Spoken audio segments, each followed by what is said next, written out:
Rich Dad, Poor Dad. What the rich teach their kids about money that the poor and middle class do not. By Robert T. Kiyosaki. To parents everywhere, a child's first and most important teachers, and to all those who educate, influence, and lead by example. Acknowledgements. How does a person say thank you when there are so many people to thank? Obviously, this book is a thank you to my two fathers, who were powerful role models, and to my mom, who taught me love and kindness.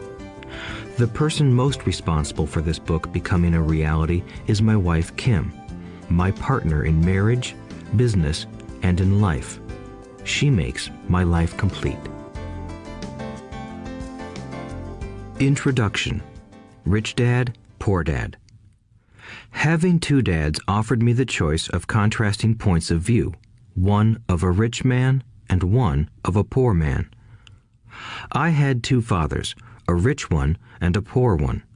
One was highly educated and intelligent. He had a Ph.D. and completed 4 years of undergraduate work in less than 2 years. He then went on to Stanford University, the University of Chicago, and Northwestern University to do his advanced studies, all on full financial scholarships. The other father never finished the 8th grade. Both men were successful in their careers, working hard all their lives. Both earned substantial incomes, yet one always struggled financially. The other would become one of the richest men in Hawaii. One died, leaving tens of millions of dollars to his family, charities, and his church. The other left bills to be paid. Both men were strong, charismatic, and influential. Both men offered me advice, but they did not advise the same things. Both men believed strongly in education, but did not recommend the same course of study. If I had had only one dad, I would have had to accept or reject his advice. Having two dads offered me the choice of contrasting points of view, one of a rich man and one of a poor man. Instead of simply accepting or rejecting one or the other, I found myself thinking more, comparing, and then choosing for myself. The problem was that the rich man was not rich yet, and the poor man was not yet poor. Both were just starting out on their careers, and both were struggling with money and families. But they had very different points of view about money. For example, one dad would say, "The love of money is the root of all evil." The other said, "The lack of money is the root of all evil." As a young boy, having two strong fathers, both influencing me, was difficult. I wanted to be a good son and listen, but the two fathers did not say the same things. The contrast in their points of view, particularly about money, was so extreme that I grew curious and intrigued. I began to start thinking for long periods of time about what each was saying. Much of my private time was spent reflecting, asking myself questions such as, "Why does he say that?" and then asking the same question of the other dad's statement. It would have been much easier to simply say, "Yeah, he's right, I agree with that," or to simply reject the point of view by saying, "The old man doesn't know what he's talking about." Instead, having two dads whom I loved forced me to think and ultimately choose a way of thinking for myself. As a process, choosing for myself turned out to be much more valuable in the long run than simply accepting or rejecting a single point of view. One of the reasons the rich get richer, the poor get poorer, and the middle class struggles in debt is that the subject of money is taught at home, not in school. Most of us learn about money from our parents, so what can poor parents tell their child about money? They simply say, "Stay in school and study hard." The child may graduate with excellent grades, but with a poor person's financial programming and mindset.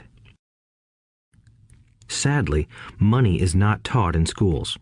Schools focus on scholastic and professional skills, but not on financial skills. This explains how smart bankers, doctors, and accountants who earned excellent grades may struggle financially all of their lives. Our staggering national debt is due in large part to highly educated politicians and government officials making financial decisions with little or no training in the subject of money. Today, I often wonder what will soon happen when we have millions of people who need financial and medical assistance. They will be dependent upon their families or the government for financial support. What will happen when Medicare and Social Security run out of money?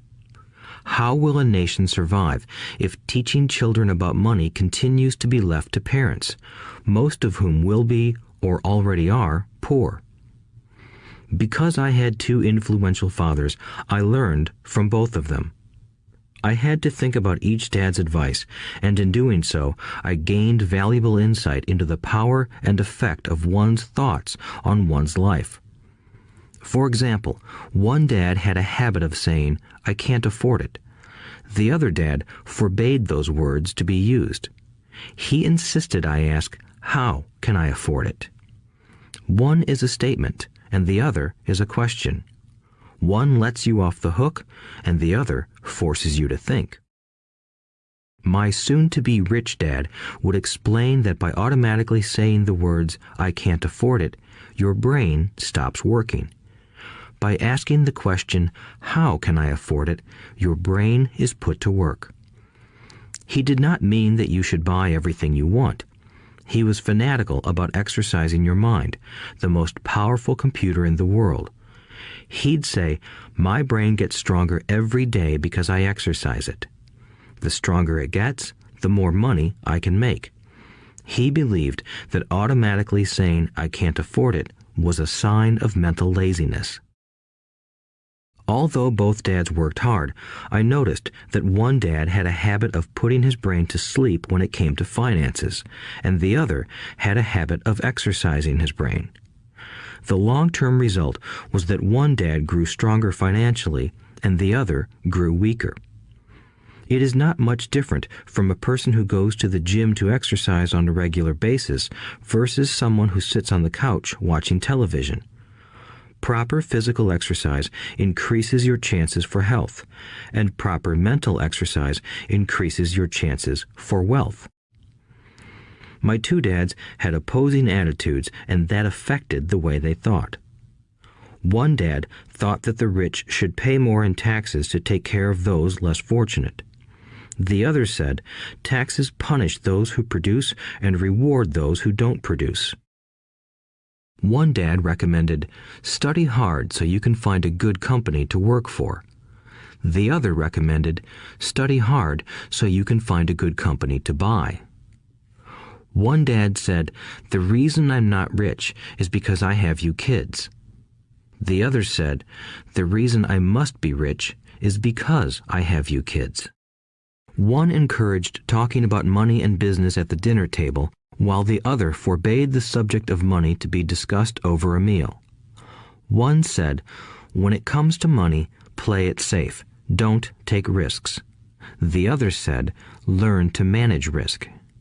One believed, our home is our largest investment and our greatest asset.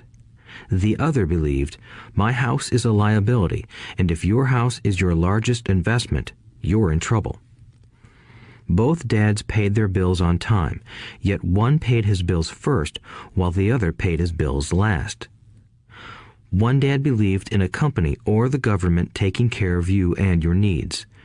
He was always concerned about pay raises, retirement plans, medical benefits, sick leave, vacation days, and other perks. He was impressed with two of his uncles who joined the military and earned a retirement and entitlement package for life after 20 years of active service. He loved the idea of medical benefits and PX privileges the military provided its retirees. He also loved the tenure system available through the university. The idea of job protection for life and job benefits seemed more important at times than the job. He would often say, I've worked hard for the government and I'm entitled to these benefits. The other believed in total financial self-reliance. He spoke out against the entitlement mentality and how it created weak and financially needy people. He was emphatic about being financially competent. One dad struggled to save a few dollars. The other created investments. One dad taught me how to write an impressive resume so I could find a good job. The other taught me how to write strong business and financial plans so I could create jobs.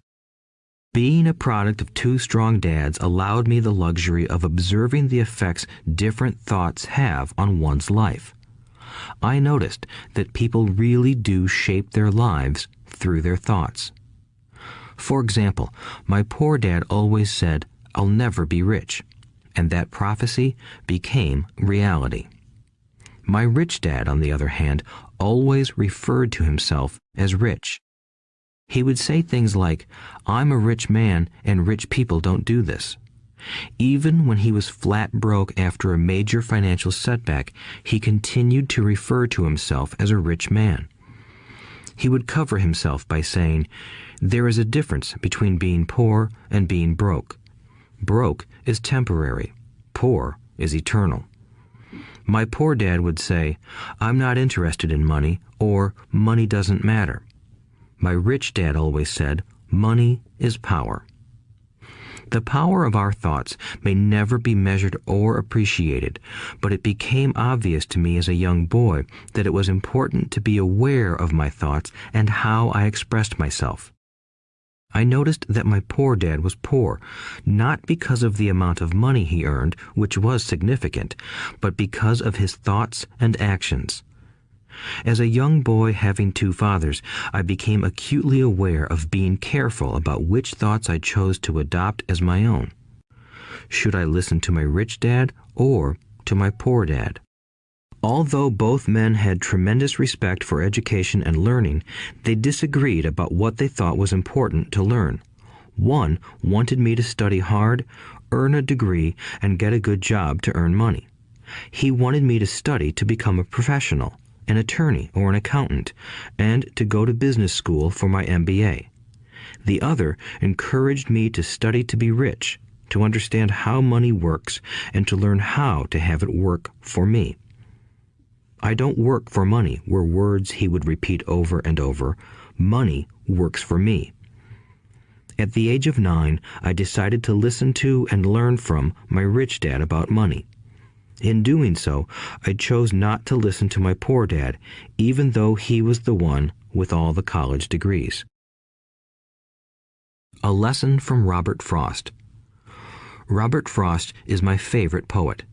Although I love many of his poems, my favorite is "The Road Not Taken."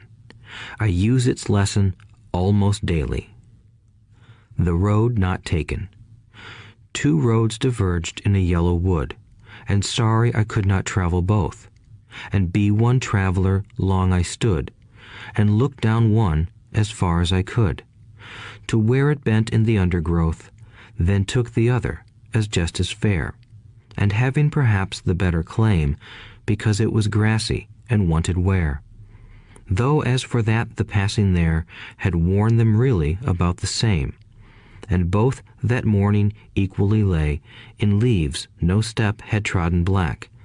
Oh, I kept the first for another day, yet knowing how way leads on to way, I doubted if I should ever come back. I shall be telling this with a sigh, somewhere ages and ages hence.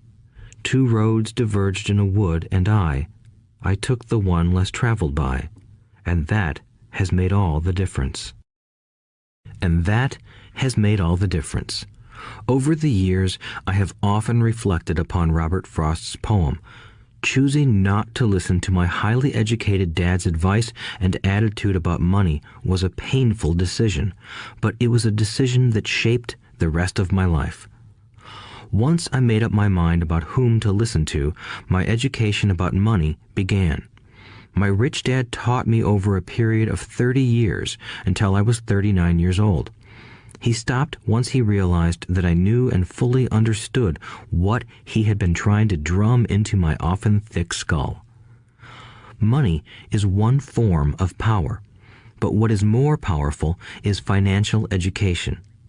Money comes and goes, but if you have the education about how money works, you gain power over it and can begin building wealth.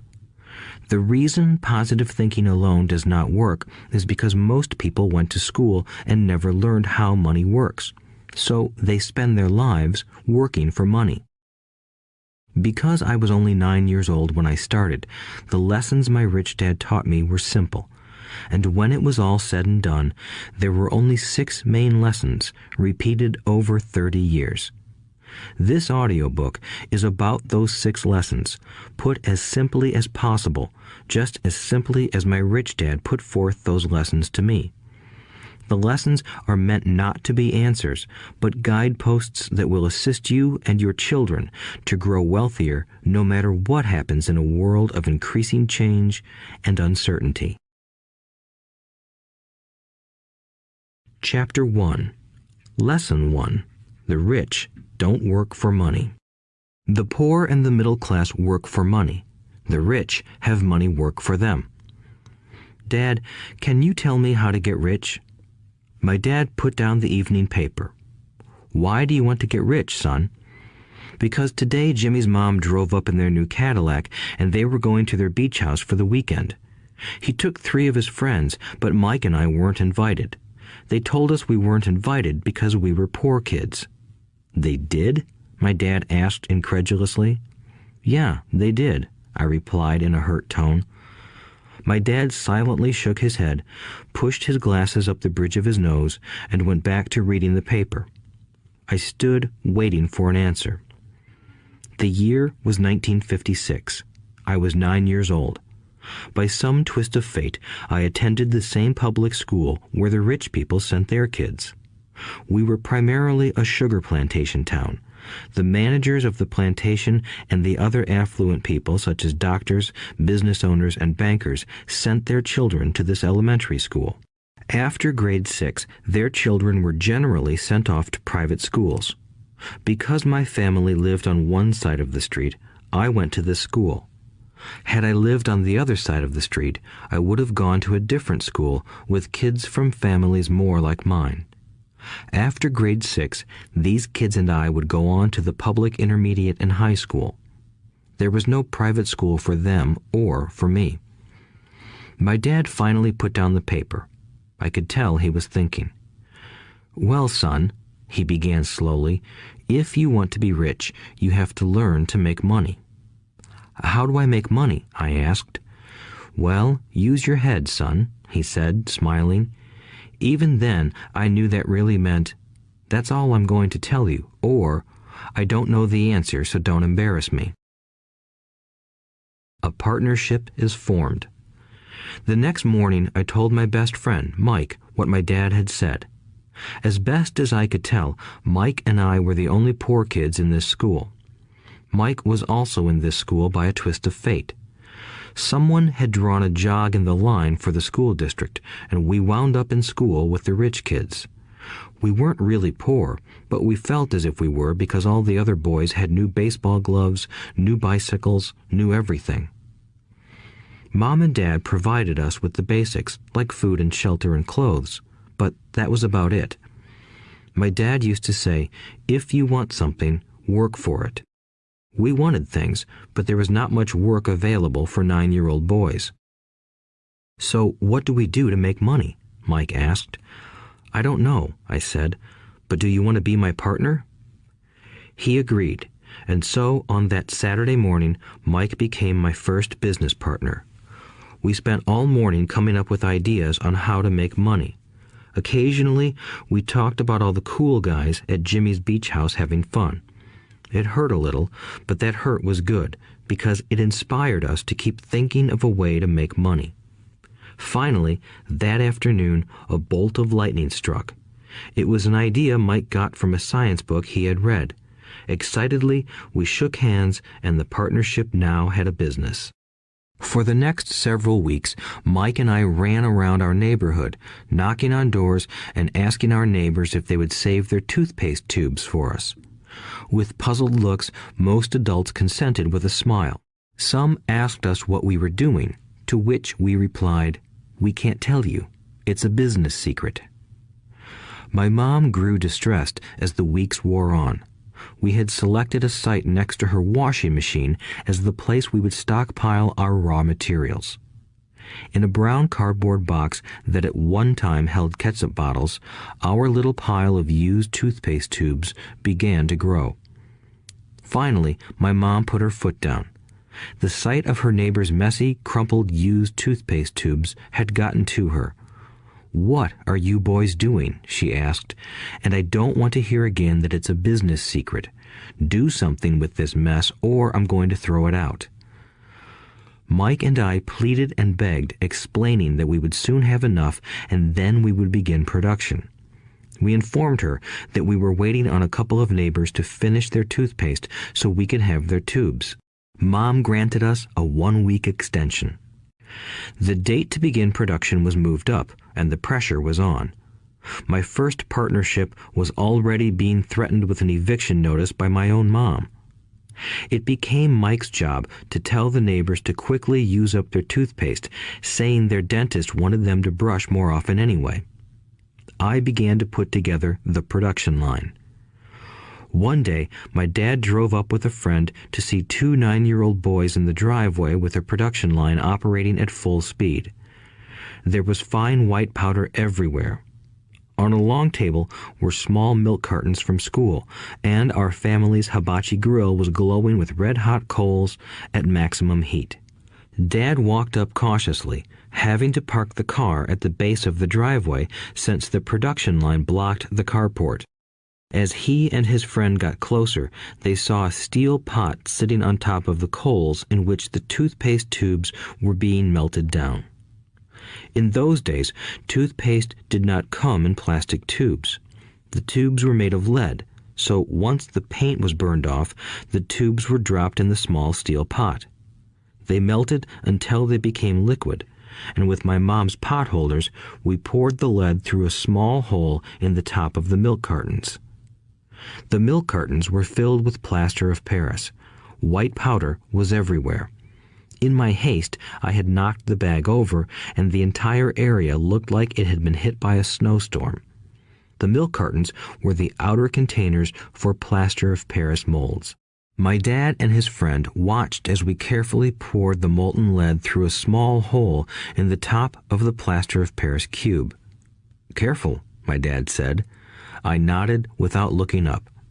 Finally, once the pouring was through, I put the steel pot down and smiled at my dad. "What are you boys doing?" he asked with a cautious smile. "We're doing what you told me to do. We're going to be rich," I said. "Yup," said Mike, grinning and nodding his head. "We're partners." "And what is in those plaster molds?" my dad asked. "Watch," I said. "This should be a good batch." With a small hammer, I tapped at the seal that divided the cube in half. Cautiously, I pulled up the top half of the plaster mold, and a lead nickel fell out. "Oh my God," my dad said, "you're casting nickels out of lead." "That's right," Mike said. "We're doing as you told us to do. We're making money." My dad's friend turned and burst into laughter. My dad smiled and shook his head. Along with a fire and a box of spent toothpaste tubes, in front of him were 2 little boys covered with white dust, smiling from ear to ear. He asked us to put everything down and sit with him on the front step of our house. With a smile, he gently explained what the word counterfeiting meant. Our dreams were dashed. "You mean this is illegal?" asked Mike in a quivering voice. "Let them go," my dad's friend said. "They might be developing a natural talent." My dad glared at him. "Yes, it is illegal," my dad said gently, "but you boys have shown great creativity and original thought. Keep going. I'm really proud of you." Disappointed, Mike and I sat in silence for about 20 minutes before we began cleaning up our mess. The business was over on opening day. Sweeping the powder up, I looked at Mike and said, "I guess Jimmy and his friends are right. We are poor." My father was just leaving as I said that. "Boys," he said, "you're only poor if you give up. The most important thing is that you did something. Most people only talk and dream of getting rich. You've done something. I'm very proud of the two of you. I will say it again. Keep going. Don't quit. Mike and I stood there in silence. They were nice words, but we still did not know what to do. "So how come you're not rich, Dad?" I asked. "Because I chose to be a school teacher. School teachers really don't think about being rich. We just like to teach. I wish I could help you, but I really don't know how to make money." Mike and I turned and continued our cleanup. "I know," said my dad. "If you boys want to learn how to be rich, don't ask me. Talk to your dad, Mike." "My dad?" asked Mike with a scrunched-up face. "Yeah, your dad," repeated my dad with a smile. "Your dad and I have the same banker, and he raves about your father. He's told me several times that your father is brilliant when it comes to making money." "My dad?" Mike asked again in disbelief. "Then how come we don't have a nice car and a nice house like the rich kids at school?" "A nice car and a nice house don't necessarily mean you're rich or you know how to make money," my dad replied. "Jimmy's dad works for the sugar plantation. He's not much different from me. He works for a company and I work for the government.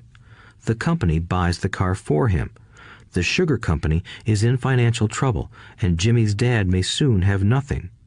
Your dad is different, Mike. He seems to be building an empire, and I suspect in a few years he will be a very rich man." With that, Mike and I got excited again. With new vigor, we began cleaning up the mess caused by our now defunct first business. As we were cleaning, we made plans for how and when to talk to Mike's dad. The problem was that Mike's dad worked long hours and often did not come home until late. His father owned warehouses, a construction company, a chain of stores, and 3 restaurants. It was the restaurants that kept him out late. Mike caught the bus home after we had finished cleaning up. He was going to talk to his dad when he got home that night and ask him if he would teach us how to become rich. Mike promised to call as soon as he had talked to his dad, even if it was late. The phone rang at 8:30 p.m. "Okay," I said, "next Saturday." I put the phone down. Mike's dad had agreed to meet with us. On Saturday, I caught the 7:30 a.m. bus to the poor side of town. The lessons begin. Mike and I met with his dad that morning at 8 o'clock. He was already busy, having been at work for more than an hour.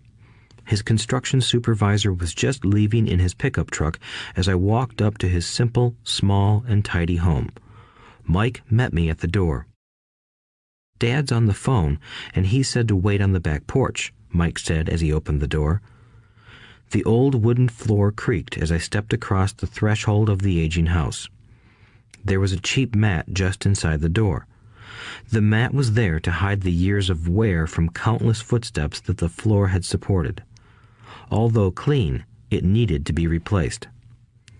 I felt claustrophobic as I entered the narrow living room that was filled with old, musty, overstuffed furniture that today would be collector's items. Sitting on the couch were 2 women, both a little older than my mom. Across from the women sat a man in workman's clothes. He wore khaki slacks and a khaki shirt, neatly pressed but without starch, and polished work boots. He was about 10 years older than my dad. They smiled as Mike and I walked past them toward the back porch. I smiled back shyly. "Who are those people?" I asked. "Oh, they work for my dad. The older man runs his warehouses, and the women are the managers of the restaurants. And as you arrived, you saw the construction supervisor who was working on a road project about 50 miles from here. His other supervisor, who was building a track of houses, left before you got here." "Does this go on all the time?" I asked. "Not always, but quite often," said Mike, smiling as he pulled up a chair to sit down next to me. "I asked my dad if he would teach us to make money," Mike said. "Oh, and what did he say to that?" I asked with cautious curiosity. "Well, he had a funny look on his face at first, and then he said he would make us an offer." "Oh," I said, rocking my chair back against the wall. I sat there, perched on two rear legs of the chair. Mike did the same thing. "Do you know what the offer is?" I asked. "No, but we'll soon find out."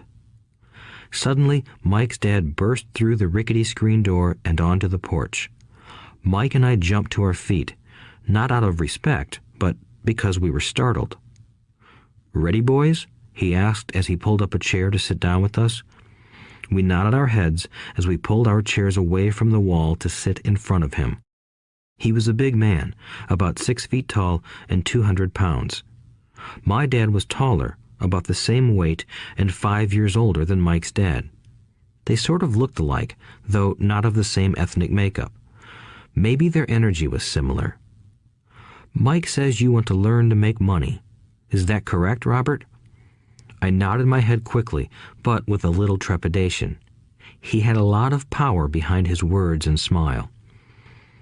"Okay, here's my offer. I'll teach you, but I won't do it classroom style. You work for me, I'll teach you.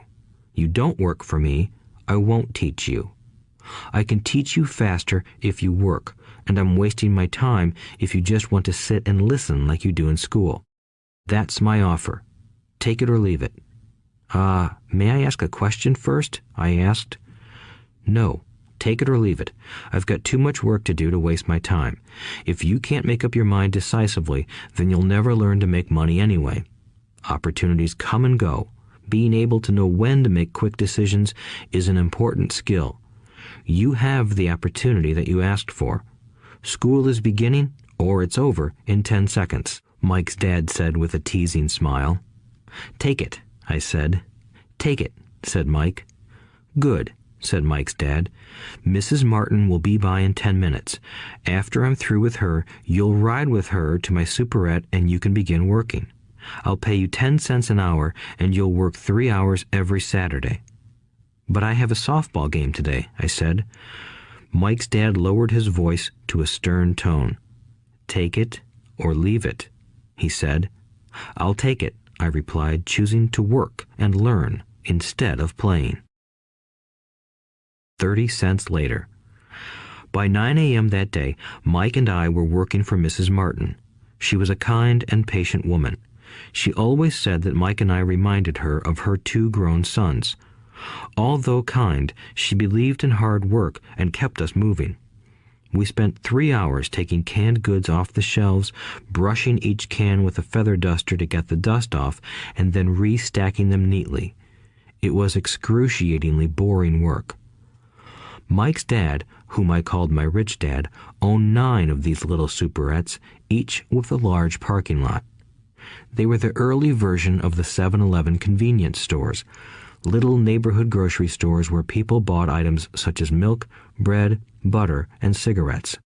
The problem was that this was Hawaii before air conditioning was widely used, and the stores could not close their doors because of the heat. On 2 sides of the store, the doors had to be wide open to the road and parking lot. Every time a car drove by or pulled into the parking lot, dust would swirl and settle in the store. We knew we had a job as long as there was no air conditioning. For 3 weeks, Mike and I reported to Mrs. Martin and worked our 3 hours. By noon, our work was over, and she dropped 3 little dimes in each of our hands. Now, even at the age of 9 in the mid-1950s, 30 cents was not too exciting. Comic books cost 10 cents back then, so I usually spent my money on comic books and went home. By Wednesday of the 4th week, I was ready to quit. I had agreed to work only because I wanted to learn to make money from Mike's dad, and now I was a slave for 10 cents an hour. On top of that, I had not seen Mike's dad since that first Saturday. "I'm quitting," I told Mike at lunchtime. School was boring, and now I did not even have my Saturdays to look forward to. But it was the 30 cents that really got to me. This time, Mike smiled. "What are you laughing at?" I asked with anger and frustration. "Dad said this would happen. He said to meet with him when you were ready to quit." "What?" I said indignantly. "He's been waiting for me to get fed up?" Sort of, Mike said. Dad's kind of different. He doesn't teach like your dad. Your mom and dad lecture a lot. My dad is quiet and a man of few words. You just wait till this Saturday. I'll tell him you're ready. You mean I've been set up? No, not really. But maybe. Dad will explain on Saturday. Waiting in line on Saturday. I was ready to face Mike's dad. Even my real dad was angry with him. My real dad, the one I called the poor one, thought that my rich dad was violating child labor laws and should be investigated. My educated poor dad told me to demand what I deserve, at least 25 cents an hour. My poor dad told me that if I did not get a raise, I was to quit immediately. You don't need that damn job anyway, said my poor dad with indignation.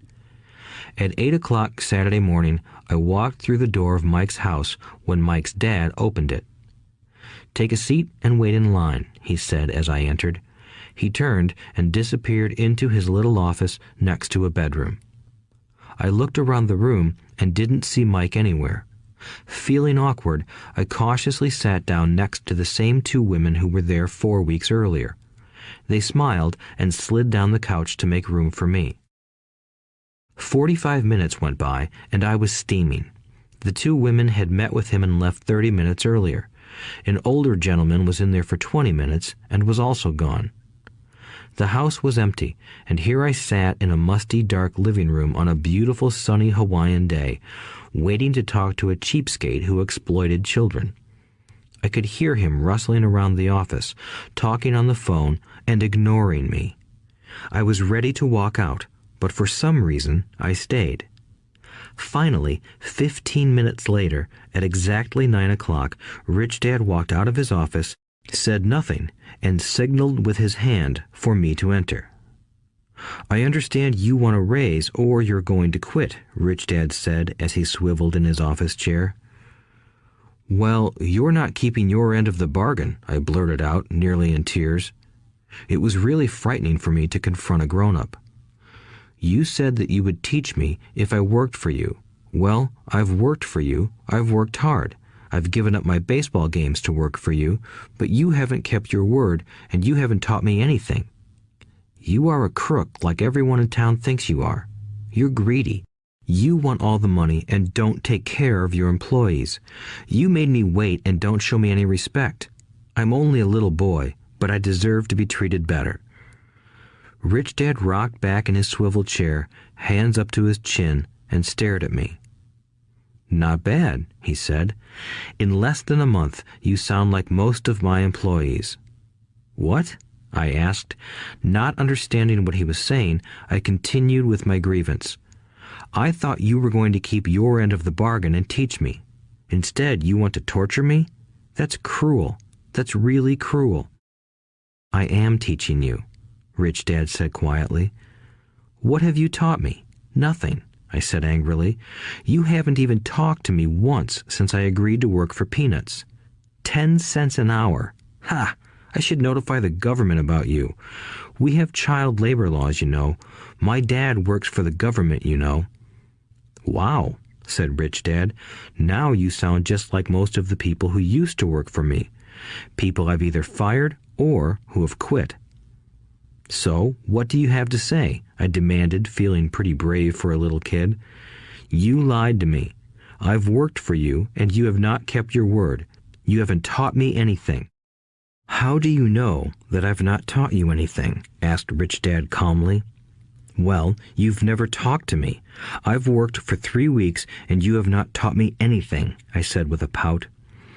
Does teaching mean talking or a lecture? Rich Dad asked. Well, yes, I replied. That's how they teach you in school, he said, smiling. But that is not how life teaches you, and I would say that life is the best teacher of all. Most of the time, life does not talk to you. It just sort of pushes you around. Each push is life saying, wake up, there's something I want you to learn. What is this man talking about? I asked myself silently. Life pushing me around was life talking to me? Now I knew I had to quit my job. I was talking to someone who needed to be locked up. If you learn life's lessons, you will do well. If not, life will just continue to push you around. People do two things. Some just let life push them around. Others get angry and push back. But they push back against their boss, or their job, or their husband or wife. They do not know it's life that's pushing. I had no idea what he was talking about. Life pushes all of us around. Some people give up and others fight. A few learn the lesson and move on. They welcome life pushing them around. To these few people, it means they need and want to learn something. They learn and move on. Most quit, and a few, like you, fight. Rich Dad stood and shut the creaky old wooden window that needed repair. If you learn this lesson, you will grow into a wise, wealthy, and happy young man. If you don't, you will spend your life blaming a job, low pay, or your boss for your problems. You'll live life always hoping for that big break that will solve all your money problems. Rich Dad looked over at me to see if I was still listening. His eyes met mine. We stared at each other, communicating through our eyes. Finally, I looked away once I had absorbed his message. I knew he was right. I was blaming him, and I did ask to learn. I was fighting. Rich Dad continued, "Or, if you are the kind of person who has no guts, you just give up every time life pushes you. If you are that kind of person, you'll live all your life playing it safe, doing the right things, saving yourself for some event that never happens. Then you die a boring old man. You'll have lots of friends who really like you because you were such a nice, hard-working guy. But the truth is that you let life push you into submission. Deep down, you were terrified of taking risks. You really wanted to win, but the fear of losing was greater than the excitement of winning. Deep inside, you and only you will know you didn't go for it. You chose to play it safe." Our eyes met again. "You've been pushing me around?" I asked. "Some people might say that," smiled Rich Dad. "I would say that I just gave you a taste of life." "What taste of life?" I asked, still angry, but now curious and ready to learn. "You boys are the first people that have ever asked me to teach them how to make money. I have more than 150 employees, and not one of them has asked me what I know about money. They ask me for a job and a paycheck, but never to teach them about money. So most will spend the best years of their lives working for money, not really understanding what it is they are working for." I sat there listening intently. "So when Mike told me you wanted to learn how to make money, I decided to design a course that mirrored real life. I could talk until I was blue in the face, but you wouldn't hear a thing. So I decided to let life push you around a bit so you could hear me. That's why I only paid you 10 cents. "So what is the lesson I learned from working for only 10 cents an hour?" I asked. "That you're cheap and exploit your workers?" Rich Dad rocked back and laughed heartily. Finally, he said, "You'd best change your point of view. Stop blaming me and thinking I'm the problem. If you think I'm the problem, then you have to change me. If you realize that you're the problem, then you can change yourself, learn something, and grow wiser. Most people want everyone else in the world to change but themselves. Let me tell you, it's easier to change yourself than everyone else." "I don't understand," I said. "Don't blame me for your problems," Rich Dad said, growing impatient. "But you only pay me 10 cents. "So what are you learning?" Rich Dad asked, smiling. "That you're cheap," I said with a sly grin. "See, you think I'm the problem," said Rich Dad. "But you are. Well, keep that attitude and you'll learn nothing. Keep the attitude that I'm the problem, and what choices do you have?" "Well, if you don't pay me more or show me more respect and teach me, I'll quit." "Well put," Rich Dad said, "and that's exactly what most people do. They quit and go looking for another job, a better opportunity and higher pay, actually thinking that this will solve the problem. In most cases, it won't. So what should I do? I asked. Just take this measly 10 cents an hour and smile? Rich Dad smiled. That's what the other people do. But that's all they do, waiting for a raise, thinking that more money will solve their problems. Most just accept it, and some take a second job working harder, but again, accepting a small paycheck.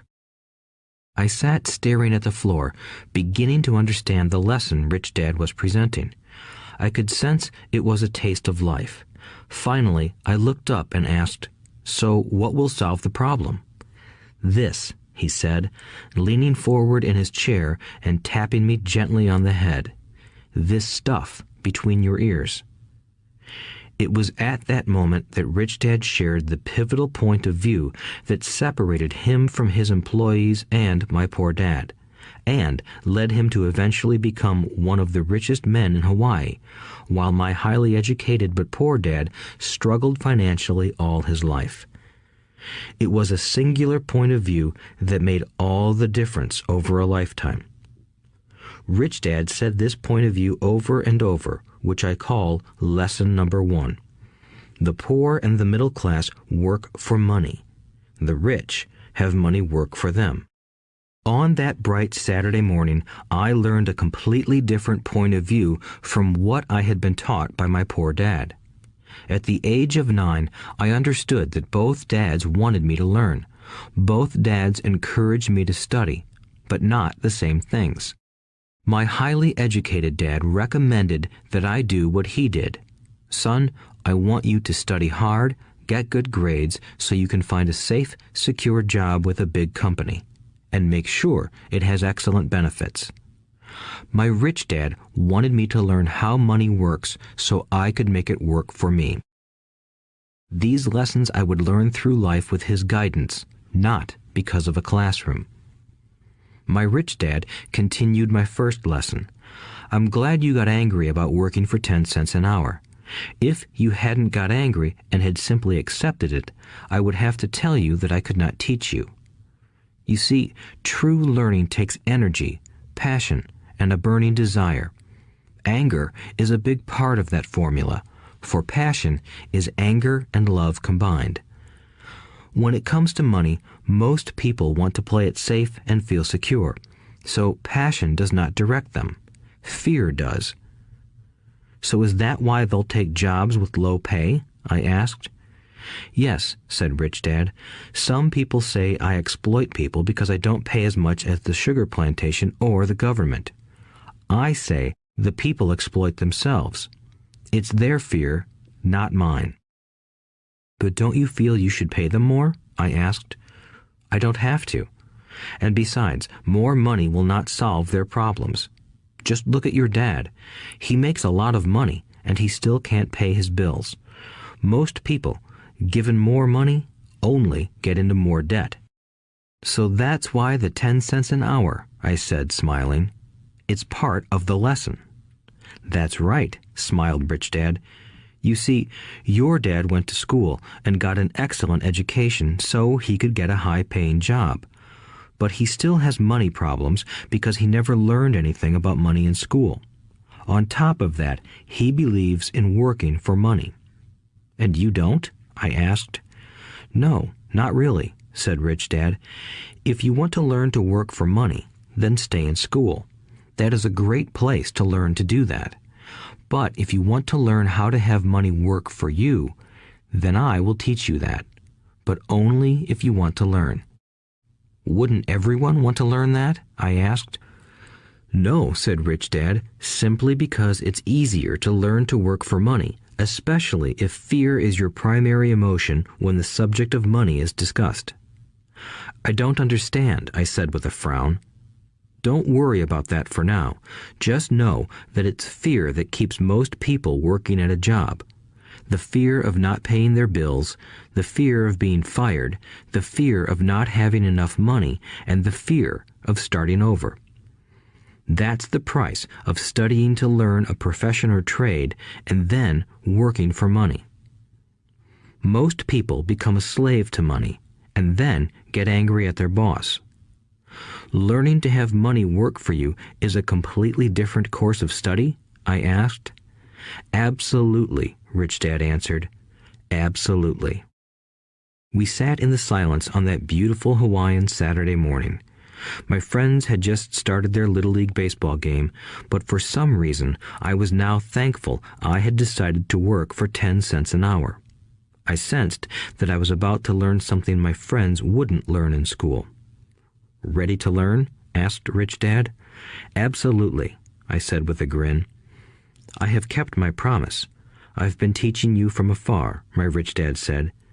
At 9 years old, you've gotten a taste of what it feels like to work for money. Just multiply your last month by 50 years, and you will have an idea of what most people spend their life doing. I don't understand, I said. How did you feel waiting in line to see me, once to get hired and once to ask for more money? Terrible, I said. If you choose to work for money, that is what life will be like, said Rich Dad. And how did you feel when Mrs. Martin dropped 3 dimes in your hand for 3 hours of work? I felt like it wasn't enough. It seemed like nothing. I was disappointed, I said. And that is how most employees feel when they look at their paychecks, especially after all the tax and other deductions are taken out. At least you got 100%.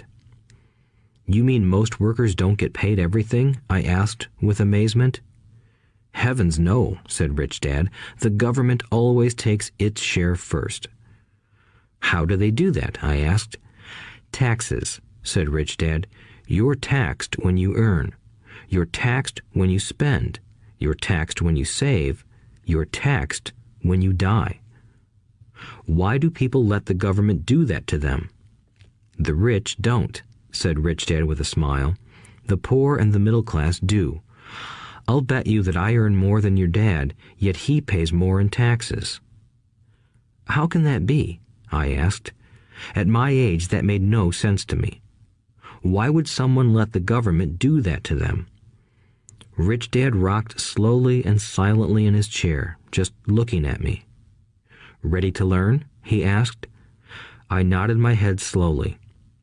As I said, there is a lot to learn. Learning how to have money work for you is a lifetime study. Most people go to college for 4 years and their education ends. I already know that my study of money will continue over my lifetime, simply because the more I find out I need to know. Most people never study the subject. They go to work, get their paycheck, balance their checkbooks, and that's it. Then they wonder why they have money problems. They think that more money will solve the problem, and don't realize that it's their lack of financial education that is the problem. So my dad has tax problems because he doesn't understand money? I asked, confused. Look, said Rich Dad, taxes are just one small section on learning how to have money work for you. Today, I just wanted to find out if you still have the passion to learn about money. Most people don't. They want to go to school, learn a profession, have fun at their work, and earn lots of money. One day they wake up with big money problems, and then they can't stop working. That's the price of only knowing how to work for money instead of studying how to have money work for you. So, do you still have the passion to learn? Asked Rich Dad. I nodded my head. Good, said Rich Dad. Now get back to work. This time, I will pay you nothing. What? I asked in amazement. You heard me. Nothing. You will work the same 3 hours every Saturday, but this time you will not be paid 10 cents per hour. You said you wanted to learn to not work for money, so I'm not going to pay you anything. I couldn't believe what I was hearing. I've already had this conversation with Mike, and he's already working, dusting and stacking canned goods for free. You'd better hurry and get back there. That's not fair, I shouted. You've got to pay something. You said you wanted to learn. If you don't learn this now, you'll grow up to be like the two women and the older man sitting in my living room, working for money and hoping I don't fire them. Or, like your dad, earning lots of money only to be in debt up to his eyeballs, hoping more money will solve the problem. If that's what you want, I'll go back to our original deal of 10 cents an hour. Or you can do what most adults do. Complain that there is not enough pay, quit, and go looking for another job. But what do I do? I asked. Rich Dad tapped me on the head. Use this, he said. If you use it well, you will soon thank me for giving you an opportunity, and you will grow into a rich man. I stood there, still not believing what a raw deal I was handed. I came to ask for a raise, and somehow I was instead working for nothing. Rich Dad tapped me on the head again and said, "Use this.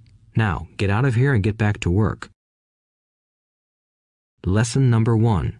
The rich don't work for money. I didn't tell my poor dad I wasn't being paid. He wouldn't have understood, and I didn't want to try to explain something I didn't understand myself. For 3 more weeks, Mike and I worked 3 hours every Saturday for nothing. The work didn't bother me, and the routine got easier. But it was the missed baseball games and not being able to afford to buy a few comic books that got to me. Rich Dad stopped by at noon on the 3rd week. We heard his truck pull up in the parking lot and sputter when the engine was turned off. He entered the store and greeted Mrs. Martin with a hug. After finding out how things were going in the store, he reached into the ice cream freezer, pulled out 2 bars, paid for them, and signaled to Mike and me. "Let's go for a walk, boys." We crossed the street, dodging a few cars, and walked across a large grassy field where a few adults were playing softball. Sitting down at a lone picnic table, he handed Mike and me the treats. "How's it going, boys?" "Okay," Mike said. I nodded in agreement. "Learn anything yet?" Rich Dad asked. Mike and I looked at each other, shrugged our shoulders, and shook our heads in unison. Avoiding one of life's biggest traps. Well, you boys had better start thinking. You're staring at one of life's biggest lessons. If you learn it, you'll enjoy a life of great freedom and security. If you don't, you'll wind up like Mrs. Martin and most of the people playing softball in this park. They work very hard for little money, clinging to the illusion of job security and looking forward to a 3-week vacation each year and maybe a skimpy pension after 45 years of service. If that excites you, I'll give you a raise to 25 cents an hour. But these are good, hard-working people. Are you making fun of them? I demanded. A smile came over Rich Dad's face. Mrs. Martin is like a mother to me. I would never be that cruel. I may sound unkind because I'm doing my best to point something out to the two of you. I want to expand your point of view so you can see something most people never have the benefit of seeing because their vision is too narrow. Most people never see the trap they are in. Mike and I sat there, uncertain of his message. He sounded cruel, yet we could sense he was trying to drive home a point. With a smile, Rich Dad said, "Doesn't that 25 cents an hour sound good? Doesn't it make your heart beat a little faster?" I shook my head no, but it really did. 25 cents an hour would be big bucks to me. "Okay, I'll pay you $1 an hour," Rich Dad said, with a sly grin. Now my heart started to race. My brain was screaming, "Take it, take it." I could not believe what I was hearing. Still, I said nothing. "Okay, $2 an hour." My little brain and heart nearly exploded. After all, it was 1956, and being paid $2 an hour would have made me the richest kid in the world. I couldn't imagine earning that kind of money. I wanted to say yes. I wanted the deal. I could picture a new bicycle, new baseball glove, and the adoration of my friends when I flashed some cash. On top of that, Jimmy and his rich friends could never call me poor again. But somehow, my mouth stayed shut. The ice cream had melted and was running down my hand. Rich Dad was looking at two boys staring back at him, eyes wide open and brains empty. He was testing us, and he knew there was a part of our emotions that wanted to take the deal. He understood that every person has a weak and needy part of their soul that can be bought, and he knew that every individual also had a part of their soul that was resilient and could never be bought. It was only a question of which one was stronger. Okay, $5 an hour.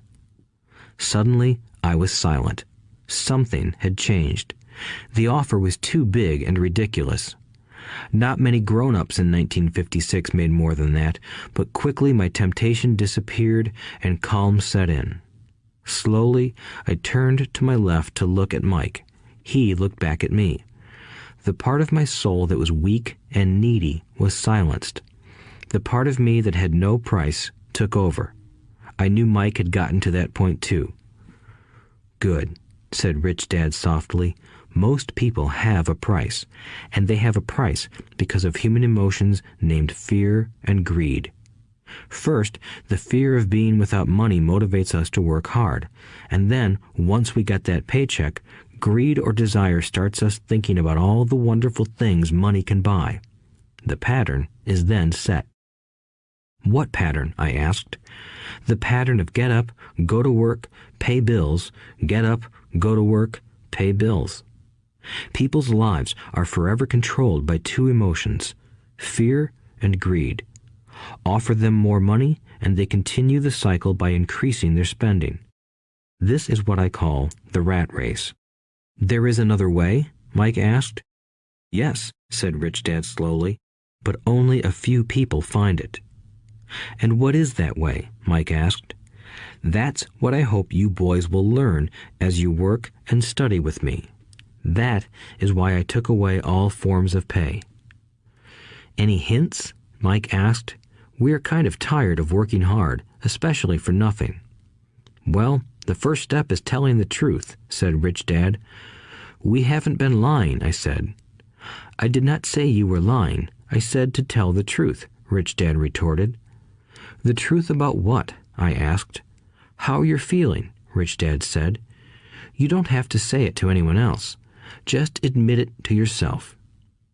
"You mean the people in this park, the people who work for you, Mrs. Martin, they don't do that?" I asked.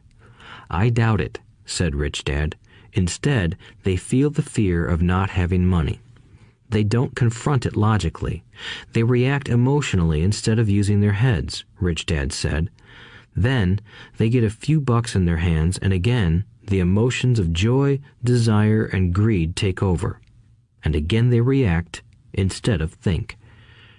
"So their emotions control their brain," Mike said. "That's correct," said Rich Dad. "Instead of admitting the truth about how they feel, they react to their feelings and fail to think. They feel the fear, so they go to work, hoping that money will soothe the fear, but it doesn't. It continues to haunt them, and they return to work, hoping again that money will calm their fears, and again it doesn't. Fear keeps them in this trap of working, earning money, hoping the fear will go away. But every day they get up, and that old fear wakes up with them. For millions of people, that old fear keeps them awake all night, causing a night of turmoil and worry. So they get up and go to work, hoping that a paycheck will kill that fear gnawing at their souls. Money is running their lives, and they refuse to tell the truth about that. Money is in control of their emotions and their souls." Rich Dad sat quietly, letting his words sink in. Mike and I had heard what he said, but didn't understand fully what he was talking about. I just knew that I often wondered why grown-ups hurried off to work. It did not seem like much fun, and they never looked that happy, but something kept them going. Realizing we had absorbed as much as possible of what he was talking about, Rich Dad said, "I want you boys to avoid that trap. That is really what I want to teach you. Not just to be rich, because being rich does not solve the problem." "It doesn't?" I asked, surprised. No, it doesn't. Let me explain the other emotion, desire. Some call it greed, but I prefer desire. It's perfectly normal to desire something better, prettier, more fun, or exciting. So people also work for money because of desire. They desire money for the joy they think it can buy. But the joy that money brings is often short-lived, and they soon need more money for more joy, more pleasure, more comfort, and more security. So they keep working, thinking money will soothe their souls that are troubled by fear and desire. But money can't do that. Even rich people do this? Mike asked. Rich people included, said Rich Dad. In fact, the reason many rich people are rich isn't because of desire, but because of fear. They believe that money can eliminate the fear of being poor, so they amass tons of it, only to find the fear gets worse. Now they fear losing the money. I have friends who keep working even though they have plenty. I know people who have millions who are more afraid now than when they were poor. They're terrified of losing it all. The fears that drove them to get rich got worse. That weak and needy part of their soul is actually screaming louder. They don't want to lose the big houses, the cars, and the high life money has bought them. They worry about what their friends would say if they lost all their money. Many are emotionally desperate and neurotic, although they look rich and have more money. So, is a poor man happier? I asked. No, I don't think so, replied Rich Dad. The avoidance of money is just as psychotic as being attached to money. As if on cue, the town derelict went past our table, stopping by the large rubbish can and rummaging around in it. The three of us watched him with great interest, when before we probably would have just ignored him.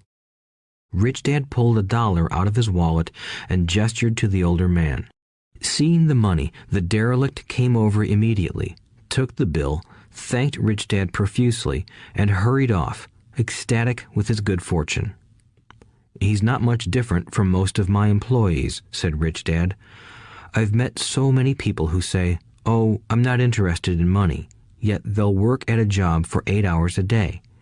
That's a denial of truth. If they weren't interested in money, then why are they working? That kind of thinking is probably more psychotic than a person who hoards money. As I sat there listening to my Rich Dad, my mind flashed back to the countless times my own dad said, "I'm not interested in money." He said those words often. He also covered himself by always saying, "I work because I love my job." So, what do we do? I asked. Not work for money until all traces of fear and greed are gone? No, that would be a waste of time, said Rich Dad. Emotions are what make us human.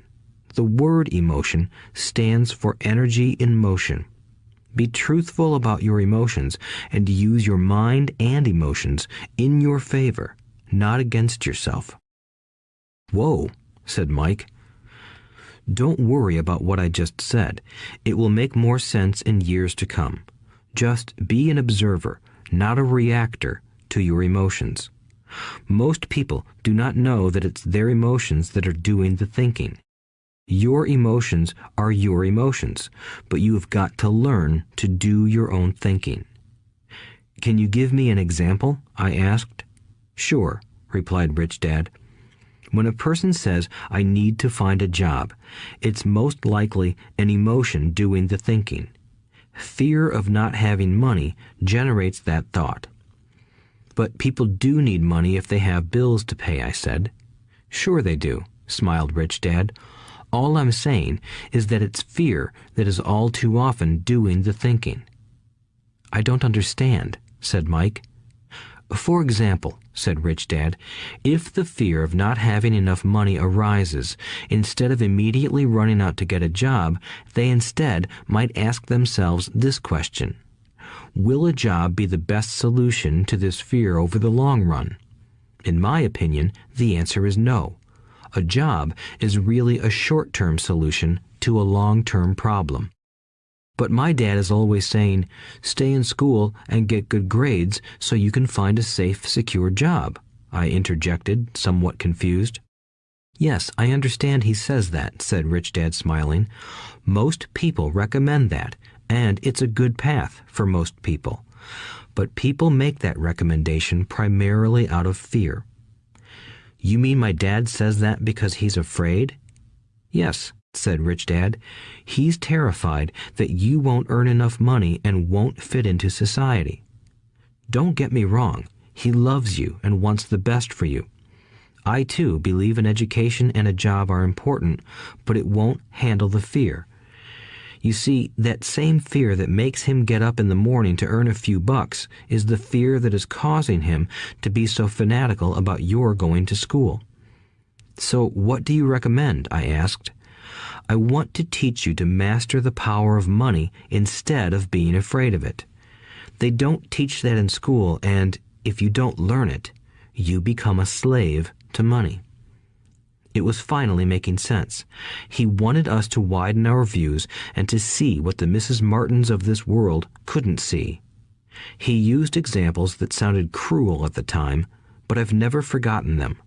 My vision widened that day, and I began to see the trap that lay ahead for most people.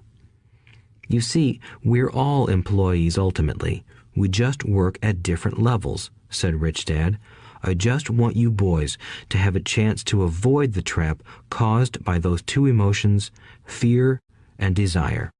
Use them in your favor, not against you. That's what I want to teach you. I'm not interested in just teaching you to make a pile of money. That won't handle the fear or desire. If you don't first handle fear and desire, and you get rich, you'll only be a highly paid slave. So how do we avoid the trap? I asked. The main cause of poverty or financial struggle is fear and ignorance, not the economy or the government or the rich. It's self-inflicted fear and ignorance that keep people trapped. So you boys go to school and get your college degrees, and I'll teach you how to stay out of the trap. The pieces of the puzzle were appearing. My highly educated dad had a great education and a great career, but school never told him how to handle money or his fear of it. It became clear that I could learn different and important things from two fathers. So you've been talking about the fear of not having money. How does the desire for money affect our thinking? Mike asked. How did you feel when I tempted you with a pay raise? Did you notice your desires rising? We nodded our heads. By not giving in to your emotions, you were able to delay your reactions and think. That is important. We will always have emotions of fear and greed. From here on in, it's imperative for you to use those emotions to your advantage, and for the long term to not let your emotions control your thinking. Most people use fear and greed against themselves. That's the start of ignorance. Most people live their lives chasing paychecks, pay raises, and job security because of the emotions of desire and fear, not really questioning where those emotion-driven thoughts are leading them. It's just like the picture of a donkey dragging a cart with its owner dangling a carrot just in front of its nose. The donkey's owner may be going where he wants to, but the donkey is chasing an illusion. Tomorrow, there will only be another carrot for the donkey. You mean the moment I pictured a new baseball glove, candy, and toys, that's like a carrot to a donkey? Mike asked. Yes, and as you get older, your toys get more expensive. A new car, a boat, and a big house to impress your friends, said Rich Dad with a smile. Fear pushes you out the door, and desire calls to you. That's the trap. So what's the answer? Mike asked. What intensifies fear and desire is ignorance. That is why rich people with lots of money often have more fear the richer they get. Money is the carrot, the illusion. If the donkey could see the whole picture, it might rethink its choice to chase the carrot. Rich Dad went on to explain that a human's life is a struggle between ignorance and illumination. He explained that once a person stops searching for information and self-knowledge, ignorance sets in. That struggle is a moment-to-moment decision to learn to open or close one's mind. Look, school is very important. You go to school to learn a skill or profession to become a contributing member of society. Every culture needs teachers, doctors, mechanics, artists, cooks, business people, police officers, firefighters, and soldiers. Schools train them so society can thrive and flourish, said Rich Dad. Unfortunately, for many people, school is the end, not the beginning. There was a long silence. Rich Dad was smiling. I didn't comprehend everything he said that day, but, as with most great teachers, his words continued to teach for years. I've been a little cruel today, said Rich Dad, but I want you to always remember this talk. I want you to always think of Mrs. Martin, and I want you always to remember that donkey. Never forget that fear and desire can lead you into life's biggest trap if you are not aware of them controlling your thinking. To spend your life living in fear, never exploring your dreams, is cruel. To work hard for money, thinking that it will buy you things that will make you happy, is also cruel. To wake up in the middle of the night terrified about paying bills is a horrible way to live. To live a life dictated by the size of a paycheck is not really living a life. Thinking that a job makes you secure is lying to yourself.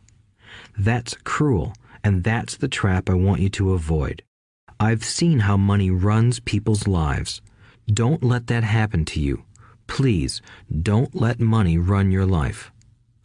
A softball rolled under our table. Rich Dad picked it up and threw it back.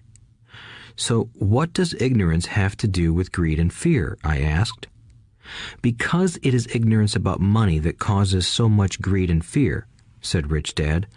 Let me give you some examples. A doctor, wanting more money to better provide for his family, raises his fees. By raising his fees, it makes healthcare more expensive for everyone. It hurts the poor people the most, so they have worse health than those with money. Because the doctors raise their fees, the attorneys raise their fees. Because the attorneys' fees have gone up, school teachers want a raise, which raises our taxes, and on and on and on. Soon, there will be such a horrifying gap between the rich and the poor that chaos will break out and another great civilization will collapse. History proves that great civilizations collapse when the gap between the haves and have-nots is too great. Sadly, America is on that same course because we haven't learned from history. We only memorize historical dates and names, not the lesson. Aren't prices supposed to go up? I asked. In an educated society with a well-run government, prices should actually come down. Of course, that is often only true in theory. Prices go up because of greed and fear caused by ignorance. If schools taught people about money, there would be more money and lower prices. But schools focus only on teaching people to work for money, not how to harness money's power. But don't we have business schools? Mike asked. And haven't you encouraged me to go for my MBA? Yes, said Rich Dad, but all too often business schools train employees to become sophisticated bean counters. Heaven forbid a bean counter takes over a business. All they do is look at the numbers, fire people, and kill the business. I know this because I hire bean counters. All they think about is cutting costs and raising prices, which cause more problems. Bean counting is important. I wish more people knew it, but it, too, is not the whole picture, added Rich Dad angrily. So, is there an answer? Asked Mike. Yes, said Rich Dad. Learn to use your emotions to think, not think with your emotions. When you boys mastered your emotions by agreeing to work for free, I knew there was hope. When you again resisted your emotions when I tempted you with more money, you were again learning to think in spite of being emotionally charged. That's the first step. Why is that step so important? I asked. Well, that's up to you to find out. If you want to learn, I'll take you boys into the briar patch, a place almost everyone else avoids. If you go with me, you'll let go of the idea of working for money and instead learn to have money work for you. And what will we get if we go with you? What if we agree to learn from you? What will we get? I asked. The same thing Brer Rabbit got, said Rich Dad, referring to the classic children's story. Is there a briar patch? I asked. Yes, said Rich Dad. The briar patch is our fear and greed. Confronting fear, weaknesses, and neediness by choosing our own thoughts is the way out. Choosing our thoughts? Mike asked, puzzled. Yes, choosing what we think rather than reacting to our emotions. Instead of just getting up and going to work because not having the money to pay your bills is scaring you, ask yourself, is working harder at this the best solution to this problem? Most people are too afraid to rationally think things through and instead run out the door to a job they hate. The tar baby is in control. That's what I mean by choosing your thoughts. And how do we do that? Mike asked. That's what I will teach you. I'll teach you to have a choice of thoughts rather than a knee-jerk reaction, like gulping down your morning coffee and running out the door. Remember what I said before. A job is only a short-term solution to a long-term problem. Most people have only one problem in mind, and it's short-term. It's the bills at the end of the month, the tar baby. Money controls their lives, or should I say the fear and ignorance about money controls it. So they do as their parents did. They get up every day and go work for money, not taking the time to ask the question, is there another way?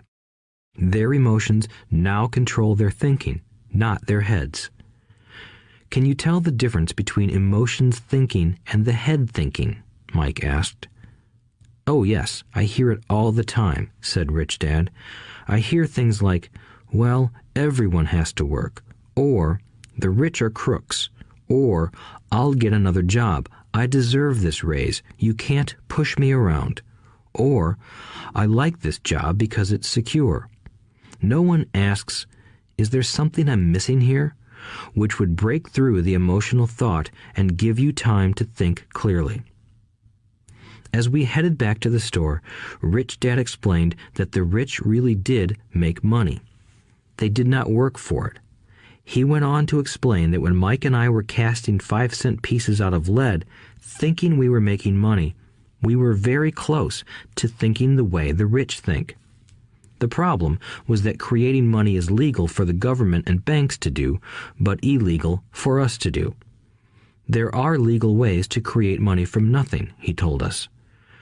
Rich Dad went on to explain that the rich know that money is an illusion, truly like the carrot for the donkey. It's only out of fear and greed that the illusion of money is held together by billions of people who believe that money is real. It's not. Money is really made up. It is only because of the illusion of confidence and the ignorance of the masses that this house of cards stands. He talked about the gold standard that America was on, and that each dollar bill was actually a silver certificate. What concerned him was the rumor that we would someday go off the gold standard and our dollars would no longer be backed by something tangible. If that happens, boys, all hell will break loose. The poor, the middle class, and the ignorant will have their lives ruined simply because they will continue to believe that money is real and that the company they work for, or the government, will look after them. We really did not understand what he was saying that day, but over the years, it made more and more sense. Seeing what others miss. As he climbed into his pickup truck outside his convenience store, Rich Dad said, "Keep working, boys, but the sooner you forget about needing a paycheck, the easier your adult life will be. Keep using your brain, work for free, and soon your mind will show you ways of making money far beyond what I could ever pay you. You will see things that other people never see. Most people never see these opportunities because they're looking for money and security, so that's all they get. The moment you see one opportunity, you'll see them for the rest of your life. The moment you do that, I'll teach you something else. Learn this, and you'll avoid one of life's biggest traps. Mike and I picked up our things from the store and waved goodbye to Mrs. Martin. We went back to the park, to the same picnic bench, and spent several more hours thinking and talking. We spent the next week at school thinking and talking too. For 2 more weeks, we kept thinking, talking, and working for free. At the end of the second Saturday, I was again saying goodbye to Mrs. Martin and looking at the comic book stand with a longing gaze. The hard thing about not even getting 30 cents every Saturday was that I didn't have any money to buy comic books. Suddenly, as Mrs. Martin said goodbye to Mike and me, I saw her do something I'd never seen her do before. Mrs. Martin was cutting the front page of the comic book in half. She kept the top half of the comic book cover and threw the rest of the book into a large cardboard box. When I asked her what she did with the comic books, she said, "I throw them away. I give the top half of the cover back to the comic book distributor for credit when he brings in the new comics. He's coming in an hour." Mike and I waited for an hour. Soon the distributor arrived, and I asked him if we could have the comic books. To my delight, he said, "You can have them if you work for this store and do not resell them." Remember our old business partnership? Well, Mike and I revived it. Using a spare room in Mike's basement, we began piling hundreds of comic books in that room. Soon, our comic book library was open to the public. We hired Mike's younger sister, who loved to study, to be head librarian. She charged each child 10 cents admission to the library, which was open from 2:30 p.m. to 4:30 p.m. every day after school. The customers, the children of the neighborhood, could read as many comics as they wanted in 2 hours. It was a bargain for them since a comic cost 10 cents each, and they could read 5 or 6 in 2 hours. Mike's sister would check the kids as they left to make sure they weren't borrowing any comic books. She also kept the books, logging in how many kids showed up each day, who they were, and any comments they might have. Mike and I averaged $9.50 per week over a 3-month period. We paid his sister $1 a week and allowed her to read the comics for free, which she rarely did since she was always studying. Mike and I kept our agreement by working in the store every Saturday and collecting all the comic books from the different stores. We kept our agreement to the distributor by not selling any comic books. We burned them once they got too tattered. We tried opening a branch office, but we could never quite find someone as trustworthy and dedicated as Mike's sister.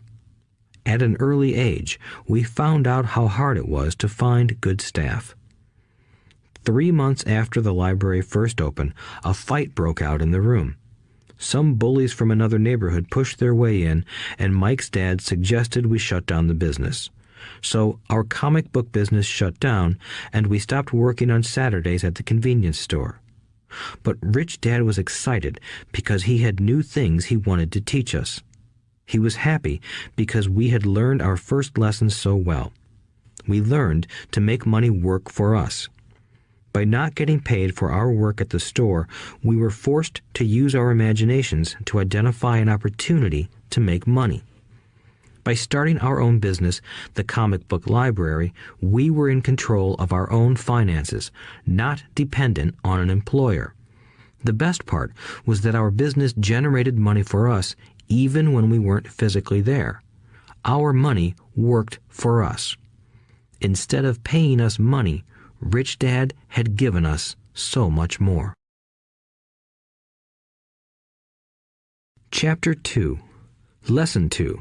Why teach financial literacy? It's not how much money you make, it's how much money you keep. In 1990, Mike took over his father's empire and is, in fact, doing a better job than his dad did. We see each other once or twice a year on the golf course. He and his wife are wealthier than you can imagine. Rich Dad's empire is in great hands, and Mike is now grooming his son to take his place, as his dad had groomed us. In 1994, I retired at the age of 47, and my wife Kim was 37. Retirement does not mean not working. For us, it means that, barring unforeseen cataclysmic changes, we can work or not work, and our wealth grows automatically, staying ahead of inflation. Our assets are large enough to grow by themselves. It's like planting a tree. You water it for years, and then one day it doesn't need you anymore. Its roots are implanted deep enough. Then the tree provides shade for your enjoyment. Mike chose to run the empire, and I chose to retire. Whenever I speak to groups of people, they often ask what I would recommend that they do. How do I get started? Is there a book you would recommend?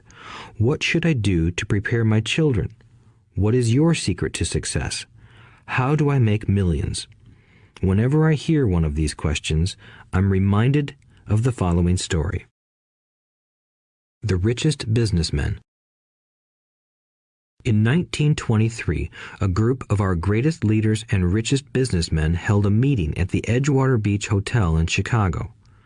Among them were Charles Schwab, head of the largest independent steel company; Samuel Insull, president of the world's largest utility; Howard Hobson, head of the largest gas company; Ivar Kruger, president of International Match Company, one of the world's largest companies at that time; Leon Fraser, president of the Bank of International Settlements; Richard Whitney, president of the New York Stock Exchange; Arthur Cotton and Jesse Livermore, two of the biggest stock speculators; and Albert Fall, a member of President Harding's cabinet. 25 years later, 9 of these titans ended their lives as follows. Schwab died penniless after living for 5 years on borrowed money. Insull died broke in a foreign land, and Kruger and Cotton also died broke. Hobson went insane. Whitney and Albert Fall were released from prison, and Fraser and Livermore committed suicide. I doubt if anyone can say what really happened to these men. If you look at the date, 1923, it was just before the 1929 market crash and the Great Depression, which I suspect had a great impact on these men and their lives. The point is this. Today, we live in times of greater and faster change than these men did. I suspect there will be many booms and busts in the coming years that will parallel the ups and downs these men faced. I am concerned that too many people are too focused on money and not on their greatest wealth, their education. If people are prepared to be flexible, keep an open mind, and learn, they will grow richer and richer despite tough changes. If they think money will solve problems, they will have a rough ride. Intelligence solves problems and produces money. Money without financial intelligence is money soon gone. Most people fail to realize that in life, it's not how much money you make, it's how much money you keep. We've all heard stories of lottery winners who are poor, then suddenly rich, and then poor again. They win millions, yet are soon back where they started. Or stories of professional athletes who at the age of 24 are earning millions but are sleeping under a bridge 10 years later. I remember a story of a young basketball player who a year ago had millions. Today, at just 29, he claims his friends, attorney, and accountant took his money and he was forced to work at a car wash for minimum wage. He was fired from the car wash because he refused to take off his championship ring as he was wiping off the cars. His story made national news, and he is appealing his termination, claiming hardship and discrimination. He claims that the ring is all he has left, and if it was stripped away, he'll crumble. I know so many people who became instant millionaires, and while I am glad some people have become richer and richer, I caution them that in the long run, it's not how much money you make, it's how much you keep and how many generations you keep it. So when people ask, "Where do I get started?" or "Tell me how to get rich quick," they often are greatly disappointed with my answer. I simply say to them what my rich dad said to me when I was a little kid. If you want to be rich, you need to be financially literate. That idea was drummed into my head every time we were together. As I said, my educated dad stressed the importance of reading books, while my rich dad stressed the need to master financial literacy. If you are going to build the Empire State Building, the first thing you need to do is dig a deep hole and pour a strong foundation. If you are going to build a home in the suburbs, all you need to do is pour a 6-inch slab of concrete. Most people, in their drive to get rich, are trying to build an Empire State Building on a 6-inch slab. Our school system, created in the agrarian age, still believes in homes with no foundation. Dirt floors are still the rage, so kids graduate from school with virtually no financial foundation.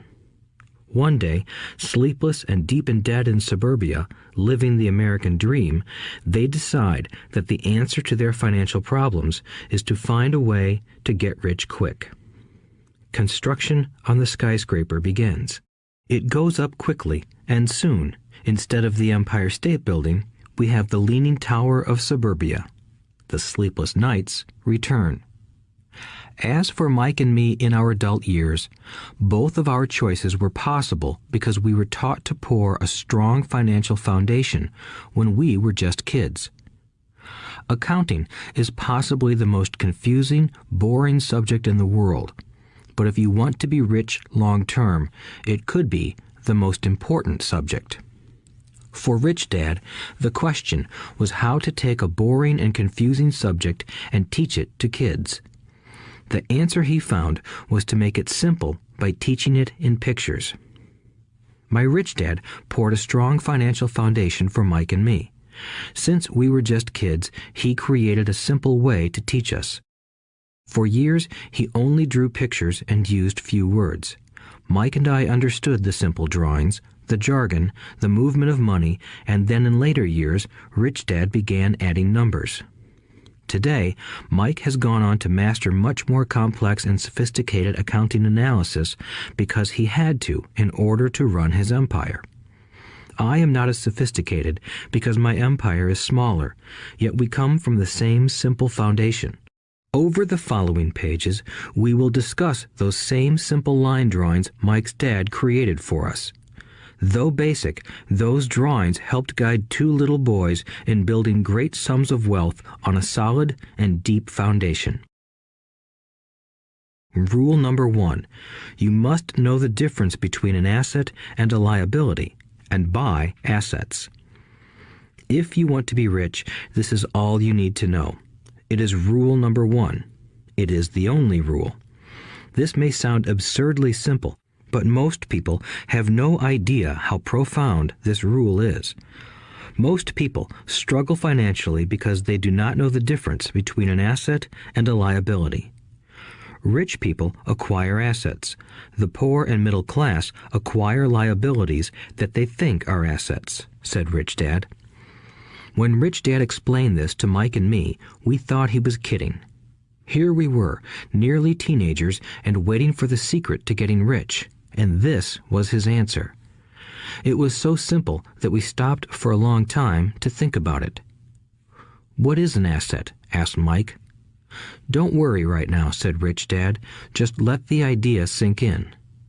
If you can comprehend the simplicity, your life will have a plan and be financially easy. It is simple. That is why the idea is missed."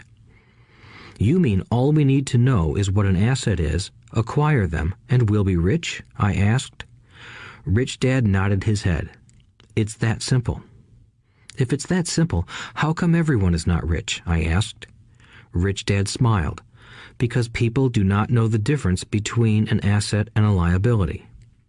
I remember asking, how could adults be so misguided? If it is that simple, if it is that important, why would everyone not want to find out? It took Rich Dad only a few minutes to explain what assets and liabilities were. As an adult, I have difficulty explaining it to other adults. The simplicity of the idea escapes them because they have been educated differently. They were taught by other educated professionals, such as bankers, accountants, real estate agents, financial planners, and so forth. The difficulty comes in asking adults to unlearn or become children again. An intelligent adult often feels it is demeaning to pay attention to simplistic definitions. Rich Dad believed in the KISS principle. Keep it simple, stupid, or keep it super simple. So he kept it simple for us, and that made our financial foundation strong. So what causes the confusion? How could something so simple be so screwed up? Why would someone buy an asset that was really a liability? The answer is found in basic education. We focus on the word literacy and not financial literacy. What defines something to be an asset or a liability are not words.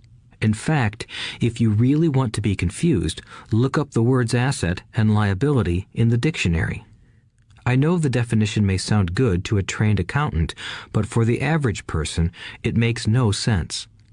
But we adults are often too proud to admit that something does not make sense.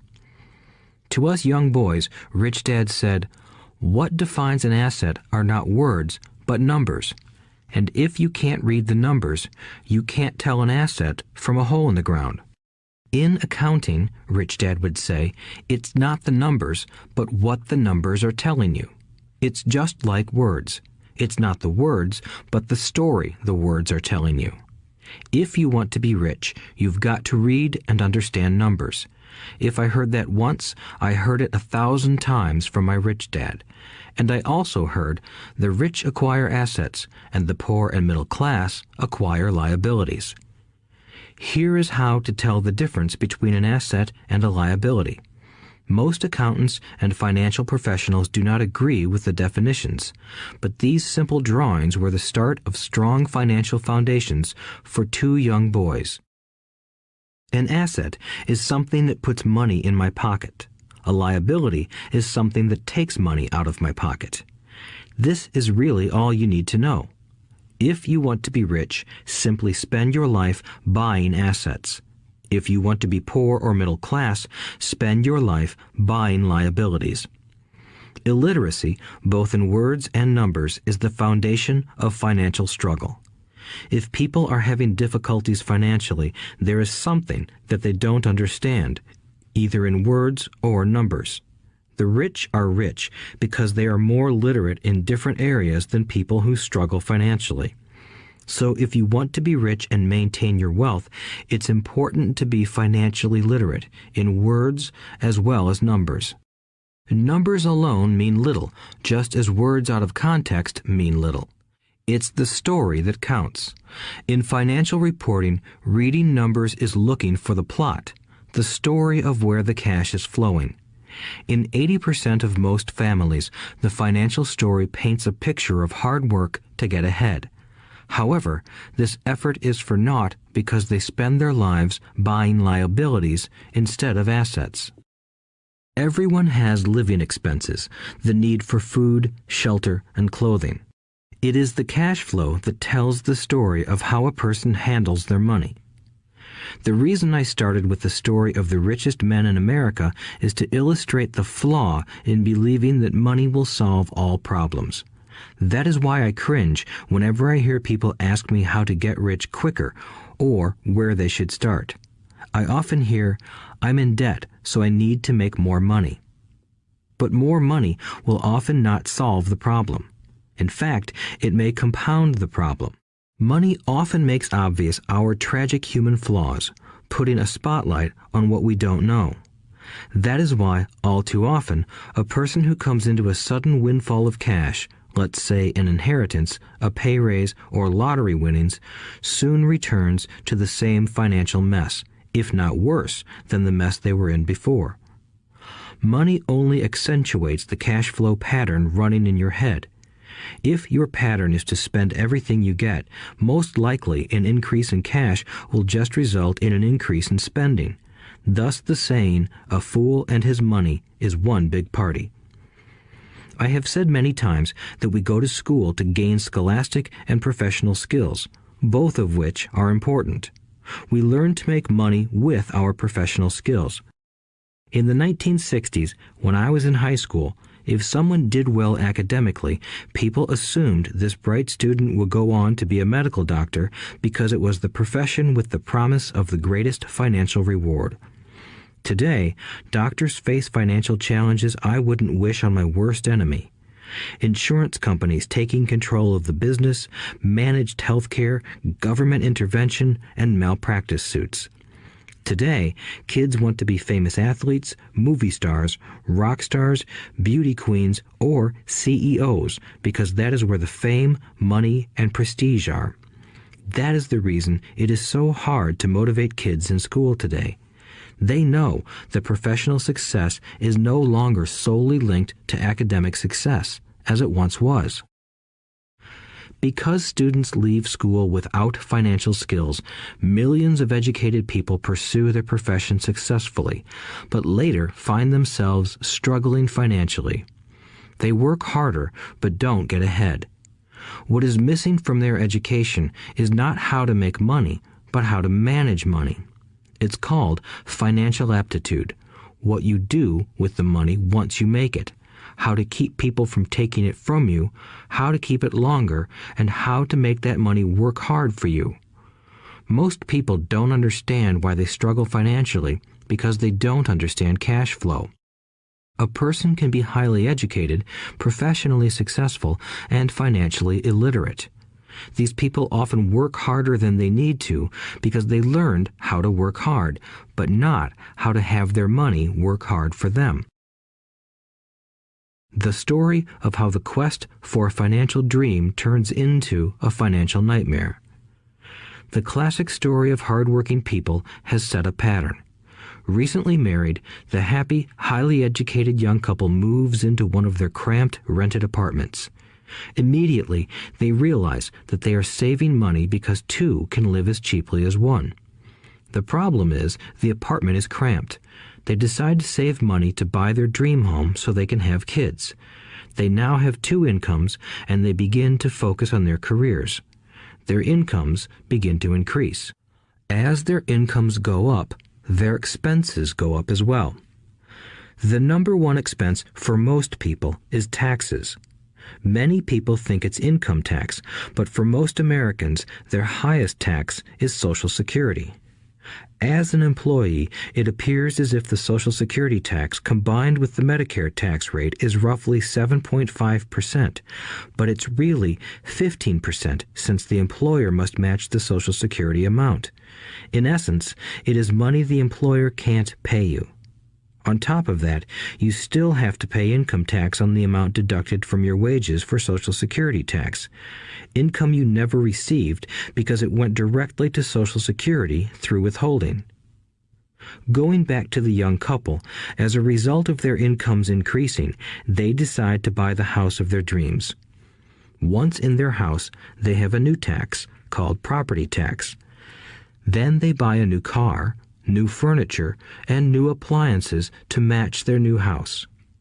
All of a sudden, they wake up and their liabilities column is full of mortgage and credit card debt. Their liabilities go up. They're now trapped in the rat race. Pretty soon, a baby comes along and they work harder. The process repeats itself.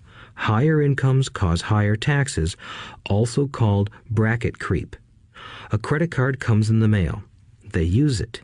It maxes out. A loan company calls and says their greatest asset, their home, has appreciated in value. Because their credit is so good, the company offers a bill consolidation loan and tells them the intelligent thing to do is clear off the high-interest consumer debt by paying off their credit card. And besides, interest on their home is a tax deduction. They go for it and pay off those high-interest credit cards. They breathe a sigh of relief. Their credit cards are paid off. They've now folded their consumer debt into their home mortgage. Their payments go down because they extend their debt over 30 years. It is the smart thing to do. Their neighbor calls to invite them to go shopping. The Memorial Day sale is on. They promise themselves they'll just window shop, but they take a credit card, just in case. I run into this young couple all the time. Their names change, but their financial dilemma is the same. They come to one of my talks to hear what I have to say. They ask me, "Can you tell us how to make more money?" They don't understand that their trouble is really how they choose to spend the money they do have. It is caused by financial illiteracy and not understanding the difference between an asset and a liability. More money seldom solves someone's money problems. Intelligence solves problems. There is a saying a friend of mine says over and over to people in debt. If you find you have dug yourself into a hole, stop digging. As a child, my dad often told us that the Japanese were aware of 3 powers: the power of the sword, the jewel, and the mirror. The sword symbolizes the power of weapons. America has spent trillions of dollars on weapons, and because of this is a powerful military presence in the world. The jewel symbolizes the power of money. There is some degree of truth to the saying, "Remember the golden rule. He who has the gold makes the rules." The mirror symbolizes the power of self-knowledge. This self-knowledge, according to Japanese legend, was the most treasured of the 3. All too often, the poor and middle class allow the power of money to control them. By simply getting up and working harder, failing to ask themselves if what they do makes sense, they shoot themselves in the foot as they leave for work every morning. By not fully understanding money, the vast majority of people allow its awesome power to control them. If they used the power of the mirror, they would have asked themselves, "Does this make sense?" All too often, instead of trusting their inner wisdom, that genius inside, most people follow the crowd. They do things because everybody else does them. They conform rather than question. Often, they mindlessly repeat what they have been told. Diversify. Your home is an asset. Your home is your biggest investment. You get a tax break for going into greater debt. Get a safe job. Don't make mistakes. Don't take risks. It is said that the fear of public speaking is a fear greater than death for most people. According to psychiatrists, the fear of public speaking is caused by the fear of ostracism, the fear of standing out, the fear of criticism, the fear of ridicule, and the fear of being an outcast. The fear of being different prevents most people from seeking new ways to solve their problems. That is why my educated dad said the Japanese valued the power of the mirror the most, for it is only when we look into it that we find truth. Fear is the main reason that people say, "Play it safe." That goes for anything, be it sports, relationships, careers, or money. It is that same fear, the fear of ostracism, that causes people to conform to, and not question, commonly accepted opinions or popular trends. Your home is an asset. Get a bill consolidation loan and get out of debt. Work harder. It's a promotion. Someday I'll be a vice president. Save money. When I get a raise, I'll buy us a bigger house. Mutual funds are safe. Many financial problems are caused by trying to keep up with the Joneses. Occasionally, we all need to look in the mirror and be true to our inner wisdom rather than our fears. By the time Mike and I were 16 years old, we began to have problems in school. We were not bad kids. We just began to separate from the crowd. We worked for Mike's dad after school and on weekends. Mike and I often spent hours after work just sitting at a table with his dad while he held meetings with his bankers, attorneys, accountants, brokers, investors, managers, and employees. Here was a man who had left school at 13, who was now directing, instructing, ordering, and asking questions of educated people. They came at his beck and call and cringed when he didn't approve of them. Here was a man who had not gone along with the crowd. He was a man who did his own thinking and detested the words, "We have to do it this way because that's the way everyone else does it." He also hated the word can't. If you wanted him to do something, just say, "I don't think you can do it." Mike and I learned more sitting in on his meetings than we did in all our years of school, college included. Mike's dad was not book smart, but he was financially educated and successful as a result. He told us over and over again, an intelligent person hires people who are more intelligent than he is. So Mike and I had the benefit of spending hours listening to and learning from intelligent people. But because of this, Mike and I couldn't go along with the standard dogma our teachers preached, and that caused problems. Whenever the teacher said, "If you don't get good grades, you won't do well in the real world," Mike and I just raised our eyebrows. When we were told to follow set procedures and not deviate from the rules, we could see how school discouraged creativity.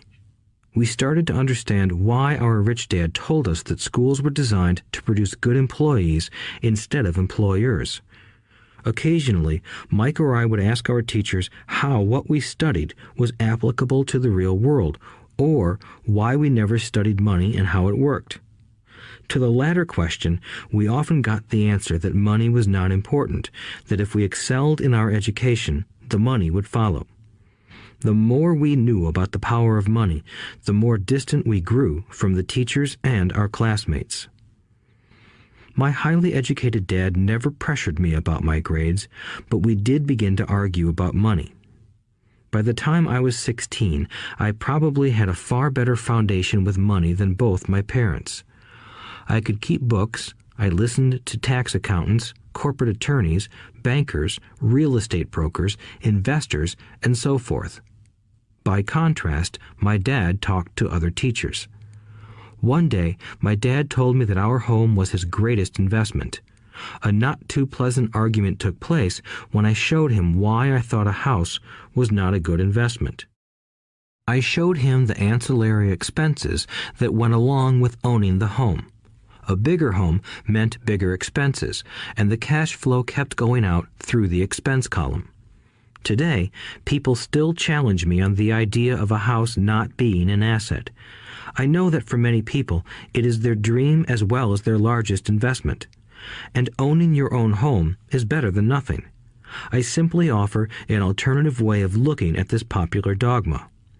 If my wife and I were to buy a bigger, flashier house, we realize it wouldn't be an asset. It would be a liability since it would take money out of our pocket. So here is the argument I put forth. I really don't expect most people to agree with it because your home is an emotional thing, and when it comes to money, high emotions tend to lower financial intelligence. I know from personal experience that money has a way of making every decision emotional.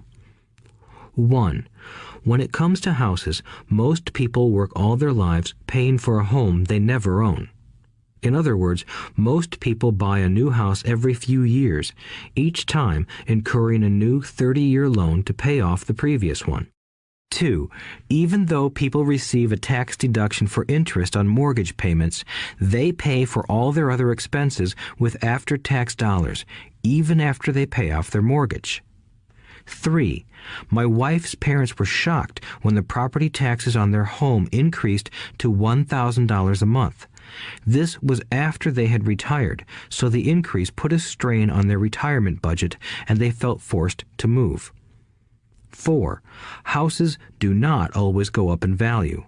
I have friends who owe $1 million for a home that today would sell for far less. 5. The greatest losses of all are those from missed opportunities.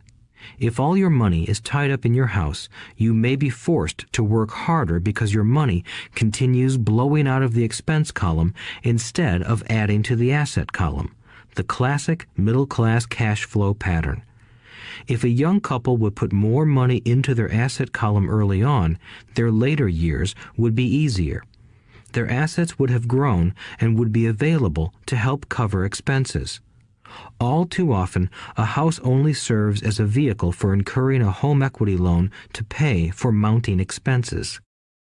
In summary, the end result in making a decision to own a house that is too expensive in lieu of starting an investment portfolio impacts an individual in at least the following 3 ways. 1. Loss of time during which other assets could have grown in value. 2. Loss of additional capital which could have been invested instead of paying for high-maintenance expenses related directly to the home. 3. Loss of education. Too often, people count their house and savings and retirement plans as all they have in their asset column. Because they have no money to invest, they simply don't invest. This costs them investment experience. Most never become what the investment world calls a sophisticated investor. And the best investments are usually first sold to sophisticated investors, who then turn around and sell them to the people playing it safe. I am not saying don't buy a house. What I'm saying is that you should understand the difference between an asset and a liability.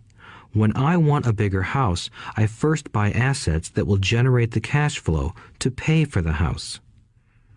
My educated dad's personal financial statement best demonstrates the life of someone caught in the rat race. His expenses match his income, never allowing him enough left over to invest in assets. As a result, his liabilities are larger than his assets. Why the rich get richer. A review of my rich dad's financial statement shows why the rich get richer. The asset column generates more than enough income to cover expenses, with the balance reinvested into the asset column. The asset column continues to grow, and therefore the income it produces grows with it. The result is that the rich get richer. Why the middle class struggle. The middle class finds itself in a constant state of financial struggle. Their primary income is through their salary. As their wages increase, so do their taxes. Their expenses tend to increase in proportion to their salary increase, hence the phrase, the rat race. They treat their home as their primary asset instead of investing in income-producing assets. This pattern of treating your home as an investment and the philosophy that a pay raise means you can buy a larger home or spend more is the foundation of today's debt-ridden society. Increased spending throws families into greater debt and into more financial uncertainty, even though they may be advancing in their jobs and receiving raises on a regular basis. This is high-risk living caused by weak financial education.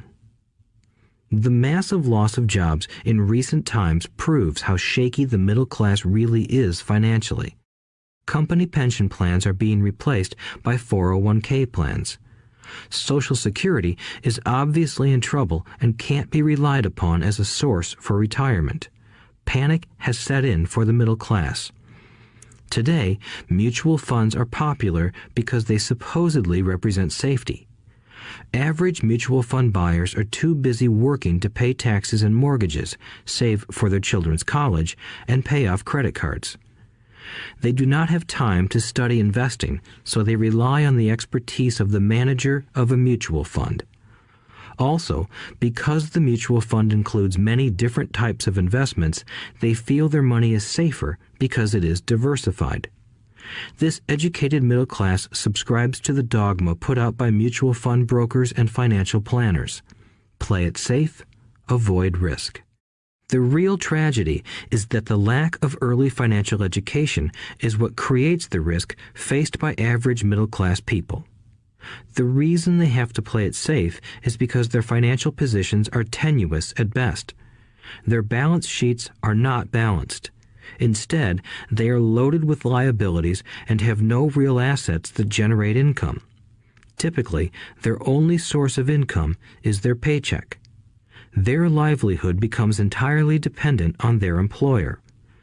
So when genuine deals of a lifetime come along, these people can't take advantage of them because they are working so hard, are taxed to the max, and are loaded with debt.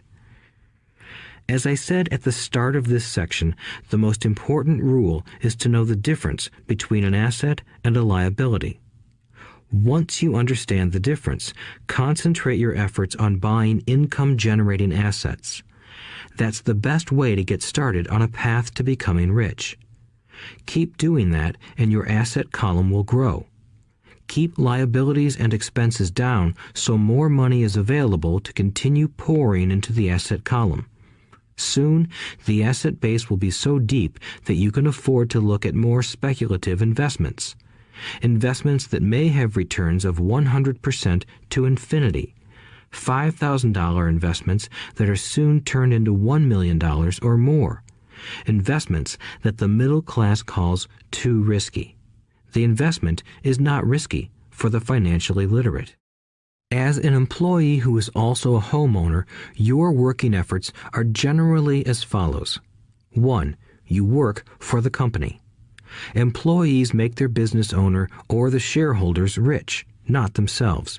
Your efforts and success will help provide for the owner's success and retirement. 2. You work for the government. The government takes its share from your paycheck before you even see it. By working harder, you simply increase the amount of taxes taken by the government. Most people work from January to May just for the government. 3. You work for the bank. After taxes, your next largest expense is usually your mortgage and credit card debt. The problem with simply working harder is that each of these 3 levels takes a greater share of your increased efforts. You need to learn how to have your increased efforts benefit you and your family directly. Once you have decided to concentrate on minding your own business, focusing your efforts on acquiring assets instead of a bigger paycheck, how do you set your goals? Most people must keep their job and rely on their wages to fund their acquisition of assets. As their assets grow, how do they measure the extent of their success? When does someone know that they are rich, that they have wealth? As well as having my own definitions for assets and liabilities, I also have my own definition for wealth. Actually, I borrowed it from a man named R. Buckminster Fuller. Some call him a quack, and others call him a genius. Years ago, he got architects buzzing because he applied for a patent for something he called a geodesic dome. But in the application, Fuller also said something about wealth. It was pretty confusing at first, but after reading it, it began to make some sense. Wealth is a person's ability to survive so many number of days forward, or, if I stopped working today, how long could I survive? Unlike net worth, the difference between your assets and liabilities, which is often filled with a person's expensive junk and opinions of what things are worth, this definition creates the possibility for developing a truly accurate measurement. I could now measure and know where I was in terms of my goal to become financially independent. Although net worth often includes non-cash producing assets, like stuff you bought that now sits in your garage, wealth measures how much money your money is making and, therefore, your financial survivability. Wealth is the measure of the cash flow from the asset column compared with the expense column. Let's use an example. Let's say I have cash flow from my asset column of $1,000 a month, and I have monthly expenses of $2,000 a month. What is my wealth? Let's go back to Buckminster Fuller's definition. Using his definition, how many days forward can I survive? Assuming a 30-day month, I have enough cash flow for half a month. When I achieve $2,000 a month cash flow from my assets, then I will be wealthy. So, while I'm not yet rich, I am wealthy. I now have income generated from assets each month that fully cover my monthly expenses.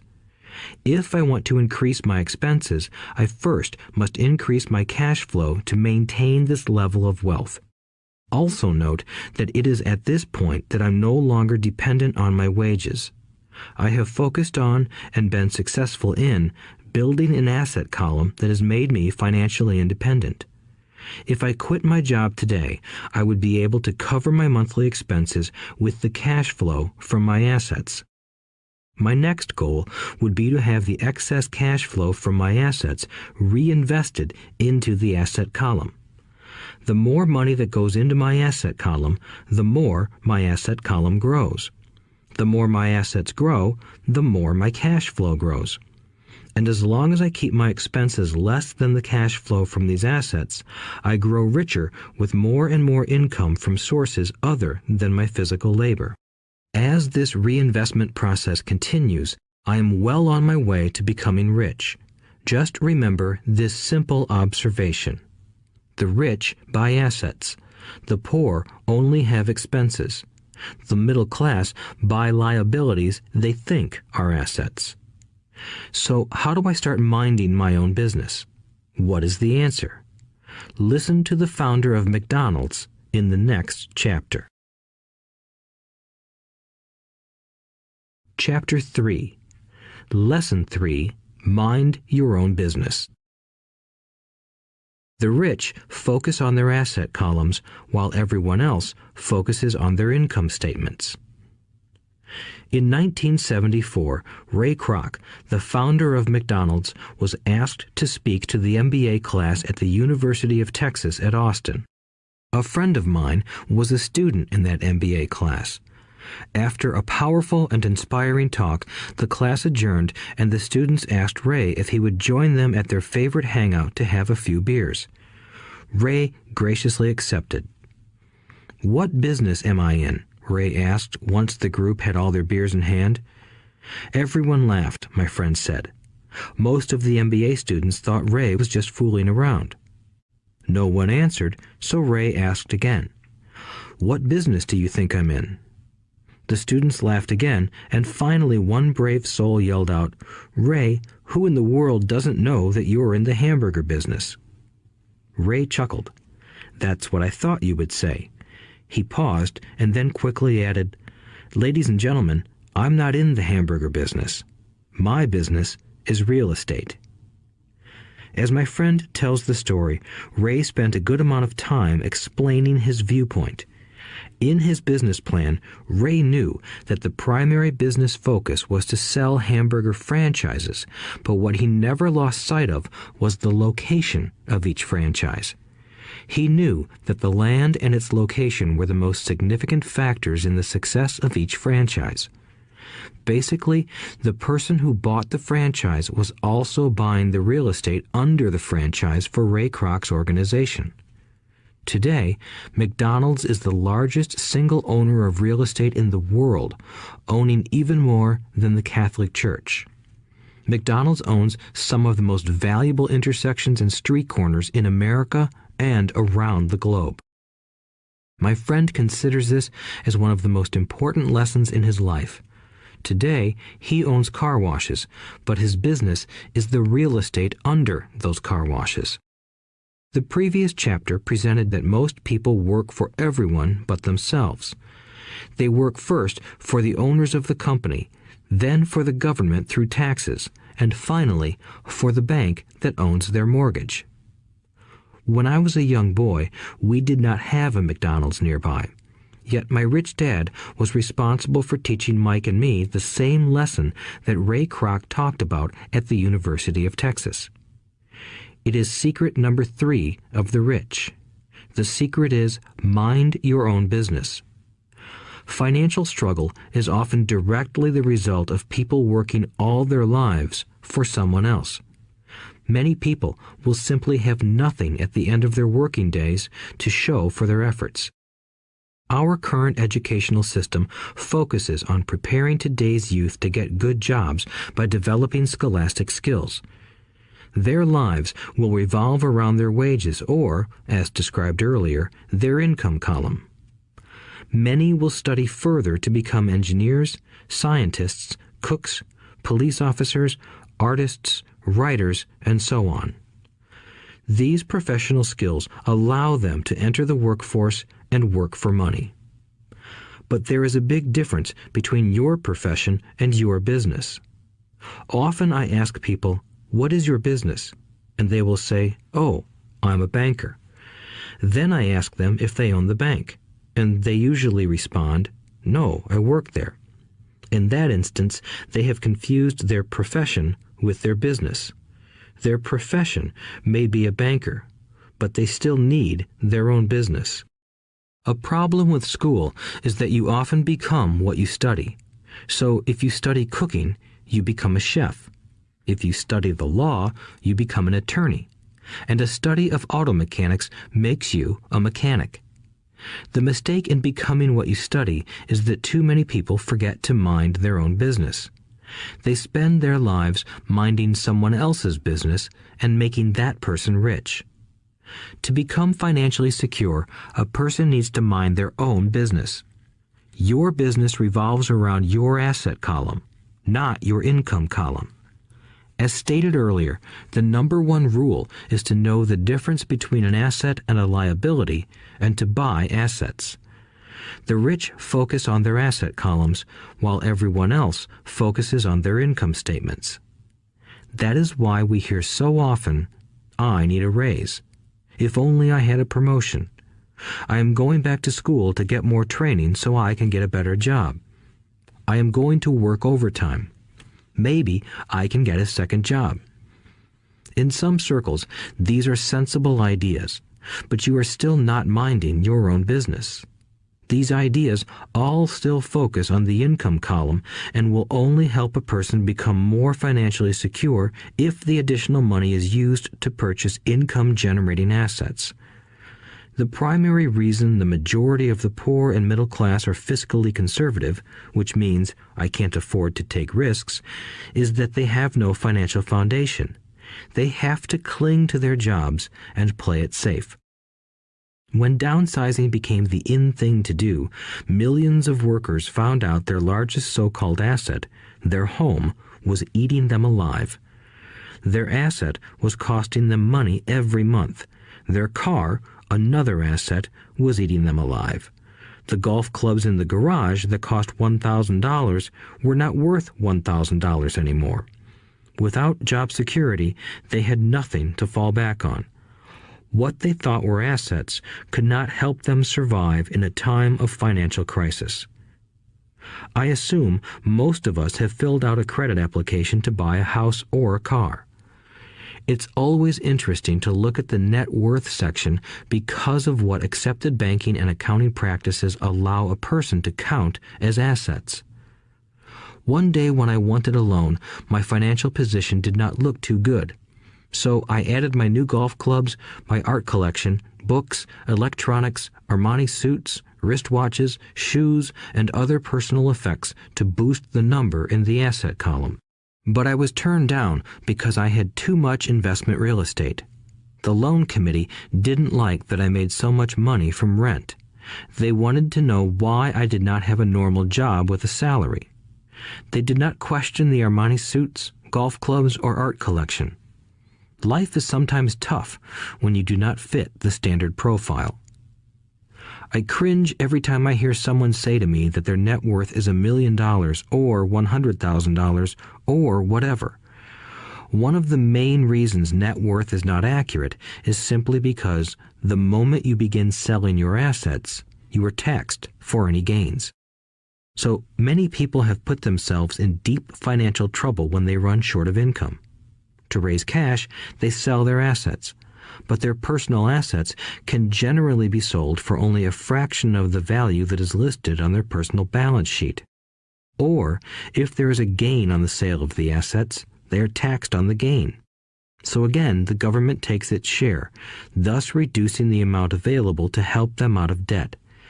That is why I say someone's net worth is often worth less than they think. Start minding your own business. Keep your daytime job, but start buying real assets, not liabilities or personal effects that have no real value once you get them home. A new car loses nearly 25% of the price you pay for it the moment you drive it off the lot. It is not a true asset even if your banker lets you list it as one. My $400 new titanium driver was worth $150 the moment I teed off. Keep expenses low, reduce liabilities, and diligently build a base of solid assets. For young people who have not yet left home, it is important for parents to teach them the difference between an asset and a liability. Get them to start building a solid asset column before they leave home, get married, buy a house, have kids, and get stuck in a risky financial position, clinging to a job and buying everything on credit. I see so many young couples who get married and trap themselves into a lifestyle that will not let them get out of debt for most of their working years. For many people, just as the last child leaves home, the parents realize they have not adequately prepared for retirement and they begin to scramble to put some money away. Then their own parents become ill and they find themselves with new responsibilities. So what kind of assets am I suggesting that you or your children acquire? In my world, real assets fall into the following categories. Businesses that do not require my presence. I own them, but they are managed or run by other people. If I have to work there, it's not a business. It becomes my job. Stocks, bonds, income-generating real estate, notes, IOUs, royalties from intellectual property such as music, scripts, and patents. Anything else that has value, produces income, or appreciates, and has a ready market. As a young boy, my educated dad encouraged me to find a safe job, but my rich dad encouraged me to begin acquiring assets that I loved. If you don't love it, you won't take care of it. I collect real estate simply because I love buildings and land. I love shopping for them, and I could look at them all day long. When problems arise, the problems aren't so bad that it changes my love for real estate. For people who hate real estate, they shouldn't buy it. I also love stocks of small companies, especially startups, because I am an entrepreneur, not a corporate person. In my early years, I worked in large organizations such as Standard Oil of California, the U.S. Marine Corps, and Xerox Corporation. I enjoyed my time with those organizations and have fond memories, but I know deep down I am not a company man. I like starting companies, not running them. So my stock buys are usually of small companies. Sometimes I even start the company and take it public. Fortunes are made in new stock issues, and I love the game. Many people are afraid of small-cap companies and call them risky, and they are. But that risk is diminished if you love what the investment is, understand it, and know the game. With small companies, my investment strategy is to be out of the stock in a year. On the other hand, my real estate strategy is to start small and keep trading up for bigger properties, and, therefore, delay paying taxes on the gain. This allows the value to increase dramatically. I generally hold real estate less than 7 years. For years, even while I was with the Marine Corps and Xerox, I did what my rich dad recommended. I kept my day job, but I still minded my own business. I was active in my asset column trading real estate and small stocks. Rich Dad always stressed the importance of financial literacy. The better I was at understanding the accounting and cash management, the better I would be at analyzing investments and eventually starting and building my own company. I don't encourage anyone to start a company unless they really want to. Knowing what I know about running a company, I wouldn't wish that task on anyone. There are times when people can't find employment and starting a company seems like the best solution. But the odds are against success. 9 out of 10 companies fail in 5 years. Of those that survive the first 5 years, 9 out of every 10 of those eventually fail as well. So only if you really have the desire to own your own company do I recommend it. Otherwise, keep your day job and mind your own business. When I say mind your own business, I mean to build and keep your asset column strong. Once a dollar goes into it, never let it come out. Think of it this way. Once a dollar goes into your asset column, it becomes your employee. The best thing about money is that it works 24 hours a day and can work for generations. Keep your day job, be a great hard-working employee, but keep building that asset column. As your cash flow grows, you can indulge in some luxuries. An important distinction is that rich people buy luxuries last, while the poor and middle class tend to buy luxuries first. The poor and the middle class often buy luxury items like big houses, diamonds, furs, jewelry, or boats because they want to look rich. They look rich, but in reality they just get deeper in debt on credit. The old money people, the long-term rich, build their asset column first. Then the income generated from the asset column buys their luxuries. The poor and middle class buy luxuries with their own sweat, blood, and children's inheritance. A true luxury is a reward for investing in and developing a real asset. For example, when my wife Kim and I had extra money coming from our apartment houses, she went out and bought her Mercedes. It didn't take any extra work or risk on her part because the apartment house bought the car. She did, however, have to wait 4 years while the real estate investment portfolio grew and began generating enough extra cash flow to pay for the car. But the luxury, the Mercedes, was a true reward because she proved she knew how to grow her asset column. That car now means a lot more to her than simply another pretty car. It means she used her financial intelligence to afford it. Instead, most people impulsively go out and buy a new car or some other luxury on credit. They may feel bored and just want a new toy. Buying a luxury on credit often causes a person to eventually resent that luxury because the debt becomes a financial burden. After you've taken the time and invested in and built your own business, you are now ready to learn the biggest secret of the rich, the secret that puts the rich way ahead of the pack. Chapter 4. Lesson 4. The History of Taxes and the Power of Corporations. My rich dad just played the game smart, and he did it through corporations, the biggest secret of the rich. I remember in school being told the story of Robin Hood and his merry men. My teacher thought it was a wonderful story of a romantic hero who robbed from the rich and gave to the poor. My rich dad did not see Robin Hood as a hero. He called Robin Hood a crook. Robin Hood may be long gone, but his followers live on. I often still hear people say, "Why don't the rich pay for it?" or "The rich should pay more in taxes and give it to the poor." It is this Robin Hood fantasy, or taking from the rich to give to the poor, that has caused the most pain for the poor and the middle class. The reason the middle class is so heavily taxed is because of the Robin Hood ideal. The reality is that the rich are not taxed. It's the middle class who pays for the poor, especially the educated upper-income middle class. Again, to understand fully how things happen, we need to look at the history of taxes.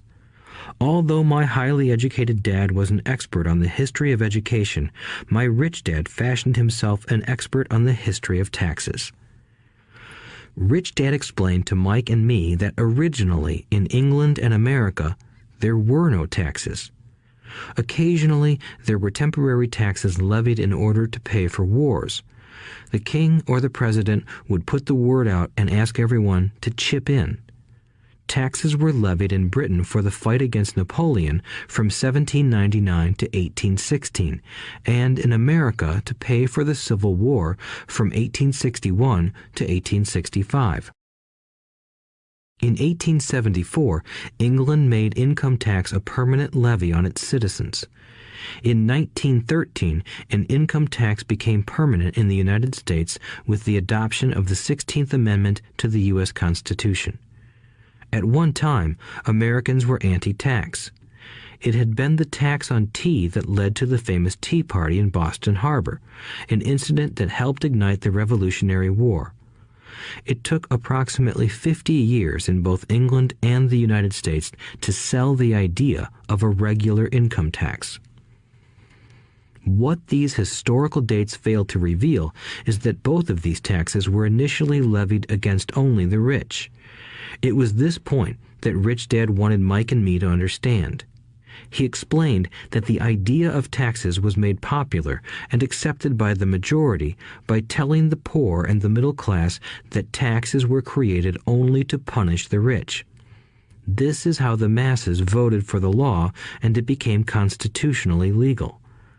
Although it was intended to punish the rich, in reality it wound up punishing the very people who voted for it, the poor and middle class. Once government got a taste of money, its appetite grew, said Rich Dad. Your dad and I are exactly opposite. He's a government bureaucrat, and I am a capitalist.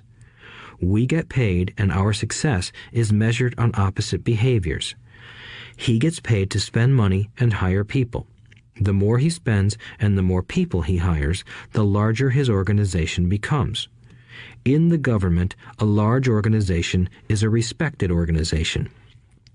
On the other hand, within my organization, the fewer people I hire and the less money I spend, the more I am respected by my investors. That's why I don't like government people. They have different objectives than most business people. As the government grows, more and more tax dollars are needed to support it. My educated dad sincerely believed that government should help people. He loved John F. Kennedy and especially the idea of the Peace Corps. He loved the idea so much that both he and my mom worked for the Peace Corps, training volunteers to go to Malaysia, Thailand, and the Philippines. He always strived for additional grants and budget increases so he could hire more people, both in his job with the Education Department and in the Peace Corps. From the time I was about 10 years old, I would hear from my rich dad that government workers were a pack of lazy thieves, and from my poor dad I would hear how the rich were greedy crooks who should be made to pay more taxes. Both sides had valid points. It was difficult to go to work for one of the biggest capitalists in town and come home to a father who was a prominent government leader. It was not easy to know which dad to believe. Yet, when you study the history of taxes, an interesting perspective emerges. As I said, the passage of taxes was only possible because the masses believed in the Robin Hood theory of economics. Take from the rich and give to everyone else. The problem was that the government's appetite for money was so great that taxes soon needed to be levied on the middle class, and from there it kept trickling down. However, the rich saw an opportunity because they don't play by the same set of rules. The rich knew about corporations, which became popular in the days of sailing ships. The rich created the corporation as a vehicle to limit their risk to the assets of each voyage. The rich put their money into a corporation to finance the voyage. The corporation would then hire a crew to sail to the New World to look for treasure. If the ship was lost, the crew lost their lives, but the loss to the rich would be limited only to the money they invested for that particular voyage. It is the knowledge of the legal corporate structure that really gives the rich a vast advantage over the poor and middle class. Having two fathers teaching me, one a socialist and the other a capitalist, I quickly began to realize that the philosophy of the capitalist made more financial sense to me. It seemed to me that the socialists ultimately penalized themselves due to their lack of financial education. No matter what the take from the rich crowd came up with, the rich always found a way to outsmart them. That is how taxes were eventually levied on the middle class. The rich outsmarted the intellectuals solely because they understood the power of money, a subject not taught in schools. How did the rich outsmart the intellectuals? Once the take from the rich tax was passed, cash started flowing into government coffers. Initially, people were happy. Money was handed out to government workers and the rich. It went to government workers in the form of jobs and pensions, and it went to the rich via their factories receiving government contracts. The government received a large pool of money, but the problem was the fiscal management of that money. The government ideal is to avoid having excess money. If you fail to spend your allotted funds, you risk losing it in the next budget. You would certainly not be recognized for being efficient. Business people, on the other hand, are rewarded for having excess money and are applauded for their efficiency. As this cycle of growing government spending continued, the demand for money increased, and the tax the rich idea was adjusted to include lower income levels down to the very people who voted it in, the poor and the middle class. True capitalists used their financial knowledge to simply find an escape. They headed back to the protection of a corporation. But what many people who have never formed a corporation don't know is that a corporation is not really a thing. A corporation is merely a file folder with some legal documents in it, sitting in some attorney's office and registered with a state government agency. It's not a big building or a factory or a group of people. A corporation is merely a legal document that creates a legal body without a soul. Using it, the wealth of the rich was once again protected. It was popular because the income tax rate of a corporation is less than the individual income tax rates. In addition, certain expenses could be paid by a corporation with pre-tax dollars. This war between the haves and have-nots has raged for hundreds of years. The battle is waged whenever and wherever laws are made, and it will go on forever. The problem is that the people who lose are the uninformed, the ones who get up every day and diligently go to work and pay taxes. If they only understood the way the rich play the game, they could play it too. Then they would be on their way to their own financial independence. This is why I cringe every time I hear a parent advise their children to go to school so they can find a safe, secure job. An employee with a safe, secure job without financial aptitude has no escape. Average Americans today work 5 to 6 months for the government just to cover their taxes. In my opinion, that is simply too long. The harder you work, the more you pay the government. That is why I believe that the idea of take from the rich backfired on the very people who voted it in. Every time people try to punish the rich don't simply comply. They react. They have the money, power, and intent to change things. They don't just sit there and voluntarily pay more taxes. Instead, they search for ways to minimize their tax burden. They hire smart attorneys and accountants and persuade politicians to change laws or create legal loopholes. They use their resources to effect change. The tax code of the United States also allows other ways to reduce taxes. Most of these vehicles are available to anyone, but it is the rich who find them because they are minding their own business. For example, 1031 is jargon for Section 1031 of the Internal Revenue Code, which allows a seller to delay paying taxes on a piece of real estate that is sold for a capital gain through an exchange for a more expensive piece of real estate. Real estate is one investment vehicle that has a great tax advantage. As long as you keep trading up in value, you will not be taxed on the gains until you liquidate. People who don't take advantage of these legal tax savings are missing a great opportunity to build their asset columns. The poor and middle class don't have the same resources. They sit there and let the government's needles enter their arm and allow the blood donation to begin. Today, I am constantly shocked at the number of people who pay more taxes or take fewer deductions simply because they are afraid of the government. I have friends who have had their businesses shut down and destroyed, only to find out it was a mistake on the part of the government. I realize all that, but the price of working from January to May is a high price to pay for that intimidation. My poor dad never fought back. My rich dad didn't either. He just played the game smarter, and he did it through corporations, the biggest secret of the rich. You may remember the first lesson I learned from my rich dad. I was a little boy of 9 who had to sit and wait for him to choose to talk to me. I sat in his office waiting for him to get to me. He was ignoring me on purpose. He wanted me to recognize his power and to desire to have that power for myself one day. During all the years I studied and learned from him, he always reminded me that knowledge is power. and with money comes great power that requires the right knowledge to keep it and make it multiply. Without that knowledge, the world pushes you around. Rich Dad constantly reminded Mike and me that the biggest bully was not the boss or the supervisor, but the tax man. The tax man will always take more if you let him. The first lesson of having money work for you, as opposed to you working for money, is all about power. If you work for money, you give the power to your employer. If money works for you, you keep the power and control it.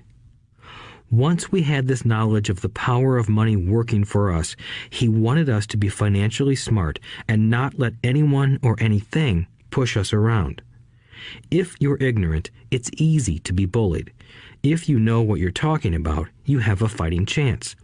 That is why he paid so much for smart tax accountants and attorneys. It was less expensive to pay them than to pay the government. His best lesson to me was, be smart and you won't be pushed around as much.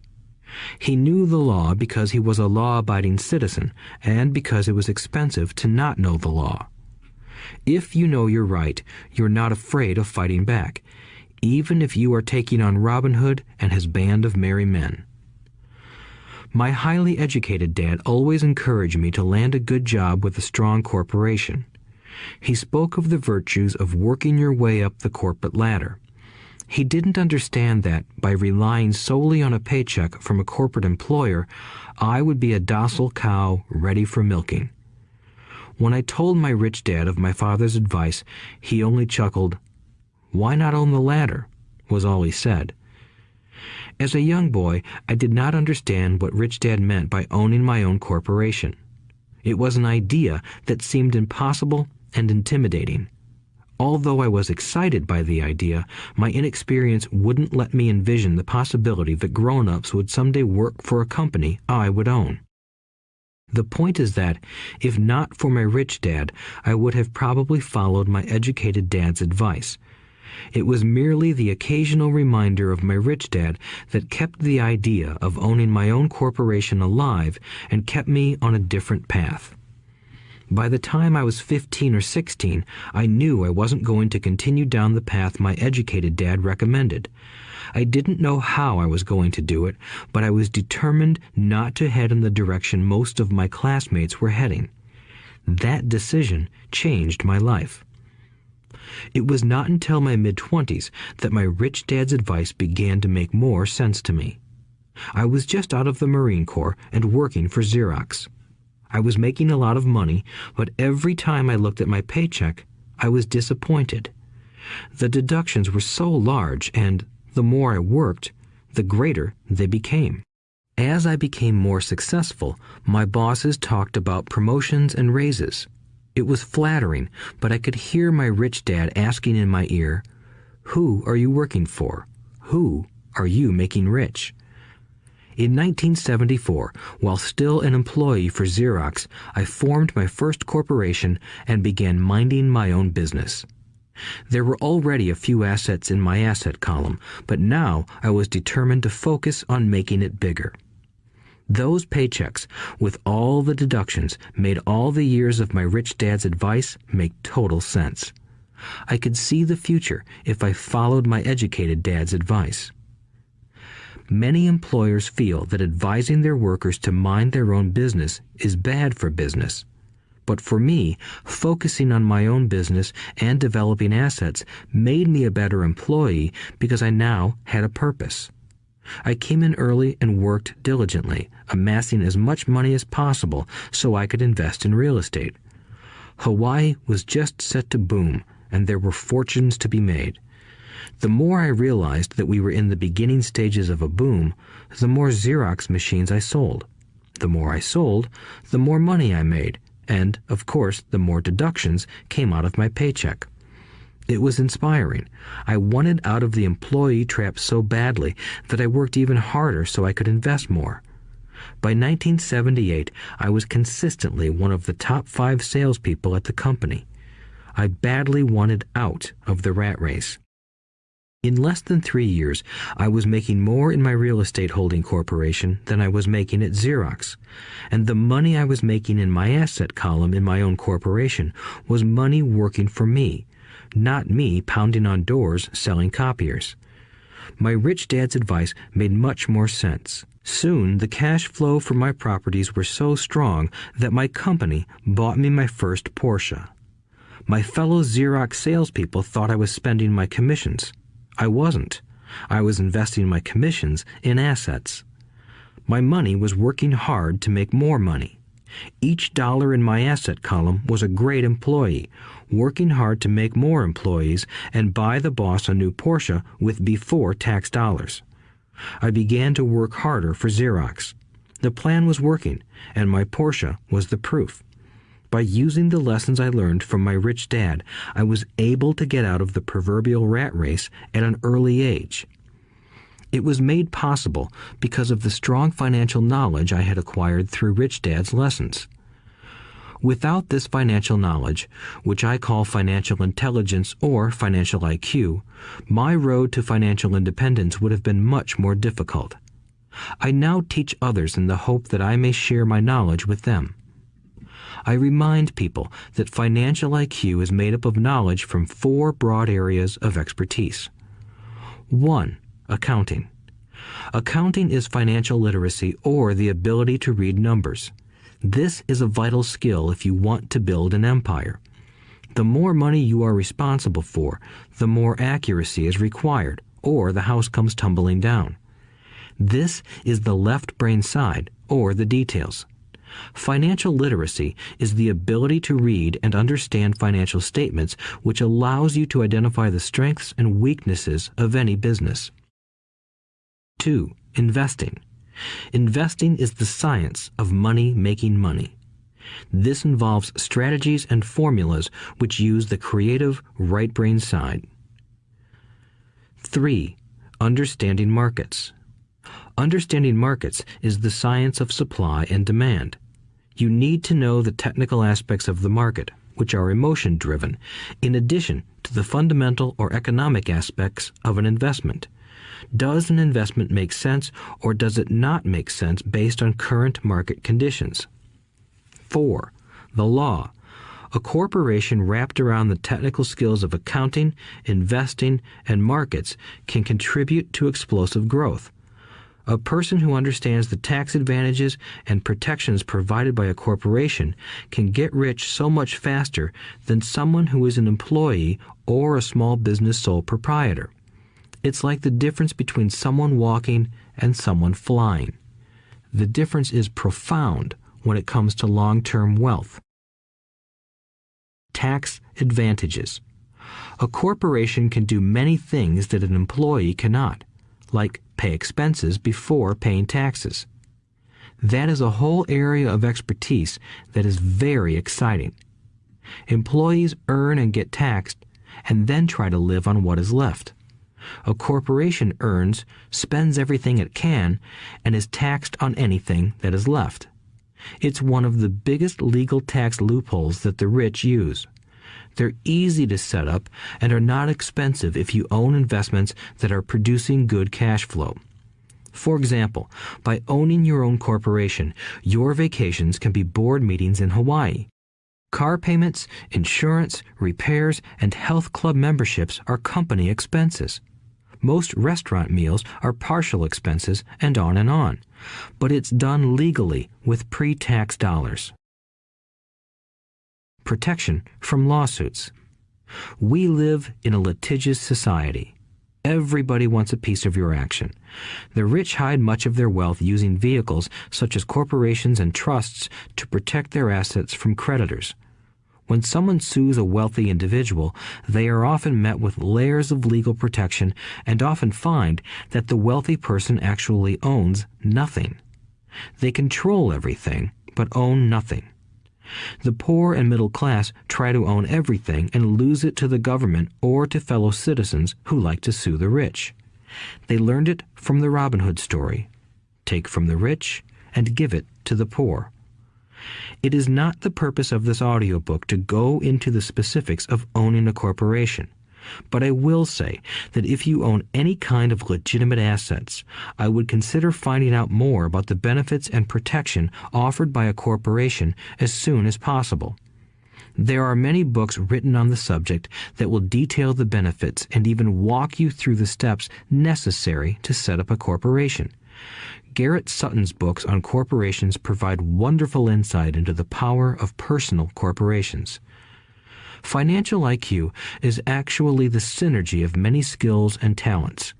I would say it is the combination of the 4 technical skills listed above that make up basic financial intelligence. If you aspire to great wealth, it is the combination of these skills that will greatly amplify your financial intelligence. In summary, business owners with corporations 1. Earn, 2. Spend, 3. Pay taxes. Employees who work for corporations 1. Earn, 2. Pay taxes, 3. Spend. As part of your overall financial strategy, I recommend that you learn about the protection that legal entities can provide for businesses and assets. Chapter 5. Lesson 5. The rich invent money. Often in the real world, it's not the smart who get ahead, but the bold. Last night, I took a break from writing and watched a TV program on the history of a young man named Alexander Graham Bell. Bell had just patented his telephone and was having growing pains because the demand for his new invention was so strong. Needing a bigger company, he then went to the giant at that time, Western Union, and asked them if they would buy his patent and his tiny company. He wanted $100,000 for the whole package. The president of Western Union scoffed at him and turned him down, saying the price was ridiculous. The rest is history. A multi-billion-dollar industry emerged, and AT&T was born. The evening news came on right after the story of Alexander Graham Bell. On the news was a story of another downsizing at a local company. The workers were angry and complained that the company ownership was unfair. A terminated manager of about 45 years of age had his wife and 2 babies at the plant and was begging the guards to let him talk to the owners to ask if they would reconsider his termination. He had just bought a house and was afraid of losing it. The camera focused in on his pleading for all the world to see. Needless to say, it held my attention. I have been teaching professionally since 1984. It has been a great experience and a rewarding one. It is also a disturbing profession, for I have taught thousands of individuals, and I see one thing in common in all of us, myself included. We all have tremendous potential, and we all are blessed with gifts. Yet the one thing that holds all of us back is some degree of self-doubt. It is not so much the lack of technical information that holds us back, but more the lack of self-confidence. Some are more affected than others. Once we leave school, most of us know that it is not so much a matter of college degrees or good grades that count. In the real world, outside of academics, something more than just grades is required. I have heard it called many things: guts, chutzpah, balls, audacity, bravado, cunning, daring, tenacity, and brilliance. This factor, whatever it is labeled, ultimately decides one's future much more than school grades do. Inside each of us is one of these brave, brilliant, and daring characters. There is also the flip side of that character, people who could get down on their knees and beg if necessary. After a year in Vietnam as a Marine Corps pilot, I got to know both of those characters inside of me intimately. One is not better than the other. Yet, as a teacher, I recognized that it was excessive fear and self-doubt that were the greatest detractors of personal genius. It broke my heart to see students know the answers, yet lack the courage to act on the answer. Often in the real world, it's not the smart who get ahead, but the bold. In my personal experience, your financial genius requires both technical knowledge as well as courage. If fear is too strong, the genius is suppressed. In my classes, I strongly urge students to learn to take risks, to be bold, and to let their genius convert that fear into power and brilliance. It works for some and just terrifies others. I have come to realize that for most people, when it comes to the subject of money, they would rather play it safe. I have had to field questions such as, why take risks? Why should I bother developing my financial IQ? Why should I become financially literate? And I answer, just to have more options. There are huge changes up ahead.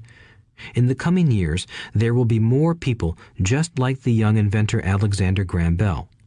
There will be 100 people like Bill Gates and hugely successful companies like Microsoft created every year all over the world. And there will also be many more bankruptcies, layoffs, and downsizings. So why bother developing your financial IQ? No one can answer that but you.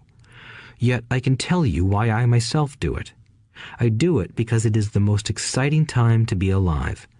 I'd rather be welcoming change than dreading change. I'd rather be excited about making millions than worrying about not getting a raise. This period we are in now is a most exciting time, unprecedented in our world's history. Generations from now, people will look back at this period of time and remark at what an exciting era it must have been. It was the death of the old and birth of the new. It was full of turmoil, and it was exciting. So why bother developing your financial IQ? Because if you do, you will prosper greatly. And if you don't, this period of time will be a frightening one. It will be a time of watching some people move boldly forward while others cling to worn-out life preservers. Land was wealth 300 years ago, so the person who owned the land owned the wealth. Later, wealth was in factories and production, and America rose to dominance. The industrialist owned the wealth. Today, wealth is in information, and the person who has the most timely information owns the wealth. The problem is that information flies around the world at the speed of light. The new wealth cannot be contained by boundaries and borders as land and factories were. The changes will be faster and more dramatic. There will be a dramatic increase in the number of new multimillionaires. There also will be those who are left behind. I find so many people struggling today, often working harder, simply because they cling to old ideas. They want things to be the way they were, and they resist change.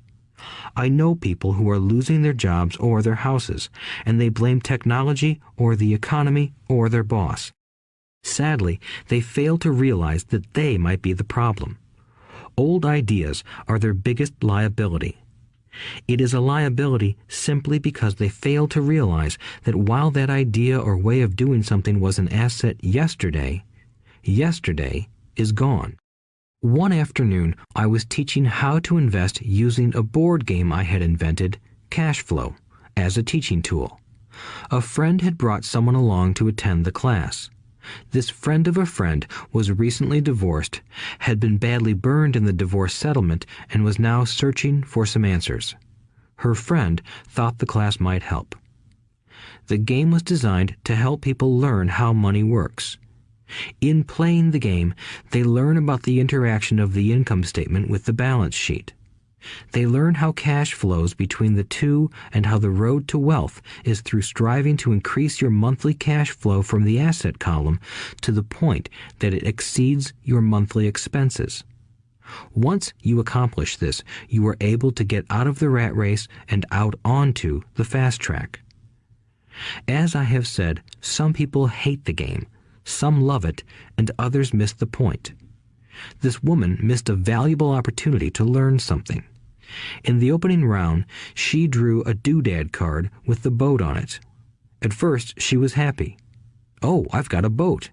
Then, as her friend tried to explain how the numbers worked on her income statement and balance sheet, she got frustrated because she had never liked math.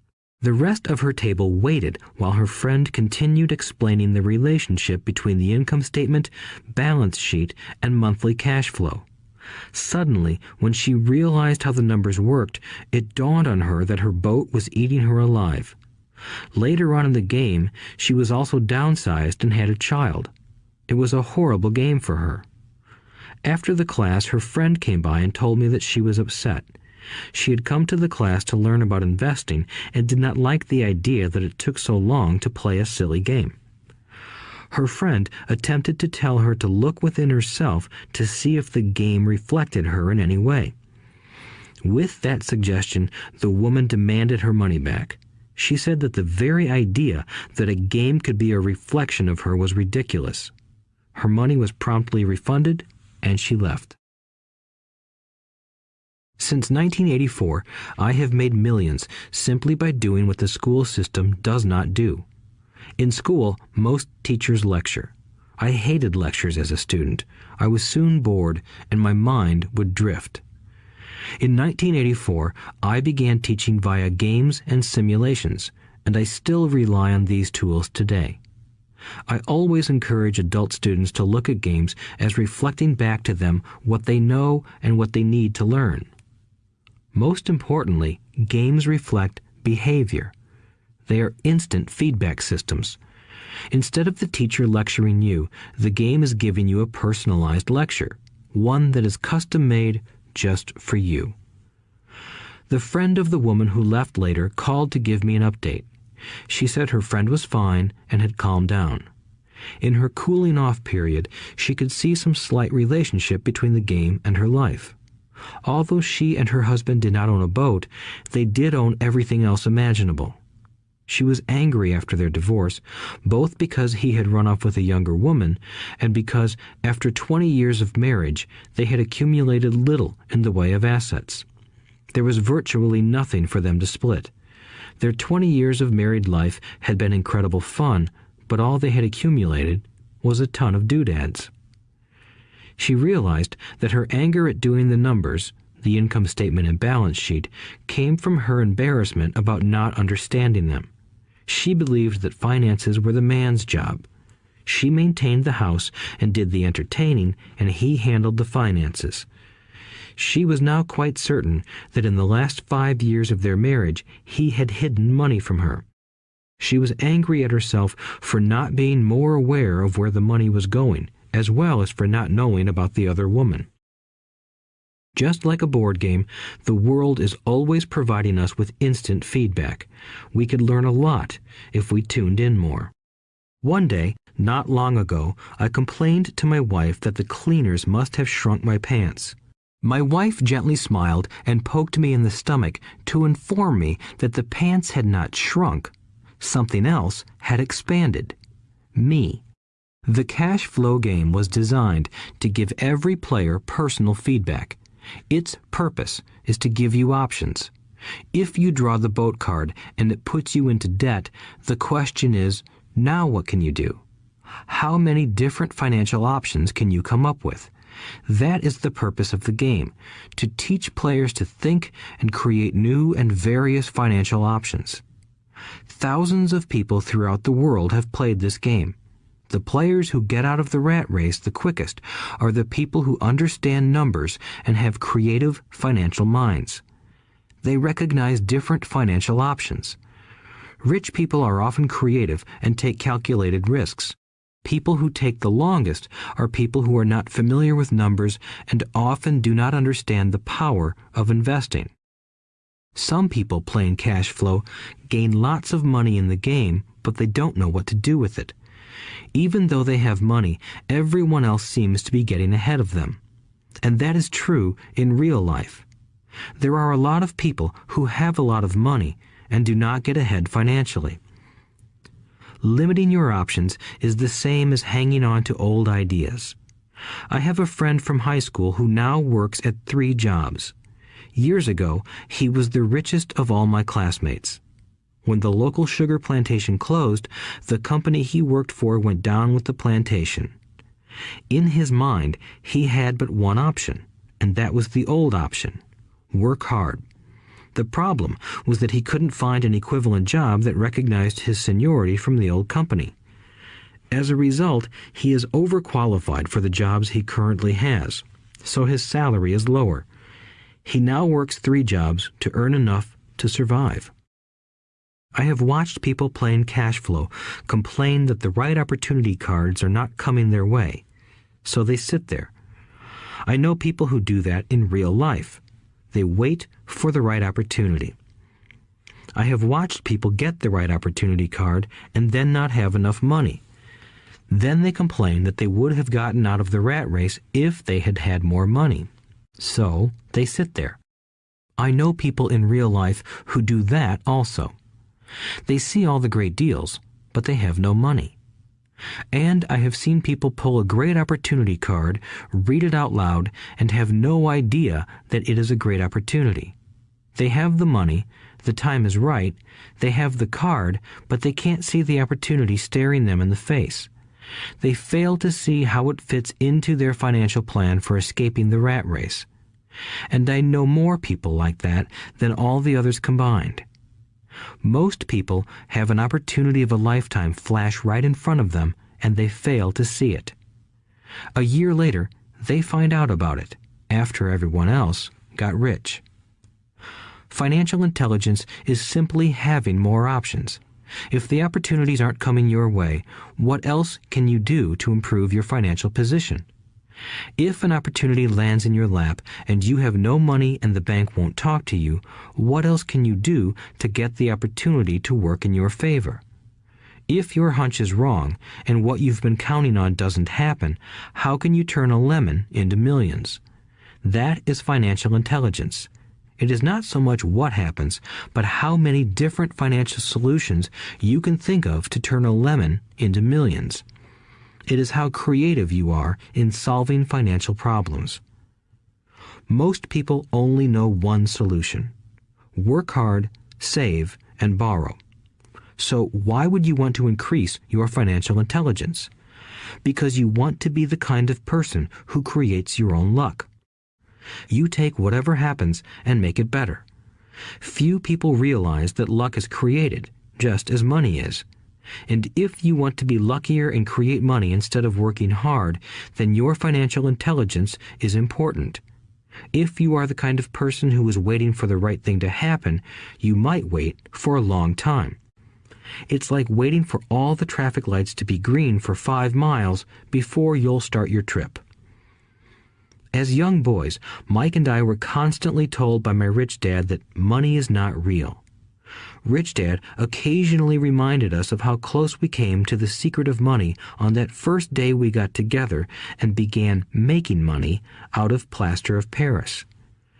The poor and middle class work for money, he would say. The rich make money. The more real you think money is, the harder you will work for it. If you can grasp the idea that money is not real, you will grow richer faster. What is it? Was a question Mike and I often came back with.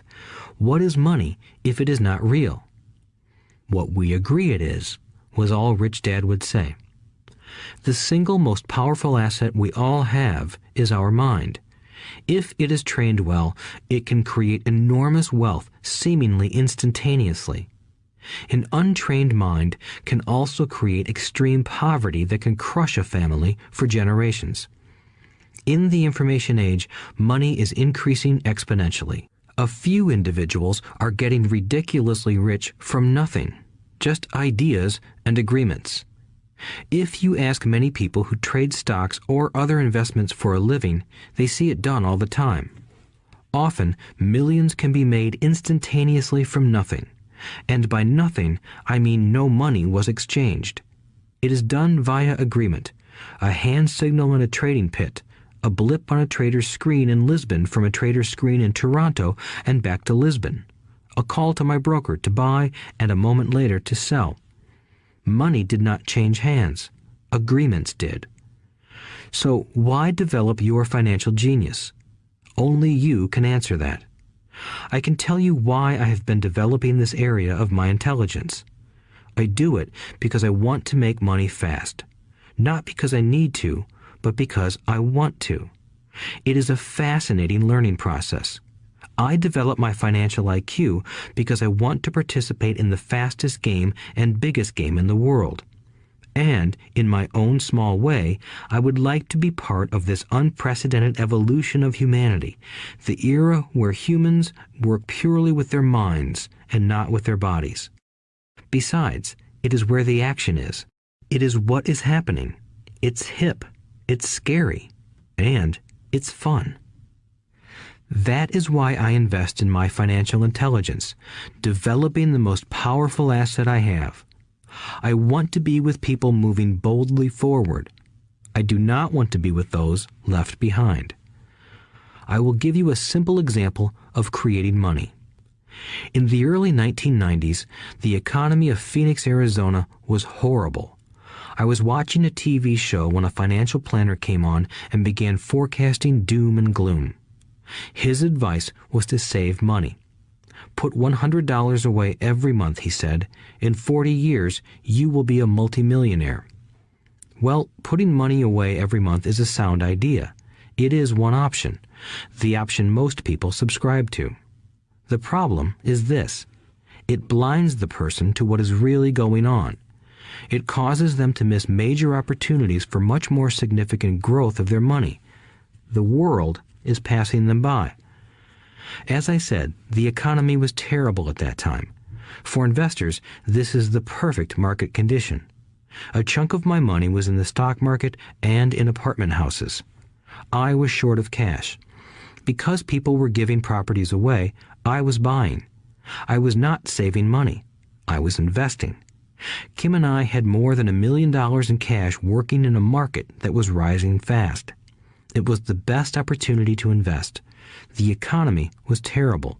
I just could not pass up these small deals. Houses that were once $100,000 were now $75,000. But instead of shopping with local real estate agents, I began shopping at the bankruptcy attorney's office or the courthouse steps. In these shopping places, a $75,000 house could sometimes be bought for $20,000 or less. For $2,000, which was loaned to me from a friend for 90 days for $200, I gave an attorney a cashier's check as a down payment. While the acquisition was being processed, I ran an ad advertising a $75,000 house for only $60,000 and no money down. The phone rang hard and heavy. Prospective buyers were screened, and once the property was legally mine, all the prospective buyers were allowed to look at the house. It was a feeding frenzy. The house sold in a few minutes. I asked for a $2,500 processing fee, which they gladly handed over, and the escrow and title company took over from there. I returned the $2,000 to my friend with an additional $200. He was happy, the home buyer was happy, the attorney was happy, and I was happy. I had sold a house for $60,000 that cost me $20,000. The $40,000 was created from money in my asset column in the form of a promissory note from the buyer. Total working time, 5 hours. So, now that you are on your way to becoming more financially literate and skilled at reading numbers, I will tell you why this is an example of money being invented. During this depressed market, Kim and I were able to do 6 of these simple transactions in our spare time. While the bulk of our money was in larger properties and the stock market, we were able to create more than $190,000 in assets, notes at 10% interest, in those 6 buy, create, and sell transactions. That comes to approximately $19,000 a year income, much of it sheltered through our private corporation. Much of that $19,000 a year goes to pay for our company cars, gas, trips, insurance, dinners with clients, and other things. By the time the government gets a chance to tax that income, it's been spent on legally allowed pre-tax expenses. This was a simple example of how money is invented, created, and protected using financial intelligence. Ask yourself, how long would it take to save $190,000? Would the bank pay you 10% interest on your money? And the promissory note is good for 30 years. I hope they never pay me the $190,000. I have to pay a tax if they pay me the principal, and besides, $19,000 paid over 30 years is a little over $500,000 in income. I have people ask what happens if the person doesn't pay. That does happen, and it's good news.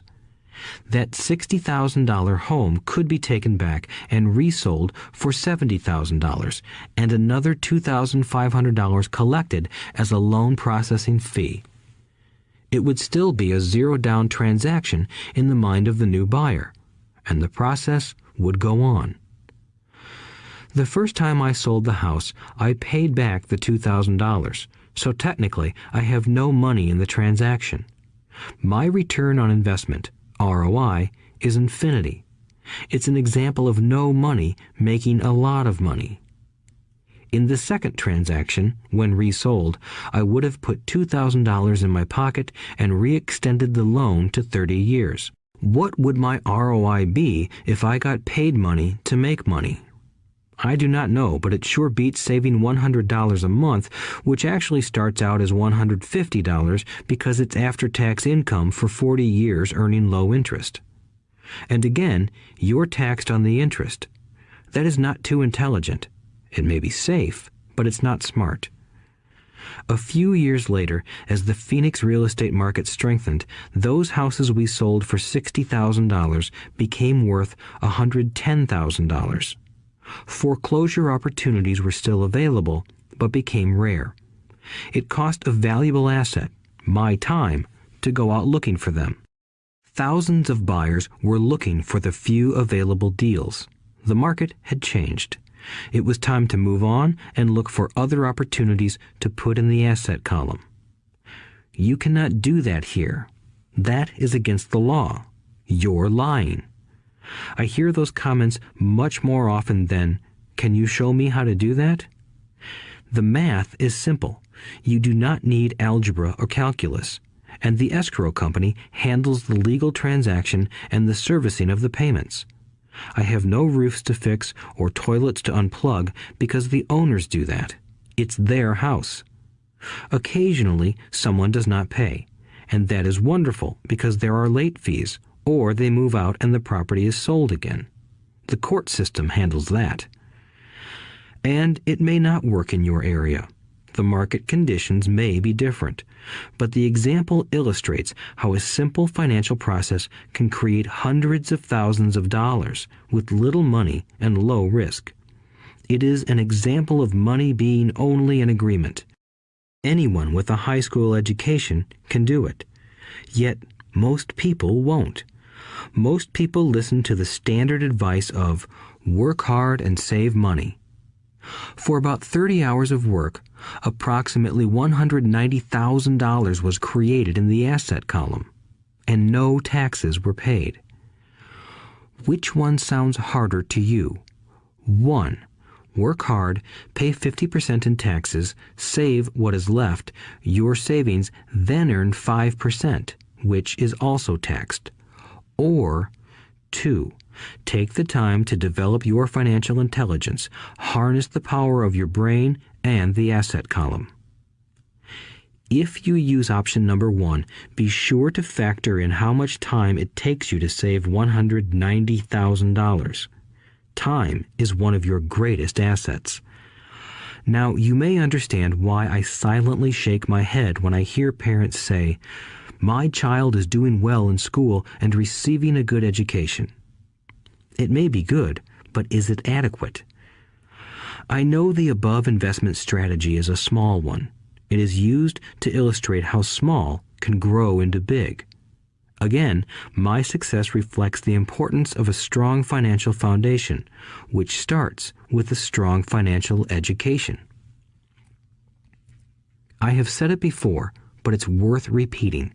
Financial intelligence is made up of these 4 main technical skills. 1. Accounting. Accounting is financial literacy, or the ability to read numbers. This is a vital skill if you want to build businesses or investments. 2. Investing. Investing is the science of money making money. 3. Understanding markets. Understanding markets is the science of supply and demand. Alexander Graham Bell gave the market what it wanted. So did Bill Gates. A $75,000 house offered for $60,000 that cost $20,000 was also the result of seizing an opportunity created by the market. Somebody was buying, and someone was selling. 4. The law. The law is the awareness of accounting, corporate, state, and federal regulations. I recommend playing by the rules. It is this basic foundation, or the combination of these skills, that is needed to be successful in the pursuit of wealth, whether it be through the buying of small homes, apartment buildings, companies, stocks, bonds, precious metals, baseball cards, or the like. A few years later, the real estate market rebounded and everyone else was getting in. The stock market was booming and everyone was getting in. The U.S. economy was getting back on its feet. I began selling and was now traveling to Peru, Norway, Malaysia, and the Philippines. The investment landscape had changed. We were no longer buying real estate. Now I just watch the values climb inside the asset column and will probably begin selling. I suspect that some of those 6 little house deals will sell and the $40,000 note will be converted to cash. I need to call my accountant to be prepared for cash and seek ways to shelter it. The point I would like to make is that investments come and go. The market goes up and comes down. Economies improve and crash. The world is always handing you opportunities of a lifetime, every day of your life, but all too often we fail to see them. But they are there. And the more the world changes and the more technology changes, the more opportunities there will be to allow you and your family to be financially secure for generations to come. So why bother developing your financial intelligence? Again, only you can answer that. I know why I continue to learn and develop. I do it because I know there are changes coming. I'd rather welcome change than cling to the past. I know there will be market booms and market crashes. I want to continually develop my financial intelligence because at each market change, some people will be on their knees begging for their jobs. Others, meanwhile, will take the lemons that life hands them, and we are all handed lemons occasionally, and turn them into millions. That's financial intelligence. I am often asked about the lemons I have turned into millions. I hesitate using many more examples of personal investments because I am afraid it comes across as bragging or tooting my own horn. That is not my intention. I use the examples only as numerical and chronological illustrations of actual and simple cases. I use the examples because I want you to know that it is easy. And the more familiar you become with the 4 pillars of financial intelligence, the easier it becomes. Personally, I use 2 main vehicles to achieve financial growth: real estate and small cap stocks. I use real estate as my foundation. Day in and day out, my properties provide cash flow and occasional spurts of growth and value. The small cap stocks are used for fast growth. I do not recommend anything that I do. The examples are just that, examples. If the opportunity is too complex and I do not understand the investment, I don't do it. Simple math and common sense are all you need to do well financially. There are 5 reasons for using examples. 1. To inspire people to learn more. 2. To let people know it is easy if the foundation is strong. 3. To show that anyone can achieve great wealth. 4. To show that there are millions of ways to achieve your goals. 5. To show that it's not rocket science. In 1989, I used to jog through a lovely neighborhood in Portland, Oregon. It was a suburb that had little gingerbread houses. They were small and cute. I almost expected to see Little Red Riding Hood skipping down the sidewalk on her way to Granny's. There were for sale signs everywhere. The timber market was terrible. The stock market had just crashed, and the economy was depressed. On one street, I noticed a for sale sign that was up longer than most. It looked old. Jogging past it one day, I ran into the owner, who looked troubled. "What are you asking for your house?" I asked. The owner turned and smiled weakly. "Make me an offer," he said. "It's been for sale for over a year. Nobody even comes by anymore to look at it." "I'll look," I said, and I bought the house a half hour later for $20,000 less than his asking price. It was a cute little 2-bedroom home with gingerbread trim on all the windows. It was light blue with gray accents and had been built in 1930. Inside, there was a beautiful rock fireplace, as well as 2 tiny bedrooms. It was a perfect rental house. I gave the owner $5,000 down for a $45,000 house that was really worth $65,000, except that no one wanted to buy it. The owner moved out in a week, happy to be free, and my first tenant moved in, a local college professor. After the mortgage, expenses, and management fees were paid, I put a little less than $40 in my pocket at the end of each month.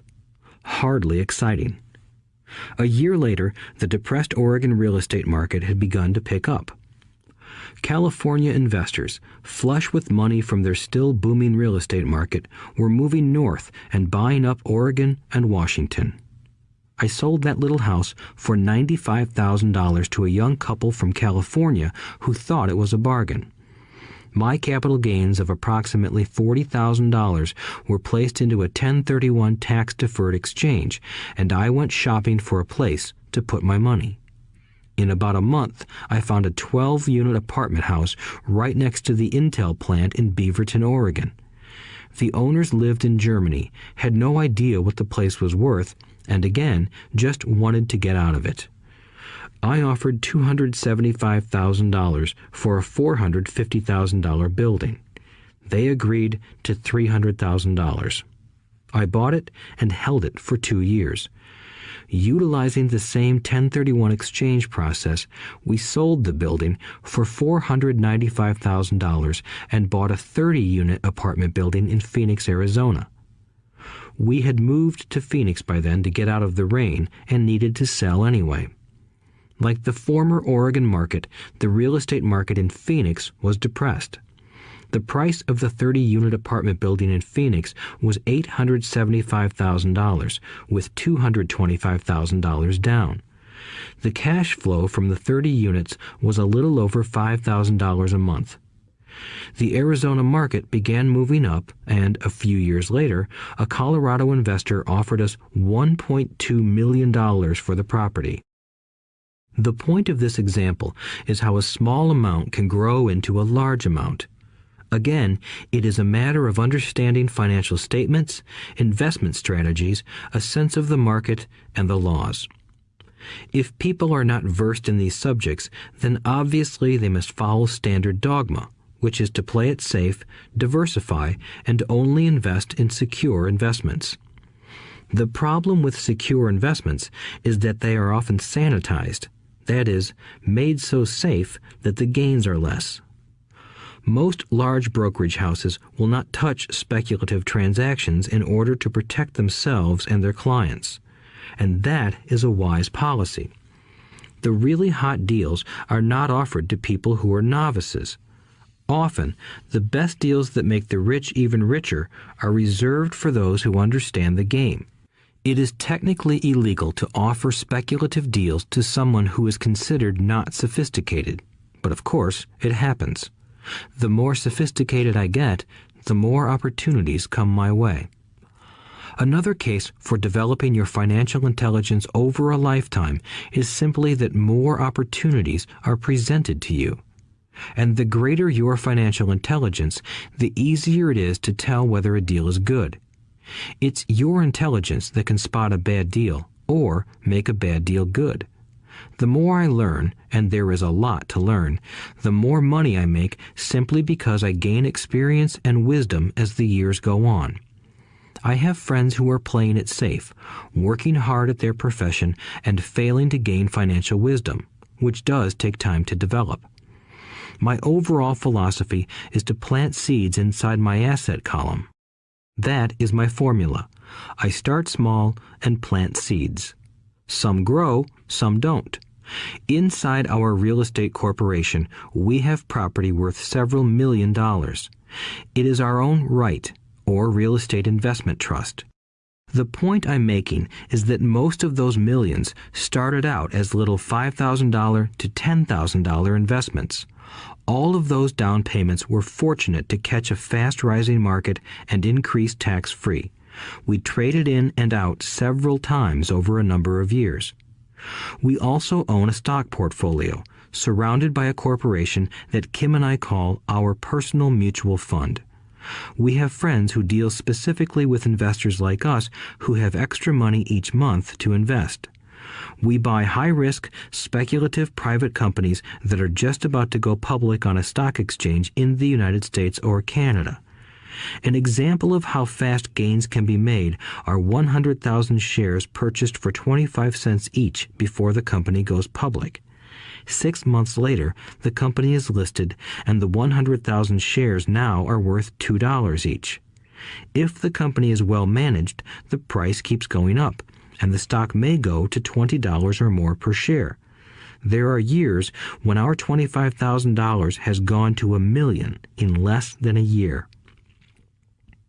It is not gambling if you know what you're doing. It is gambling if you're just throwing money into a deal and praying. The idea in anything is to use your technical knowledge, wisdom, and love of the game to cut the odds down, to lower the risk. Of course, there is always risk. It is financial intelligence that improves the odds. Thus, what is risky for one person is less risky to someone else. That is the primary reason I constantly encourage people to invest more in their financial education than in stocks, real estate, or other markets. The smarter you are, the better chance you have of beating the odds. The stock plays I personally invested in were extremely high risk for most people and absolutely not recommended.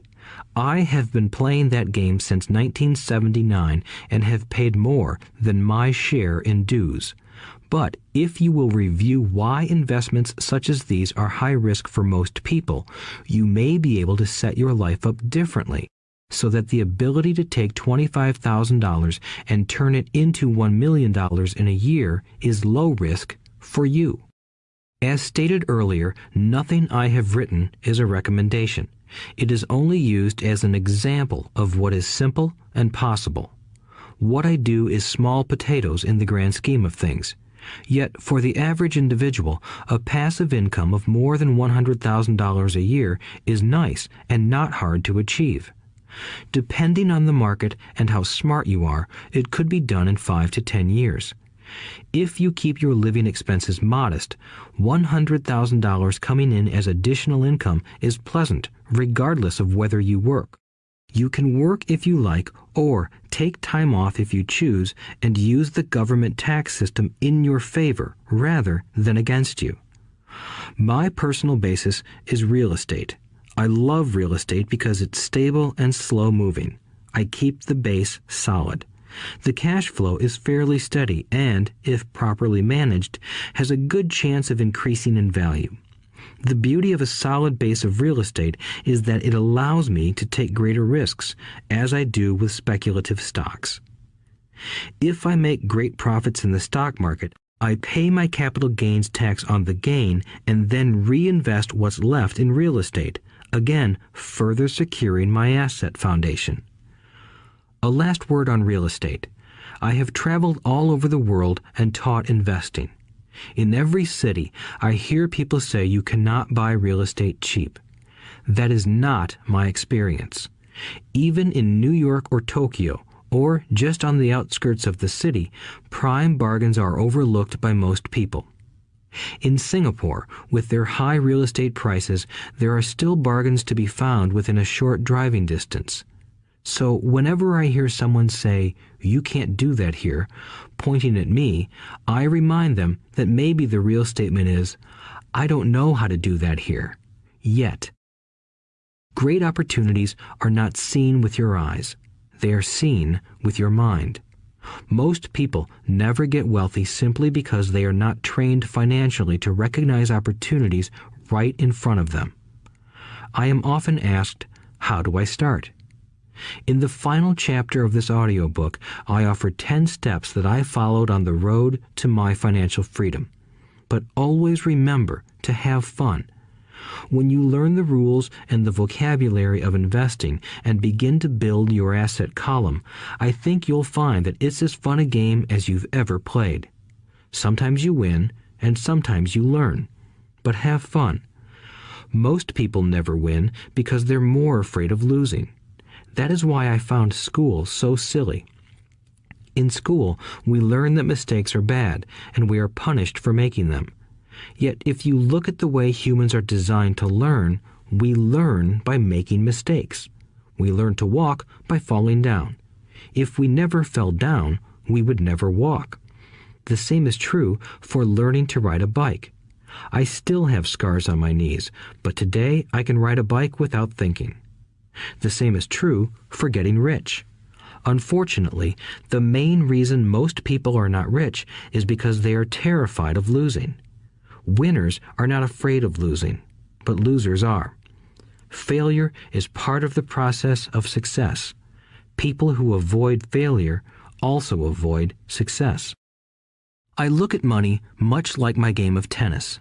I play hard, make mistakes, correct, make more mistakes, correct, and I get better. If I lose the game, I reach across the net, shake my opponent's hand, smile, and say, "See you next Saturday." There are two kinds of investors. One, the first and most common type is a person who buys a packaged investment. They call a retail outlet, such as a real estate company, a stockbroker, or a financial planner, and they buy something. It could be a mutual fund, a right, a stock, or bond. It is a clean and simple way of investing. An analogy would be a shopper who goes to a computer store and buys a computer right off the shelf. 2. The second type is an investor who creates investments. This investor usually assembles a deal in the same way a person who buys components builds a computer. I do not know the first thing about putting components of a computer together, but I do know how to put pieces of opportunities together, or know people who know how. It is this second type of investor who is the more professional investor. Sometimes it may take years for all the pieces to come together, and sometimes they never do. It is this second type of investor that my rich dad encouraged me to be. It is important to learn how to put the pieces together, because that is where the huge wins reside, and sometimes some huge losses if the tide goes against you. If you want to be the second type of investor, you need to develop 3 main skills. These skills are in addition to those required to become financially intelligent. 1. Find an opportunity that everyone else missed. You see with your mind what others miss with their eyes. For example, a friend bought this run-down old house. It was spooky to look at. Everyone wondered why he bought it. What he saw that we did not was that the house came with 4 extra empty lots. He discovered that after going to the title company. After buying the house, he tore the house down and sold the 5 lots to a builder for 3 times what he paid for the entire package. He made $75,000 for 2 months of work. It's not a lot of money, but it sure beats minimum wage, and it's not technically difficult. 2. Raise money. The average person only goes to the bank.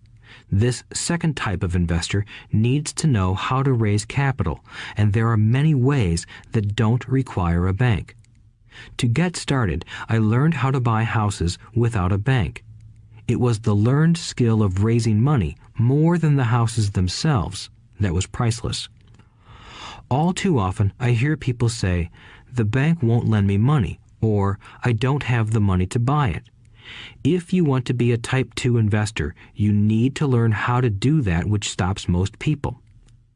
In other words, a majority of people let their lack of money stop them from making a deal. If you can avoid that obstacle, you will be millions ahead of those who don't learn those skills. There have been many times I have bought a house, a stock, or an apartment building without a penny in the bank. I once bought an apartment house for $1.2 million. I did what is called tying it up with a written contract between seller and buyer. I then raised the $100,000 deposit, which bought me 90 days to raise the rest of the money. Why did I do it? Simply because I knew it was worth $2 million. I never raised the money. Instead, the person who put up the $100,000 gave me $50,000 for finding the deal, took over my position, and I walked away. Total working time? 3 days. Again, it's what you know more than what you buy. Investing is not buying. It's more a case of knowing. 3. Organize smart people. Intelligent people are those who work with or hire a person who is more intelligent than they are. When you need advice, make sure you choose your advisor wisely. There is a lot to learn, but the rewards can be astronomical. If you do not want to learn those skills, then being a Type 1 investor is highly recommended. It is what you know that is your greatest wealth. It is what you do not know that is your greatest risk. There is always risk, so learn to manage risk instead of avoiding it. Chapter 6. Lesson 6. Work to learn, don't work for money. Job security meant everything to my educated dad. Learning meant everything to my rich dad. A few years ago, I granted an interview with a newspaper in Singapore. The young female reporter was on time, and the interview got underway immediately. We sat in the lobby of a luxurious hotel, sipping coffee and discussing the purpose of my visit to Singapore. I was to share the platform with Zig Ziglar. He was speaking on motivation, and I was speaking on the secrets of the rich. Someday, I would like to be a best-selling author like you, she said. I had seen some of the articles she had written for the paper, and I was impressed. She had a tough, clear style of writing. Her articles held a reader's interest. You have a great style, I said in reply. What holds you back from achieving your dream? My work does not seem to go anywhere, she said quietly. Everyone says that my novels are excellent, but nothing happens. So I keep my job with the paper. At least it pays the bills. Do you have any suggestions? Yes, I do, I said brightly. A friend of mine here in Singapore runs a school that trains people to sell. He runs sales training courses for many of the top corporations here in Singapore, and I think attending one of his courses would greatly enhance your career. She stiffened. Are you saying I should go to school to learn to sell? I nodded. You aren't serious, are you? Again, I nodded. What is wrong with that? I was now backpedaling. She was offended by something, and now I was wishing I had not said anything. In my attempt to be helpful, I found myself defending my suggestion. I have a master's degree in English literature. Why would I go to school to learn to be a salesperson? I am a professional. I went to school to be trained in a profession so I would not have to be a salesperson. I hate salespeople. All they want is money. So tell me why I should study sales. She was packing her briefcase. The interview was over. On the coffee table sat a copy of an earlier best-selling book I wrote. I picked it up as well as the notes she had jotted down on her legal pad. Do you see this? I said, pointing to her notes. She looked down at her notes. What? She said, confused. Again, I pointed deliberately to her notes. On her pad she had written, Robert Kiyosaki, best-selling author. It says best-selling author, not best writing author, I said quietly. Her eyes widened. I am a terrible writer, I said. You are a great writer. I went to sales school. You have a master's degree. Put them together, and you get a best-selling author and a best-writing author. Anger flared from her eyes. I'll never stoop so low as to learn how to sell. People like you have no business writing. I'm a professionally trained writer, and you are a salesman. It is not fair, she fumed. She put the rest of her notes away and hurried out through the large glass doors into the humid Singapore morning. At least she gave me a fair and favorable write-up the next morning. The world is filled with smart, talented, educated, and gifted people. We meet them every day. They are all around us. A few days ago, my car was not running well. I pulled into a garage, and the young mechanic had it fixed in just a few minutes. He knew what was wrong by simply listening to the engine. I was amazed. I am constantly shocked at how little talented people earn. I have met brilliant, highly educated people who earn less than $20,000 a year. A business consultant who specializes in the medical trade was telling me how many doctors, dentists, and chiropractors struggle financially. All this time, I thought that when they graduated, the dollars would pour in. It was this business consultant who gave me the phrase, "They are one skill away from great wealth." What this phrase means is that most people need only to learn and master one more skill, and their income would jump exponentially. I have mentioned before that financial intelligence is a synergy of accounting, investing, marketing, and law. Combine those 4 technical skills, and making money with money is easier than most people would believe. When it comes to money, the only skill most people know is to work hard. The classic example of a synergy of skills was that young writer for the newspaper. If she diligently learned the skills of sales and marketing, her income would jump dramatically. If I were her, I would take some courses in advertising copywriting as well as sales. Then, instead of working at the newspaper, I would seek a job at an advertising agency. Even if it were a cut in pay, she would learn how to communicate in shortcuts that are used in successful advertising. She also would spend time learning public relations, an important skill. She would learn how to get millions in free publicity. Then, at night and on weekends, she could be writing her great novel.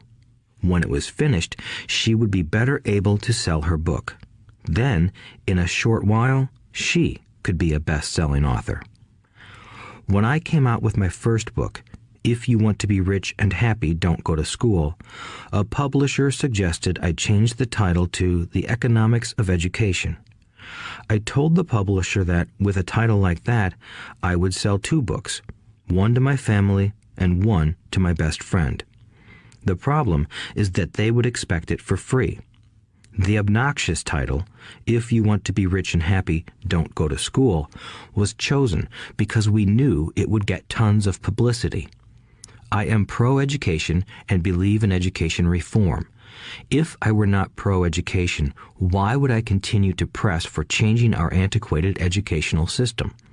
So I chose a title that would get me on more TV and radio shows simply because I was willing to be controversial. Many people thought I was a fruitcake, but the book sold and sold. When I graduated from the U.S. Merchant Marine Academy in 1969, my educated dad was happy.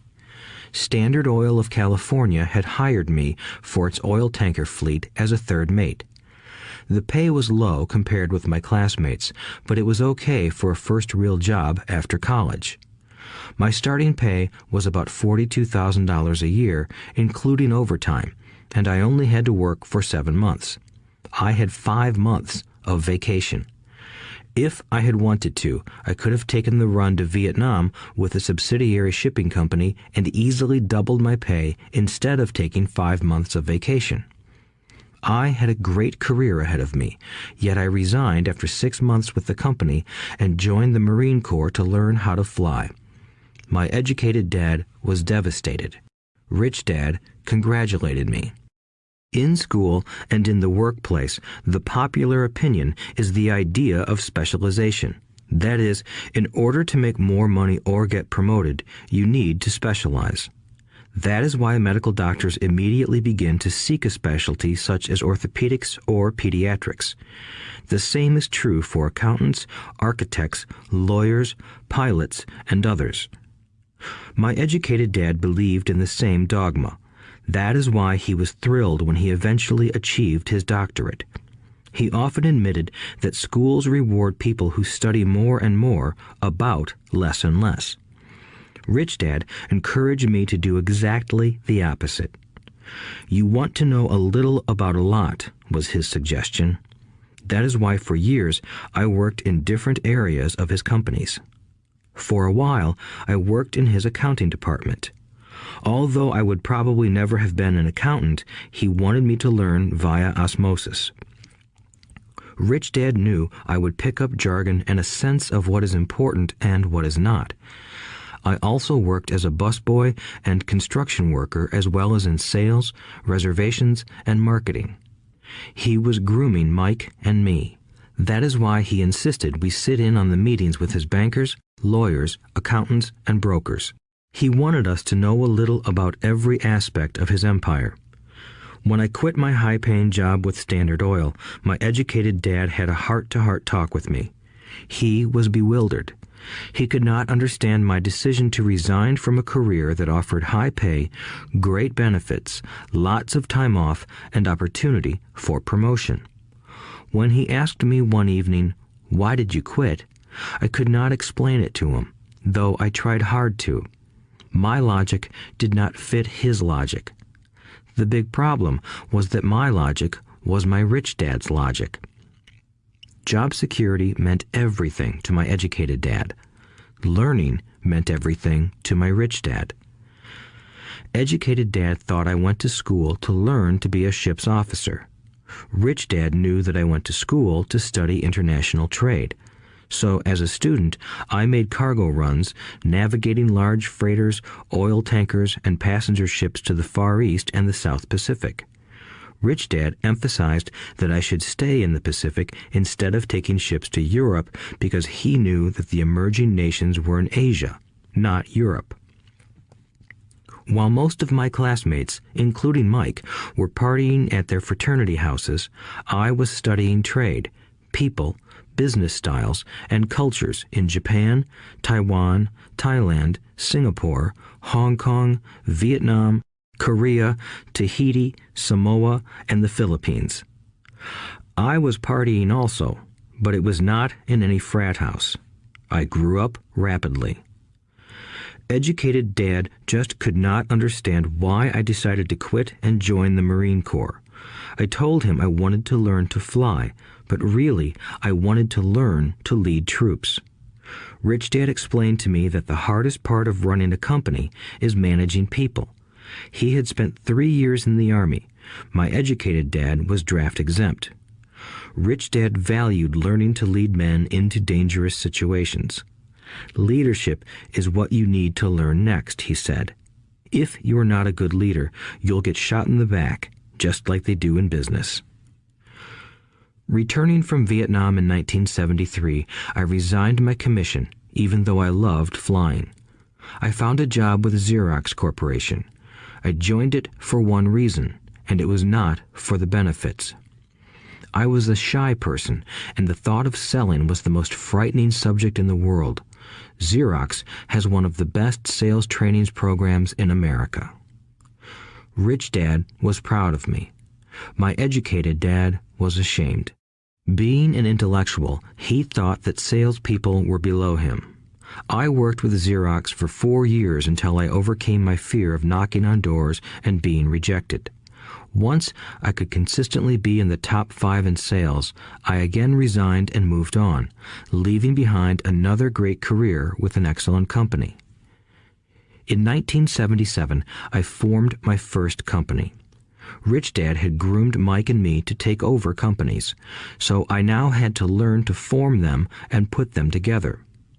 My first product, the nylon and Velcro wallet, was manufactured in the Far East and shipped to a warehouse in New York, near where I had gone to school. My formal education was complete, and it was time to test my wings. If I failed, I would go broke. Rich Dad thought it best to go broke before 30. You still have time to recover, was his advice. On the eve of my 30th birthday, my first shipment left Korea for New York. Today, I still do business internationally, and as my rich dad encouraged me to do, I keep seeking the emerging nations. Today, my investment company invests in South American countries and Asian countries, as well as in Norway and Russia. There is an old cliche that goes, "Job is an acronym for just over broke." Unfortunately, I would say that applies to millions of people. Because school does not think financial intelligence is an intelligence, most workers live within their means. They work and they pay bills. There is another horrible management theory that goes, workers work hard enough to not be fired, and owners pay just enough so that workers won't quit. And if you look at the pay scales of most companies, again, I would say there is a degree of truth to that statement. The net result is that most workers never get ahead. They do what they've been taught to do, get a secure job. Most workers focus on working for pay and benefits that reward them in the short term, but are often disastrous in the long run. Instead, I recommend to young people to seek work for what they will learn more than what they will earn. Look down the road at what skills they want to acquire before choosing a specific profession and before getting trapped in the rat race. Once people are trapped in the lifelong process of bill paying, they become like those little hamsters running around in those metal wheels. Their little furry legs are spinning furiously, the wheel is turning furiously, but come tomorrow morning, they'll still be in the same cage. Great job. In the movie Jerry Maguire, starring Tom Cruise, there are many great one-liners. Probably the most memorable is, "Show me the money." But there is one line I thought most truthful. It comes from the scene where Tom Cruise is leaving the firm. He has just been fired, and he is asking the entire company, "Who wants to come with me?" And the whole place is silent and frozen. Only one woman speaks up and says, "I'd like to, but I'm due for a promotion in 3 months." That statement is probably the most truthful statement in the whole movie. It is the type of statement that people use to keep themselves busy, working away to pay bills. I know my educated dad looked forward to his pay raise every year, and every year he was disappointed. So he would go back to school to earn more qualifications so he could get another raise. Then, once again, there would be another disappointment. The question I often ask people is, where is this daily activity taking you? Just like the little hamster, I wonder if people look at where their hard work is taking them. What does the future hold? In his book, The Retirement Myth, Craig S. Carpel writes, "I visited the headquarters of a major national pension consulting firm and met with a managing director who specializes in designing lush retirement plans for top management. When I asked her what people who don't have corner offices will be able to expect in the way of pension income, she said with a confident smile, 'The silver bullet.'" "What," I asked, "is the silver bullet?" She shrugged and said, "If baby boomers discover they don't have enough money to live on when they're older, they can always blow their brains out." Carpel goes on to explain the difference between the old defined benefit retirement plans and the new 401k plans that are riskier. It is not a pretty picture for most people working today, and that is just for retirement. Add medical fees and long-term nursing home care, and the picture is frightening. Already, many hospitals in countries with socialized medicine need to make tough decisions such as who will live and who will die. They make those decisions purely on how much money they have and how old the patients are. If the patient is old, they often will give the medical care to someone younger. The older, poor patient gets put to the back of the line. Just as the rich can afford better education, the rich will be able to keep themselves alive, while those who have little wealth will die. So I wonder, are workers looking into the future or just until their next paycheck, never questioning where they are headed? When I speak to adults who want to earn more money, I always recommend the same thing. I suggest taking a long view of their life. Instead of simply working for the money and security, which I admit are important, I suggest they take a second job that will teach them a second skill. Often I recommend joining a network marketing company, also called multi-level marketing, if they want to learn sales skills. Some of these companies have excellent training programs that help people get over their fear of failure and rejection, which are the main reasons people are unsuccessful. Education is more valuable than money in the long run.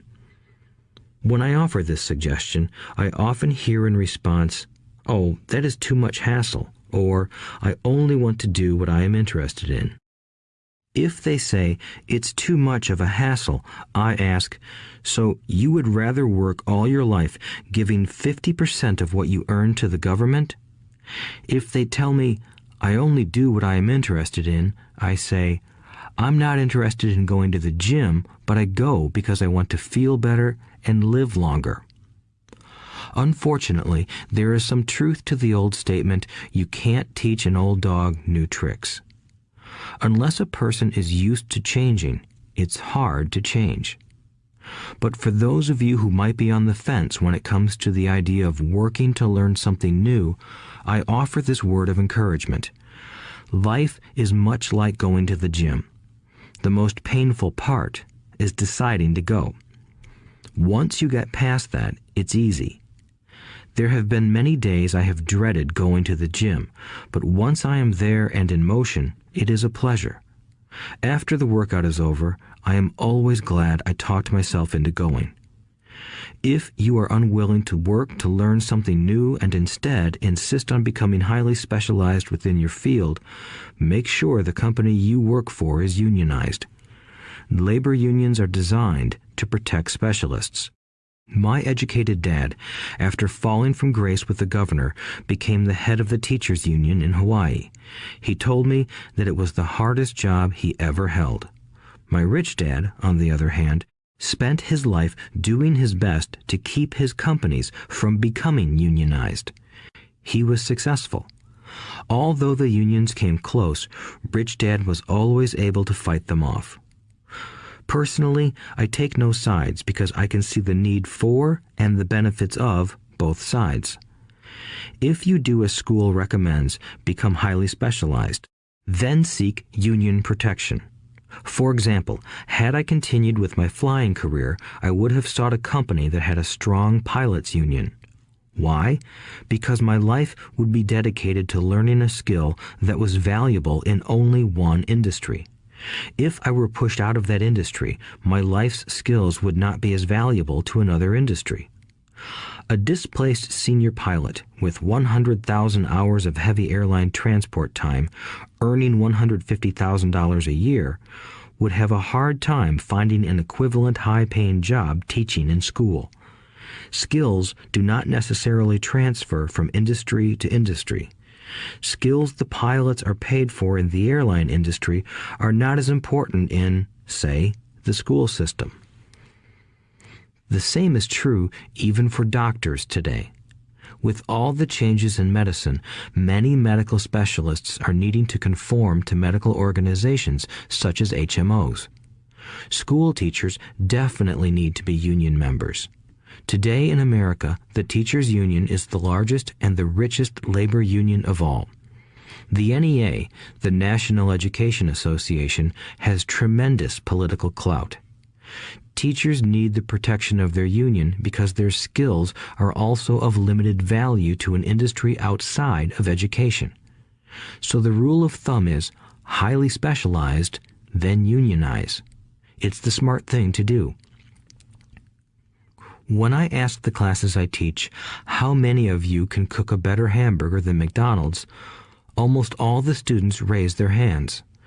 I then ask, so if most of you can cook a better hamburger, how come McDonald's makes more money than you? The answer is obvious. McDonald's is excellent at business systems. The reason so many talented people are poor is because they focus on building a better hamburger and know little to nothing about business systems. A friend of mine in Hawaii is a great artist. He makes a sizable amount of money. One day, his mother's attorney called to tell him that she had left him $35,000. That is what was left of her estate after the attorney and the government took their shares. Immediately, he saw an opportunity to increase his business by using some of this money to advertise. 2 months later, his first 4-color full-page ad appeared in an expensive magazine that targeted the very rich. The ad ran for 3 months. He received no replies from the ad, and all of his inheritance is now gone. He now wants to sue the magazine for misrepresentation. This is a common case of someone who can build a beautiful hamburger but knows little about business. When I asked him what he learned, his only reply was, "Advertising salespeople are crooks." I then asked him if he would be willing to take a course in sales and a course in direct marketing. His reply, "I don't have the time, and I don't want to waste my money." The world is filled with talented poor people. All too often, they're poor or struggle financially or earn less than they are capable of, not because of what they know, but because of what they do not know. They focus on perfecting their skills at building a better hamburger rather than the skills of selling and delivering the hamburger. Maybe McDonald's does not make the best hamburger, but they are the best at selling and delivering a basic average burger. Poor Dad wanted me to specialize. That was his view on how to be paid more. Even after being told by the governor of Hawaii that he could no longer work in state government, my educated dad continued to encourage me to get specialized. Educated Dad then took up the cause of the teachers' union, campaigning for further protection and benefits for these highly skilled and educated professionals. We argued often, but I know he never agreed that over-specialization is what caused the need for union protection. He never understood that the more specialized you become, the more you are trapped and dependent on that specialty. Rich Dad advised that Mike and I groom ourselves. Many corporations do the same thing. They find a young, bright student just out of business school and begin grooming that person to someday take over the company. So these bright young employees do not specialize in one department. They are moved from department to department to learn all the aspects of business systems. The rich often groom their children or the children of others.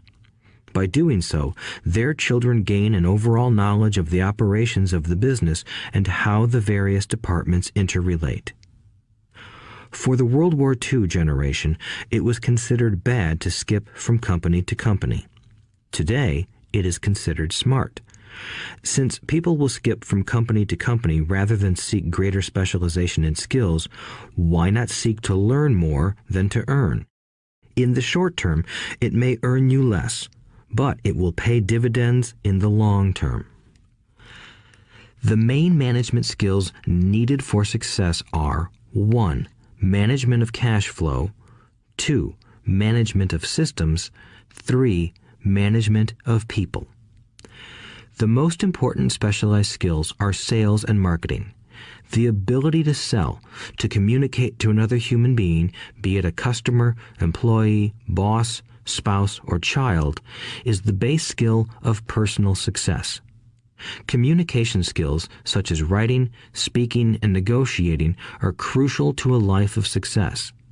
These are skills I work on constantly, attending courses or buying educational resources to expand my knowledge. As I have mentioned, my educated dad worked harder and harder the more competent he became. He also became more trapped the more specialized he got. Although his salary went up, his choices diminished. Soon after he was locked out of government work, he found out how vulnerable he really was professionally. It is like professional athletes who suddenly are injured or are too old to play. Their once high-paying position is gone, and they have limited skills to fall back on. I think that is why my educated dad sided so much with the unions after that. He realized how much a union would have benefited him. Rich Dad encouraged Mike and me to know a little about a lot. He encouraged us to work with people smarter than we were and to bring smart people together to work as a team. Today, it would be called a synergy of professional specialties. Today, I meet ex-school teachers earning hundreds of thousands of dollars a year. They earn that much because they have specialized skills in their field as well as other skills. They can teach as well as sell and market. I know of no other skills to be more important than selling and marketing. The skills of selling and marketing are difficult for most people, primarily due to their fear of rejection. The better you are at communicating, negotiating, and handling your fear of rejection, the easier life is. Just as I advise that newspaper writer who wanted to become a best-selling author, I advise anyone else today. Being technically specialized has its strengths as well as its weaknesses. I have friends who are geniuses, but they cannot communicate effectively with other human beings, and, as a result, their earnings are pitiful. I advise them to just spend a year learning to sell. Even if they earn nothing, their communication skills will improve, and that is priceless. In addition to being good learners, sellers, and marketers, we need to be good teachers as well as good students. To be truly rich, we need to be able to give as well as to receive. In cases of financial or professional struggle, there is often a lack of giving and receiving. I know many people who are poor because they are neither good students nor good teachers. Both of my dads were generous men. Both made it a practice to give first. Teaching was one of their ways of giving. The more they gave, the more they received. One glaring difference was in the giving of money. My rich dad gave lots of money away. He gave to his church, to charities, and to his foundation. He knew that to receive money, you had to give money. Giving money is the secret to most great wealthy families.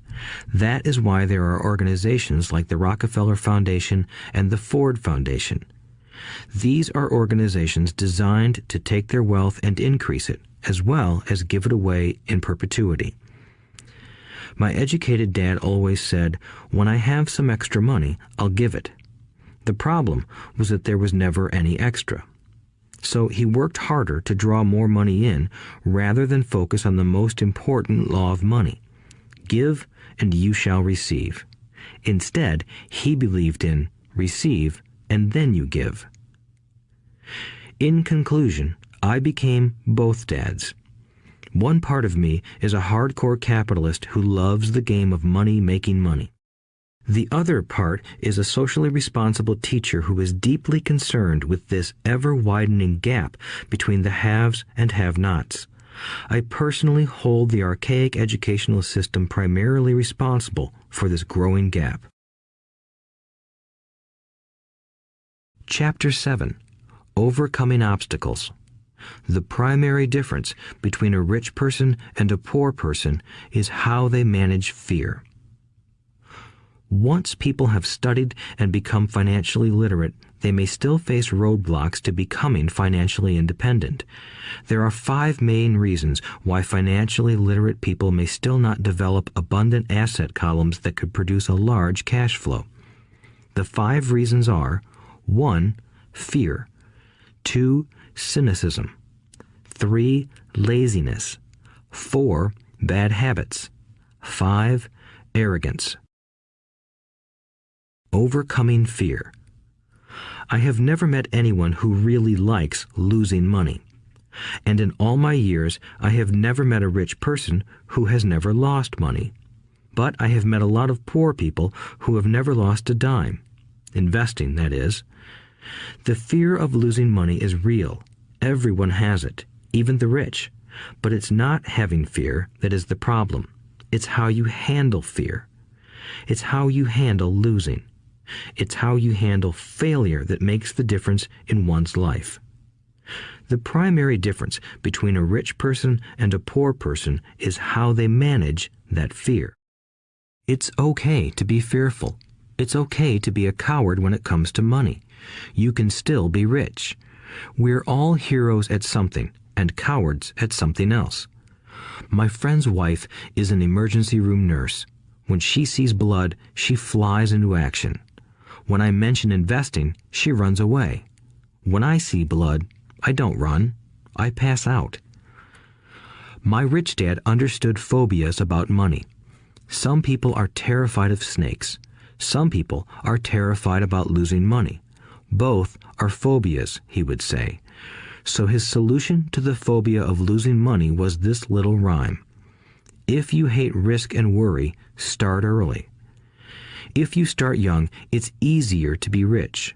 I won't go into it here, but there is a staggering difference between a person who starts investing at age 20 versus age 30. The purchase of Manhattan Island is said to be one of the greatest bargains of all time. New York was purchased for $24 in trinkets and beads. Yet if that $24 had been invested at 8% annually, that $24 would have been worth more than $28 trillion by 1995. Manhattan could be repurchased with money left over to buy much of Los Angeles. But what if you don't have much time left or would like to retire early? How do you handle the fear of losing money? My poor dad did nothing. He simply avoided the issue, refusing to discuss the subject. My rich dad, on the other hand, recommended that I think like a Texan.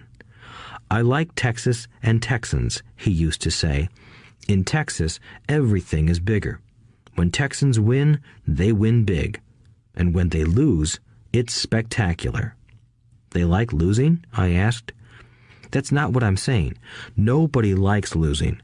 Show me a happy loser, and I'll show you a loser, said Rich Dad. It's a Texan's attitude toward risk, reward, and failure I'm talking about. It's how they handle life. They live it big. Not like most of the people around here, living like roaches when it comes to money, terrified that someone will shine a light on them and whimpering when the grocery clerk shortchanges them a quarter. Rich Dad went on, "What I like best is the Texas attitude. They're proud when they win, and they brag when they lose. Texans have a saying, if you're going to go broke, go big. You don't want to admit you went broke over a duplex." He constantly told Mike and me that the greatest reason for lack of financial success was because most people played it too safe. People are so afraid of losing that they lose, were his words. Fran Tarkenton, a one-time great NFL quarterback, says it still another way. Winning means being unafraid to lose. In my own life, I've noticed that winning usually follows losing. Before I finally learned to ride a bike, I first fell down many times. I've never met a golfer who has never lost a golf ball. I've never met people who have fallen in love who have never had their heart broken. And I've never met someone rich who has never lost money. So for most people, the reason they don't win financially is because the pain of losing money is far greater than the joy of being rich. Another saying in Texas is, everyone wants to go to heaven, but no one wants to die. Most people dream of being rich, but are terrified of losing money, so they never get to heaven. Rich Dad used to tell Mike and me stories about his trips to Texas. If you really want to learn the attitude of how to handle risk, losing, and failure, go to San Antonio and visit the Alamo. The Alamo is a great story of brave people who chose to fight, knowing there was no hope of success. They chose to die instead of surrendering. It's an inspiring story, worthy of study. Nonetheless, it's still a tragic military defeat. They got their butts kicked. So, how do Texans handle failure? They still shout, "Remember the Alamo." Mike and I heard this story a lot. He always told us this story when he was about to go into a big deal and he was nervous. After he had done all his due diligence and it was time to put up or shut up, he told us this story. Every time he was afraid of making a mistake or losing money, he told us this story. It gave him strength, for it reminded him that he could always turn a financial loss into a financial win. Rich Dad knew that failure would only make him stronger and smarter. It's not that he wanted to lose. He just knew who he was and how he would take a loss. He would take a loss and make it a win. That's what made him a winner and others losers. It gave him the courage to cross the line when others backed out. That's why I like Texans so much, he would say. They took a great failure and turned it into inspiration, as well as a tourist destination that makes them millions. But probably his words that mean the most to me today are these. Texans don't bury their failures. They get inspired by them. They take their failures and turn them into rallying cries. Failure inspires Texans to become winners. But that formula is not just the formula for Texans. It is the formula for all winners. I've said that falling off my bike was part of learning to ride. I remember falling off only made me more determined to learn to ride, not less. I also said that I have never met a golfer who has never lost a ball. For top professional golfers, losing a ball or a tournament provides the inspiration to be better, to practice harder, to study more. That's what makes them better. For winners, losing inspires them.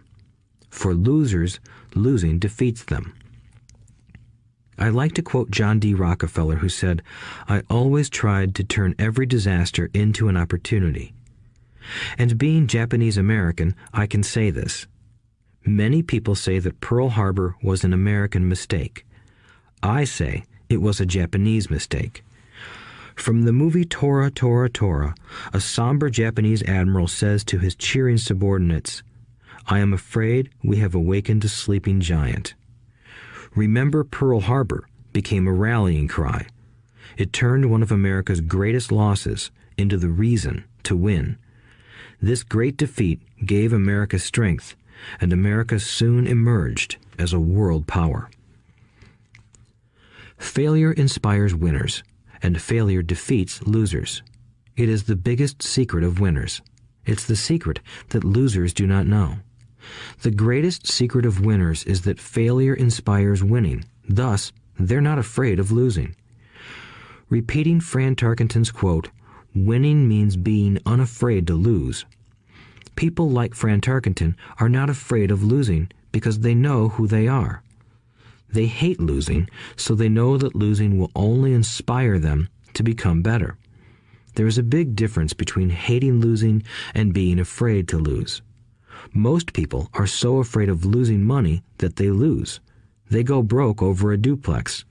Financially, they play life too safe and too small. They buy big houses and big cars, but not big investments. The main reason that over 90% of the American public struggles financially is because they play not to lose.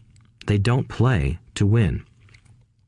They go to their financial planners or accountants or stockbrokers and buy a balanced portfolio. Most have lots of cash in CDs, low-yield bonds, mutual funds that can be traded within a mutual fund family, and a few individual stocks. It is a safe and sensible portfolio, but it is not a winning portfolio. It is a portfolio of someone playing not to lose. Don't get me wrong, it's probably a better portfolio than more than 70% of the population has, and that's frightening. It's a great portfolio for someone who loves safety. But playing it safe and balanced on your investment portfolio is not the way successful investors play the game. If you have little money and you want to be rich, you must first be focused, not balanced. If you look at any successful person, at the start they were not balanced. Balanced people go nowhere. They stay in one spot. To make progress, you must first go unbalanced. Just look at how you make progress walking. Thomas Edison was not balanced. He was focused. Bill Gates was not balanced. He was focused. Donald Trump is focused. George Soros is focused. George Patton did not take his tanks wide. He focused them and blew through the weak spots in the German line. The French went wide with the Maginot Line, and you know what happened to them. If you have any desire to be rich, you must focus. Do not do what poor and middle-class people do, put their few eggs in many baskets. Put a lot of your eggs in a few baskets and focus. Follow one course until successful. If you hate losing, play it safe. If losing makes you weak, play it safe. Go with balanced investments. If you're over 25 years old and are terrified of taking risks, don't change. Play it safe, but start early. Start accumulating your nest egg early because it will take time. But if you have dreams of freedom, of getting out of the rat race, the first question to ask yourself is, how do I respond to failure? If failure inspires you to win, maybe you should go for it, but only maybe. If failure makes you weak or causes you to throw temper tantrums, like spoiled brats who call attorneys to file lawsuits every time something doesn't go their way, then play it safe. Keep your daytime job, or buy bonds or mutual funds. But remember, there is risk in those financial instruments also, even though they may appear safe. I say all this, mentioning Texas and Fran Tarkenton, because stacking the asset column is easy. It's really a low-aptitude game. It doesn't take much education. Fifth-grade math will do. But building your asset column is a game in which attitude plays a major role.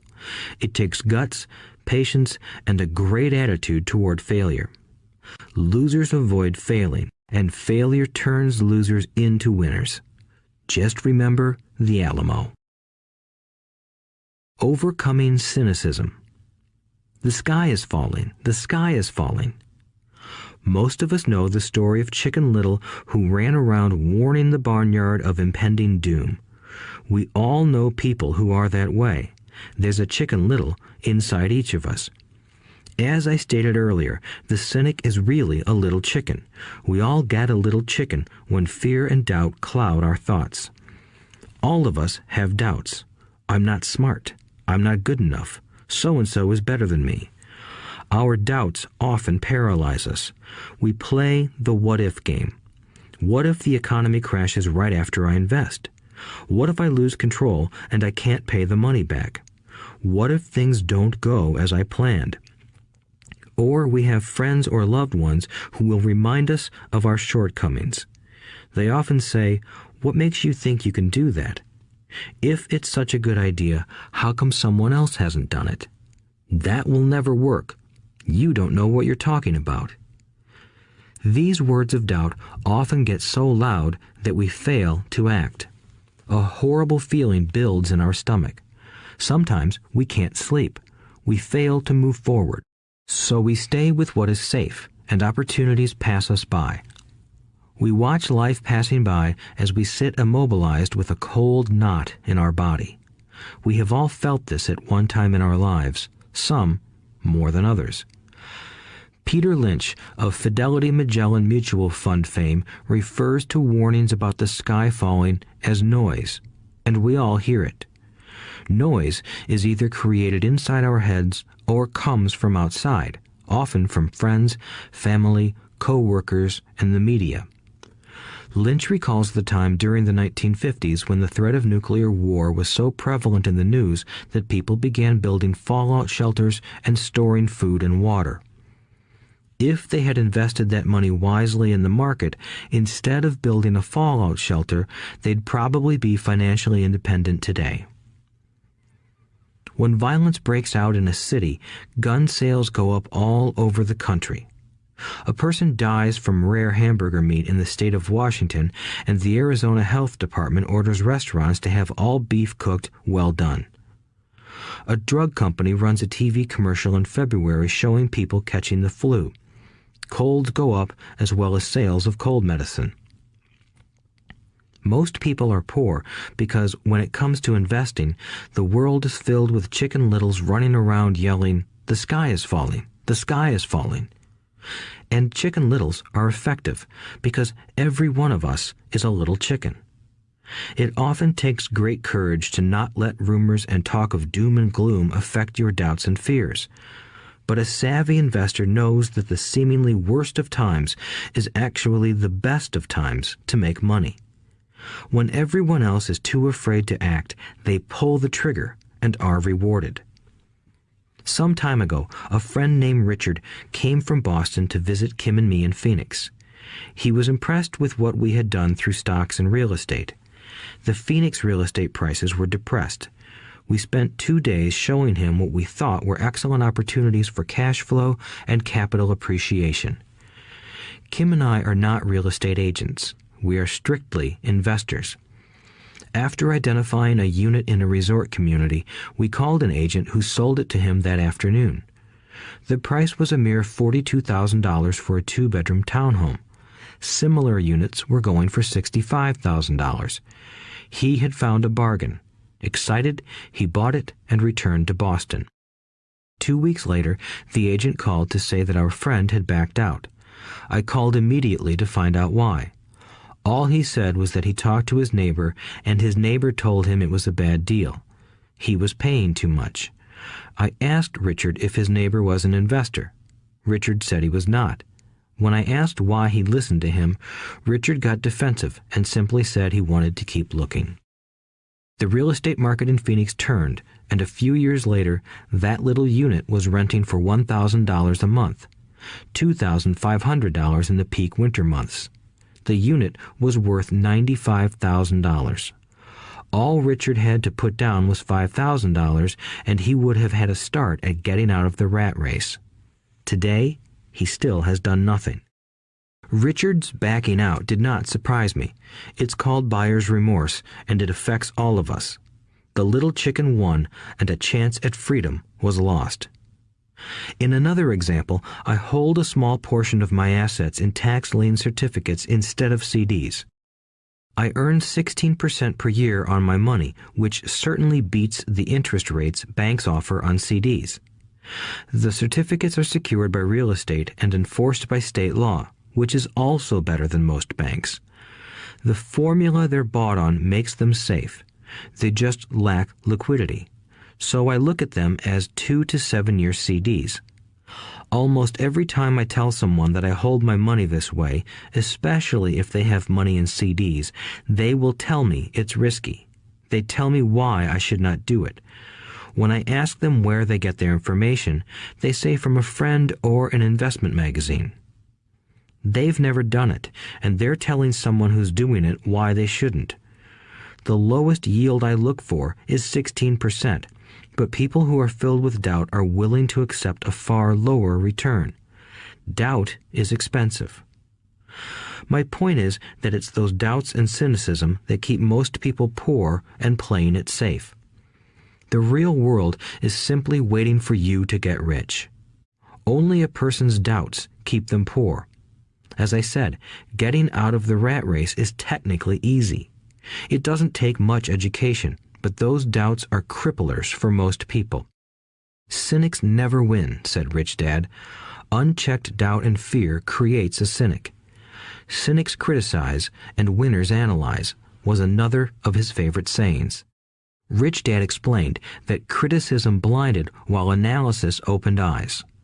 Analysis allowed winners to see that critics were blind and to see opportunities that everyone else missed. And finding what people miss is key to any success. Real estate is a powerful investment tool for anyone seeking financial independence or freedom. It is a unique investment tool. Yet every time I mention real estate as a vehicle, I often hear, "I don't want to fix toilets." That's what Peter Lynch calls noise. That's what my rich dad would say is the cynic talking, someone who criticizes and does not analyze, someone who lets their doubts and fears close their mind instead of open their eyes.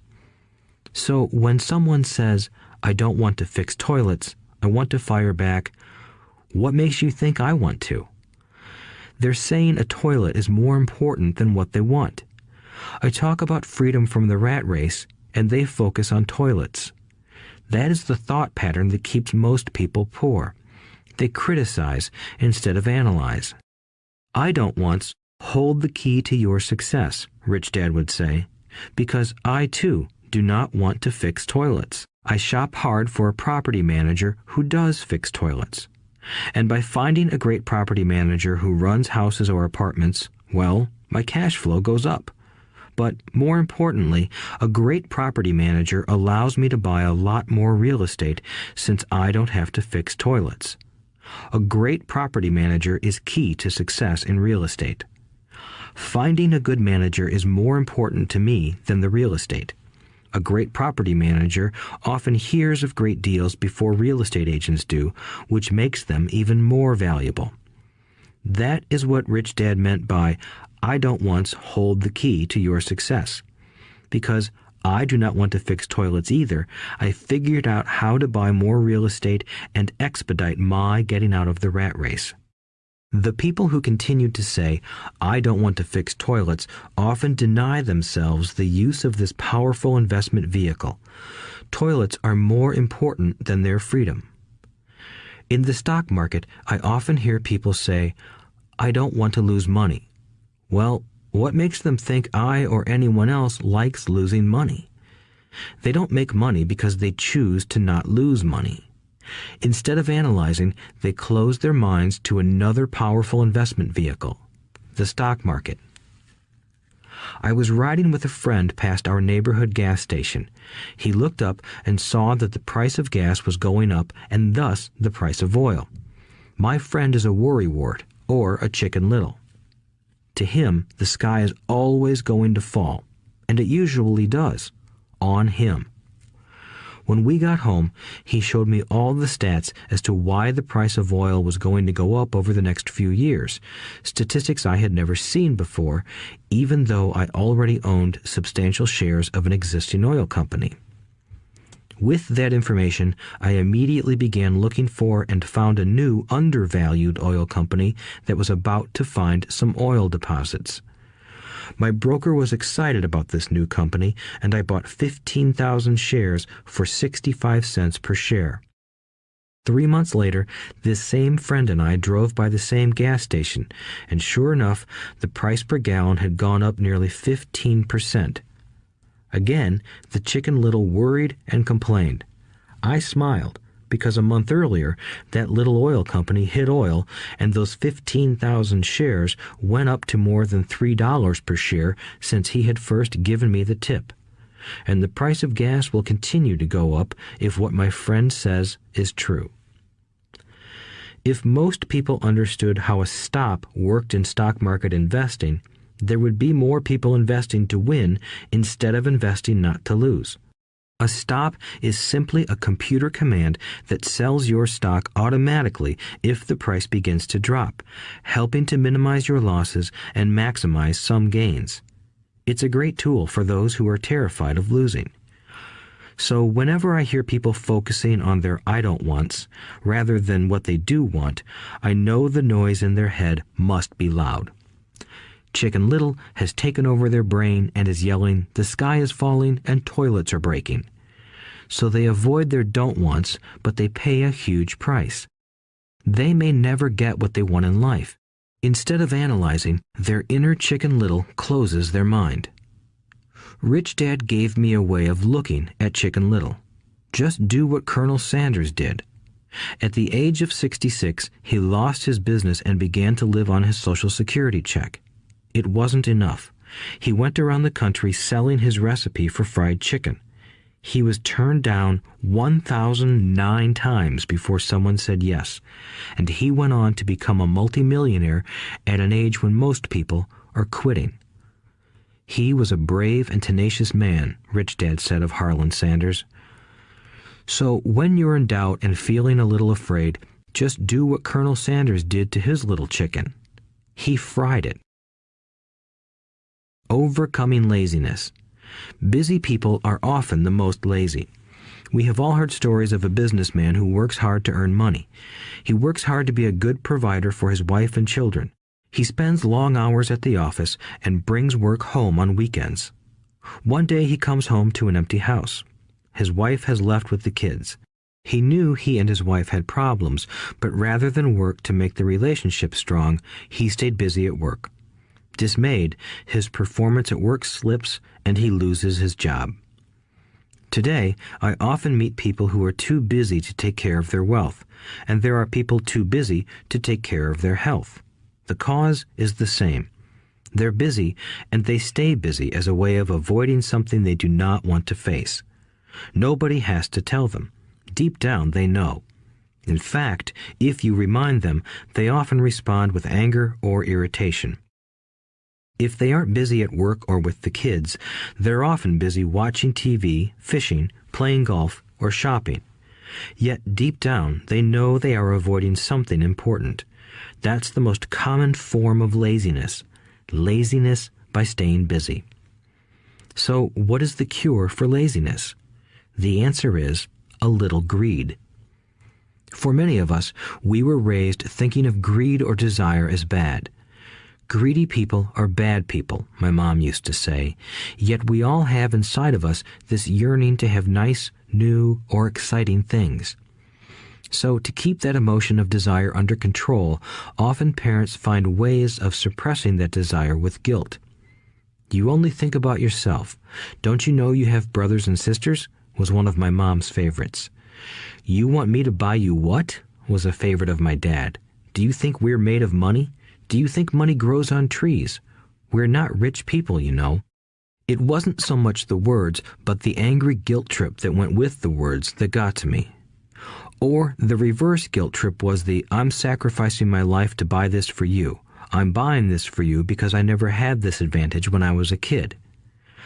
I have a neighbor who is stone broke but can't park his car in his garage. The garage is filled with toys for his kids. Those spoiled brats get everything they ask for. I don't want them to know the feeling of want are his everyday words. He has nothing set aside for their college or his retirement, but his kids have every toy ever made. He recently got a new credit card in the mail and took his kids to visit Las Vegas. I'm doing it for the kids, he said with great sacrifice. Rich Dad forbade the words, I can't afford it. In my real home, that's all I heard. Instead, Rich Dad required his children to say, how can I afford it? He believed that the words, I can't afford it, shut down your brain. It didn't have to think anymore. How can I afford it opened up the brain and forced it to think and search for answers. But most importantly, he felt the words, I can't afford it, were a lie, and the human spirit knows it. The human spirit is very, very powerful, he would say. It knows it can do anything. By having a lazy mind that says, I can't afford it, a war breaks out inside you. Your spirit is angry, and your lazy mind must defend its lie. The spirit is screaming, come on, let's go to the gym and work out. And the lazy mind says, but I'm tired. I worked really hard today. Or the human spirit says, I'm sick and tired of being poor. Let's get out there and get rich. To which the lazy mind says, rich people are greedy. Besides, it's too much bother. It's not safe. I might lose money. I'm working hard enough as it is. I've got too much to do at work anyway. Look at what I have to do tonight. My boss wants it finished by morning. I can't afford it also causes sadness, a helplessness that leads to despondency and often depression. How can I afford it opens up possibilities, excitement, and dreams. So Rich Dad was not so concerned about what we wanted to buy as long as we understood that how can I afford it creates a stronger mind and a dynamic spirit. Thus, he rarely gave Mike or me anything. He would instead ask, how can you afford it? And that included college, which we paid for ourselves. It was not the goal, but the process of attaining the goal that he wanted us to learn. The problem I see today is that there are millions of people who feel guilty about their desire or their greed. It's old conditioning from their childhood. While they desire to have the finer things that life offers, most have been conditioned subconsciously to say, I can't have that, or I'll never be able to afford that. When I decided to exit the rat race, it was simply a question of how can I afford to never work again? And my mind began to kick out answers and solutions. The hardest part was fighting my real parents' dogma. We can't afford that. Stop thinking only about yourself. Why don't you think about others? And other similar sentiments designed to instill guilt to suppress my greed. So, how do you beat laziness? Once again, the answer is a little greed.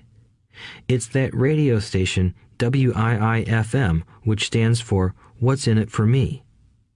A person needs to sit down and ask, what would my life be like if I never had to work again? What would I do if I had all the money I needed? Without that little greed, the desire to have something better, progress is not made. Our world progresses because we all desire a better life. New inventions are made because we desire something better. We go to school and study hard because we want something better. So whenever you find yourself avoiding something you know you should be doing, then the only thing to ask yourself is, what's in it for me? Be a little greedy. It's the best cure for laziness. Too much greed, however, as anything in excess can be, is not good. But just remember what Michael Douglas said in the movie Wall Street. Greed is good. Rich Dad said it differently. Guilt is worse than greed, for guilt robs the body of its soul. I think Eleanor Roosevelt said it best. Do what you feel in your heart to be right, for you'll be criticized anyway. You'll be damned if you do, and damned if you don't. Overcoming bad habits. Our lives are a reflection of our habits more than our education. After seeing the movie Conan the Barbarian, starring Arnold Schwarzenegger, a friend said, "I'd love to have a body like Schwarzenegger." Most of the guys nodded in agreement. "I even heard he was really puny and skinny at one time," another friend added. "Yeah, I heard that too," another one said. "I heard he has a habit of working out almost every day in the gym." "Yeah, I'll bet he has to." "Nah," said the group's cynic. "I'll bet he was born that way. Besides, let's stop talking about Arnold and get some beers." This is an example of habits controlling behavior. I remember asking my rich dad about the habits of the rich. Instead of answering me outright, he wanted me to learn through example, as usual. "When does your dad pay his bills?" Rich Dad asked. "The first of the month," I said. "Does he have anything left over?" he asked. "Very little," I said. "That's the main reason he struggles," said Rich Dad. "He has bad habits. Your dad pays everyone else first. He pays himself last, but only if he has anything left over." "Which he usually doesn't," I said. "But he has to pay his bills, doesn't he? You're saying he shouldn't pay his bills?"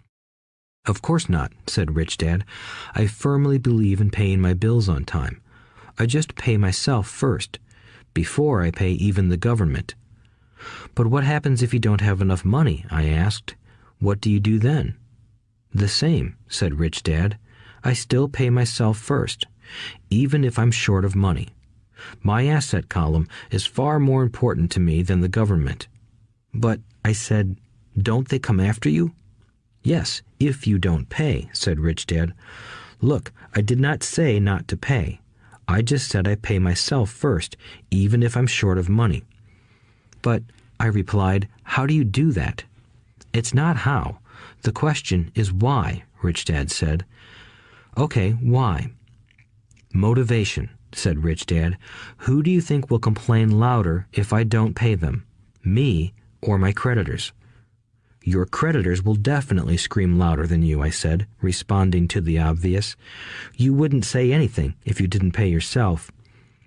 So you see, after paying myself, the pressure to pay my taxes and the other creditors is so great that it forces me to seek other forms of income. The pressure to pay becomes my motivation. I've worked extra jobs, started other companies, traded in the stock market, anything, just to make sure those guys don't start yelling at me. That pressure made me work harder, forced me to think, and all in all, made me smarter and more active when it comes to money. If I had paid myself last, I would have felt no pressure, but I'd be broke. So it is the fear of the government or other people you owe money to that motivates you? "That's right," said Rich Dad. You see, government bill collectors are big bullies. So are bill collectors in general. Most people give in to those bullies. They pay them and never pay themselves. You know the story of the 98-pound weakling who gets sand kicked in his face? I nodded. I see that ad for weightlifting and bodybuilding lessons in the comic books all the time. Well, most people let the bullies kick sand in their faces. I decided to use the fear of the bully to make me stronger. Others got weaker. Forcing myself to think about how to make extra money is like going to the gym and working out with weights. The more I work my mental money muscles out, the stronger I get. Now, I'm not afraid of those bullies. I liked what Rich Dad was saying, so if I pay myself first, I get financially stronger mentally and fiscally. Rich Dad nodded. And if I pay myself last, or not at all, I get weaker. So, people like bosses, managers, tax collectors, bill collectors, and landlords push me around all my life just because I don't have good money habits. Rich Dad nodded, just like the 98-pound weakling. Overcoming arrogance. What I know makes me money. What I don't know loses me money. Every time I have been arrogant, I have lost money. Because when I'm arrogant, I truly believe that what I don't know is not important, Rich Dad would often tell me. I have found that many people use arrogance to try to hide their own ignorance. It often happens when I am discussing financial statements with accountants or even other investors. They try to bluster their way through the discussion. It is clear to me that they don't know what they're talking about. They're not lying, but they are not telling the truth. There are many people in the world of money, finances, and investments who have absolutely no idea what they're talking about. Most people in the money industry are just spouting off sales pitches like used car salesmen. When you know you are ignorant in a subject, start educating yourself by finding an expert in the field or a book on the subject. Chapter 8. Getting Started. There is gold everywhere. Most people are not trained to see it. I wish I could say acquiring wealth was easy for me, but it wasn't. So in response to the question, how do I start, I offer the thought process I go through on a day-to-day basis. It really is easy to find great deals. I promise you that. It's just like riding a bike. After a little wobbling, it's a piece of cake. But when it comes to money, it takes determination to get through the wobbling. That's a personal thing. To find million-dollar deals of a lifetime requires us to call on our financial genius. I believe that each of us has a financial genius within us. The problem is that our financial genius lies asleep, waiting to be called upon. It lies asleep because our culture has educated us into believing that the love of money is the root of all evil.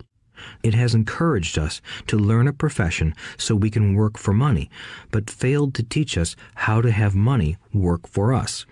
It taught us not to worry about our financial future because our company or the government would take care of us when our working days are over. However, it is our children, educated in the same school system, who will end up paying for this absence of financial education. The message is still to work hard, earn money, and spend it. And when we run short, we can always borrow more. Unfortunately, 90% of the Western world subscribes to the above dogma, simply because it's easier to find a job and work for money. If you are not one of the masses, I offer you the following 10 steps to awaken your financial genius. I simply offer you the steps I have personally followed. If you want to follow some of them, great. If you don't, make up your own. Your financial genius is smart enough to develop its own list. While in Peru, I asked a gold miner of 45 years how he was so confident about finding a gold mine. He replied, "There is gold everywhere. Most people are not trained to see it." And I would say that is true. In real estate, I can go out and in a day come up with 4 or 5 great potential deals. while the average person will go out and find nothing, even looking in the same neighborhood. The reason is that they have not taken the time to develop their financial genius. I offer you the following 10 steps as a process to develop your God-given powers, powers over which only you have control. 1. Find a reason greater than reality, the power of spirit. If you ask most people if they would like to be rich or financially free, they would say yes. But then reality sets in. The road seems too long with too many hills to climb. It's easier to just work for money and hand the excess over to your broker. I once met a young woman who had dreams of swimming for the U.S. Olympic team. The reality was that she had to get up every morning at 4 o'clock to swim for 3 hours before going to school. She did not party with her friends on Saturday night. She had to study and keep her grades up, just like everyone else. When I asked her what fueled her superhuman ambition and sacrifice, she simply said, "I do it for myself and the people I love. It's love that gets me over the hurdles and sacrifices." A reason or a purpose is a combination of wants and don't wants. When people ask me what my reason for wanting to be rich is, I tell them that it is a combination of deep emotional wants and don't wants. I will list a few. First, the don't wants, for they create the wants. I don't want to work all my life. I don't want what my parents aspired for, which was job security and a house in the suburbs. I don't like being an employee. I hated that my dad always missed my football games because he was so busy working on his career. I hated it when my dad worked hard all his life and the government took most of what he worked for at his death. He could not even pass on what he worked so hard for when he died. The rich don't do that. They work hard and pass it on to their children. Now, the wants. I want to be free to travel the world and live in the lifestyle I love. I want to be young when I do this. I want to simply be free. I want control over my time and my life. I want money to work for me. Those are my deep-seated emotional reasons. What are yours? If they are not strong enough, then the reality of the road ahead may be greater than your reasons. I have lost money and been set back many times, but it was the deep emotional reasons that kept me standing up and going forward. I wanted to be free by age 40, but it took me until I was 47, with many learning experiences along the way. As I said, I wish I could say it was easy. It wasn't, but it wasn't that hard either. I've learned that without a strong reason or purpose, anything in life is hard. If you do not have a strong reason, there is no sense listening further. It will sound like too much work. 2. Make daily choices. The power of choice. Choice is the main reason people want to live in a free country. We want the power to choose. Financially, with every dollar we get in our hands, we hold the power to choose our future, to be rich, poor, or middle class. Our spending habits reflect who we are. Poor people simply have poor spending habits. The benefit I had as a boy was that I loved playing Monopoly constantly. Nobody told me Monopoly was only for kids, so I just kept playing the game as an adult. I also had a rich dad who pointed out to me the difference between an asset and a liability.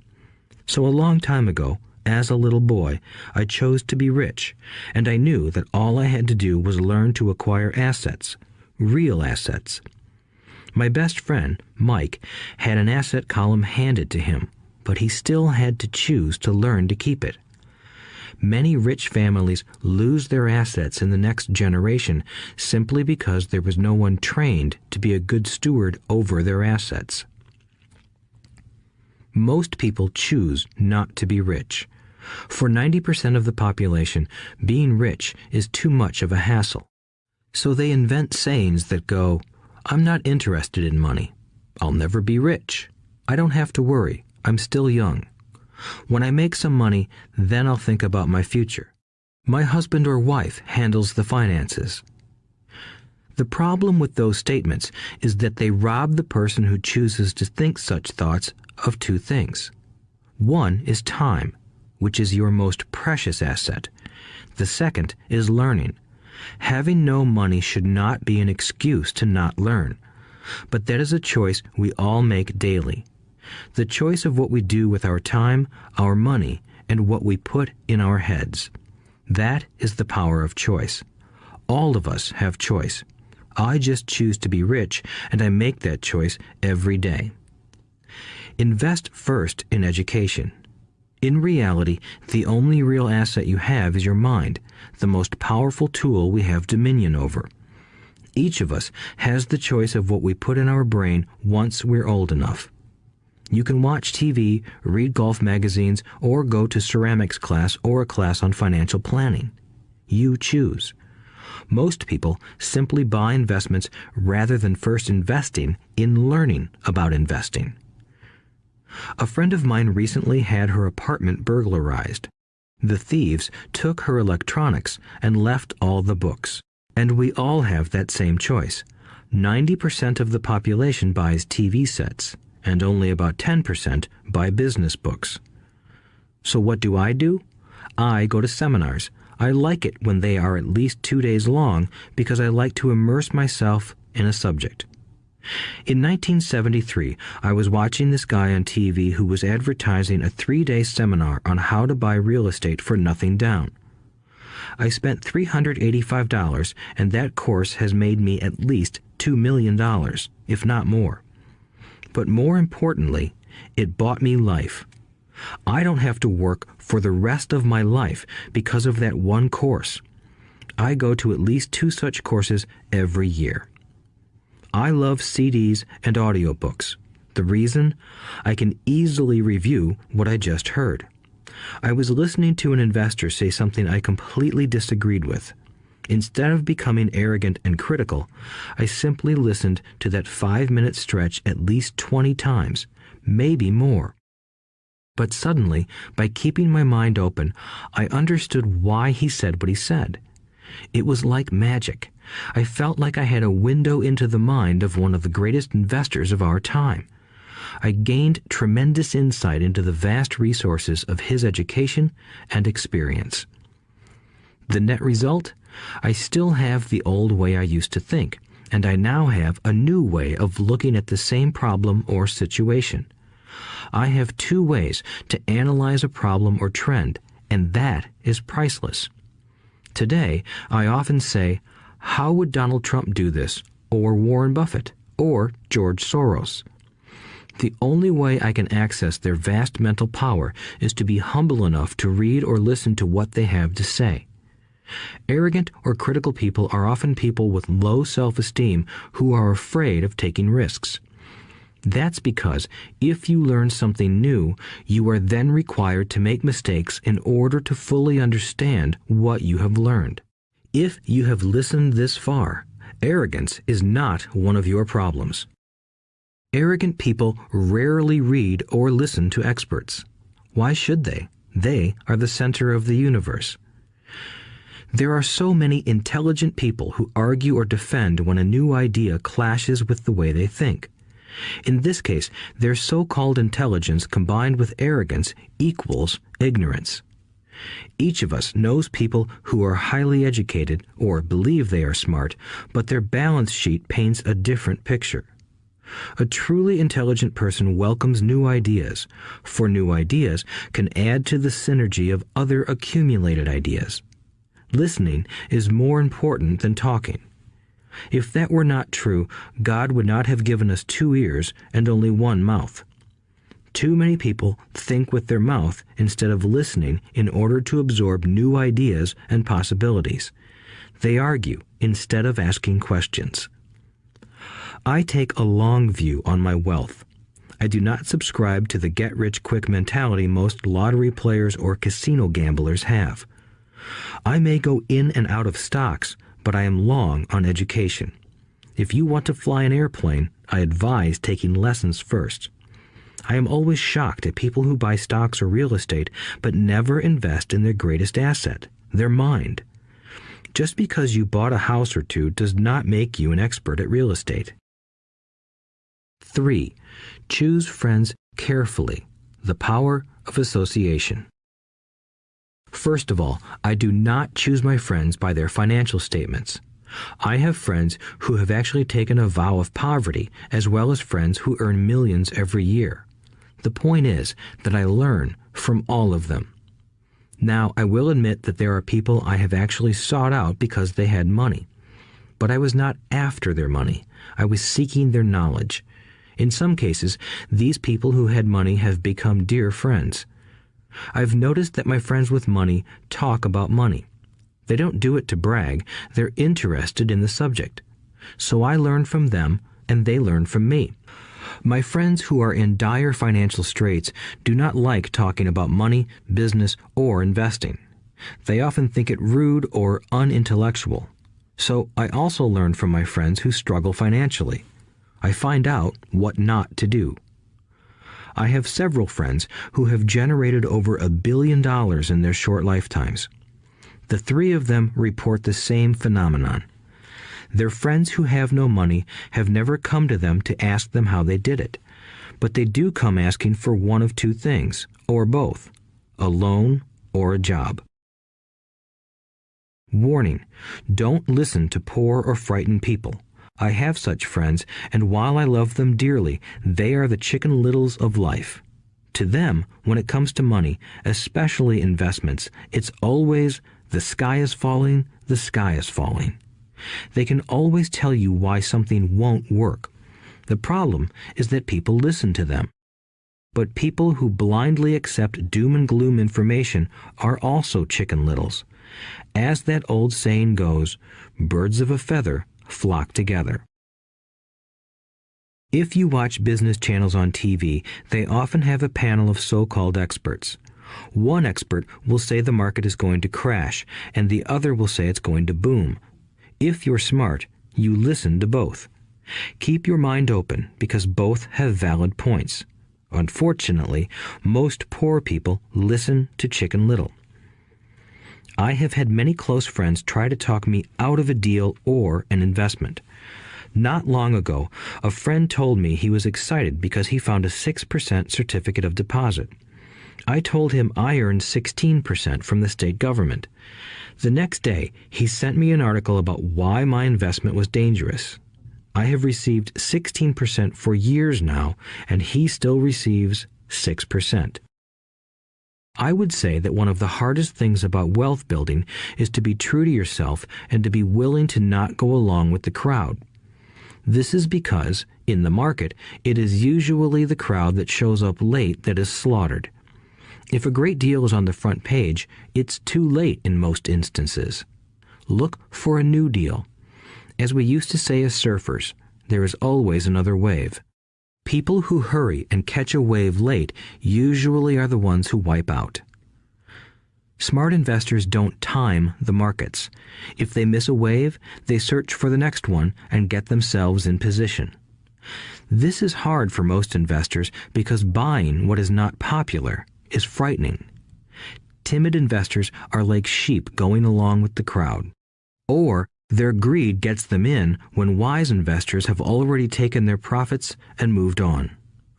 Wise investors buy an investment when it's not popular. They know their profits are made when they buy, not when they sell. They wait patiently. As I said, they do not time the market.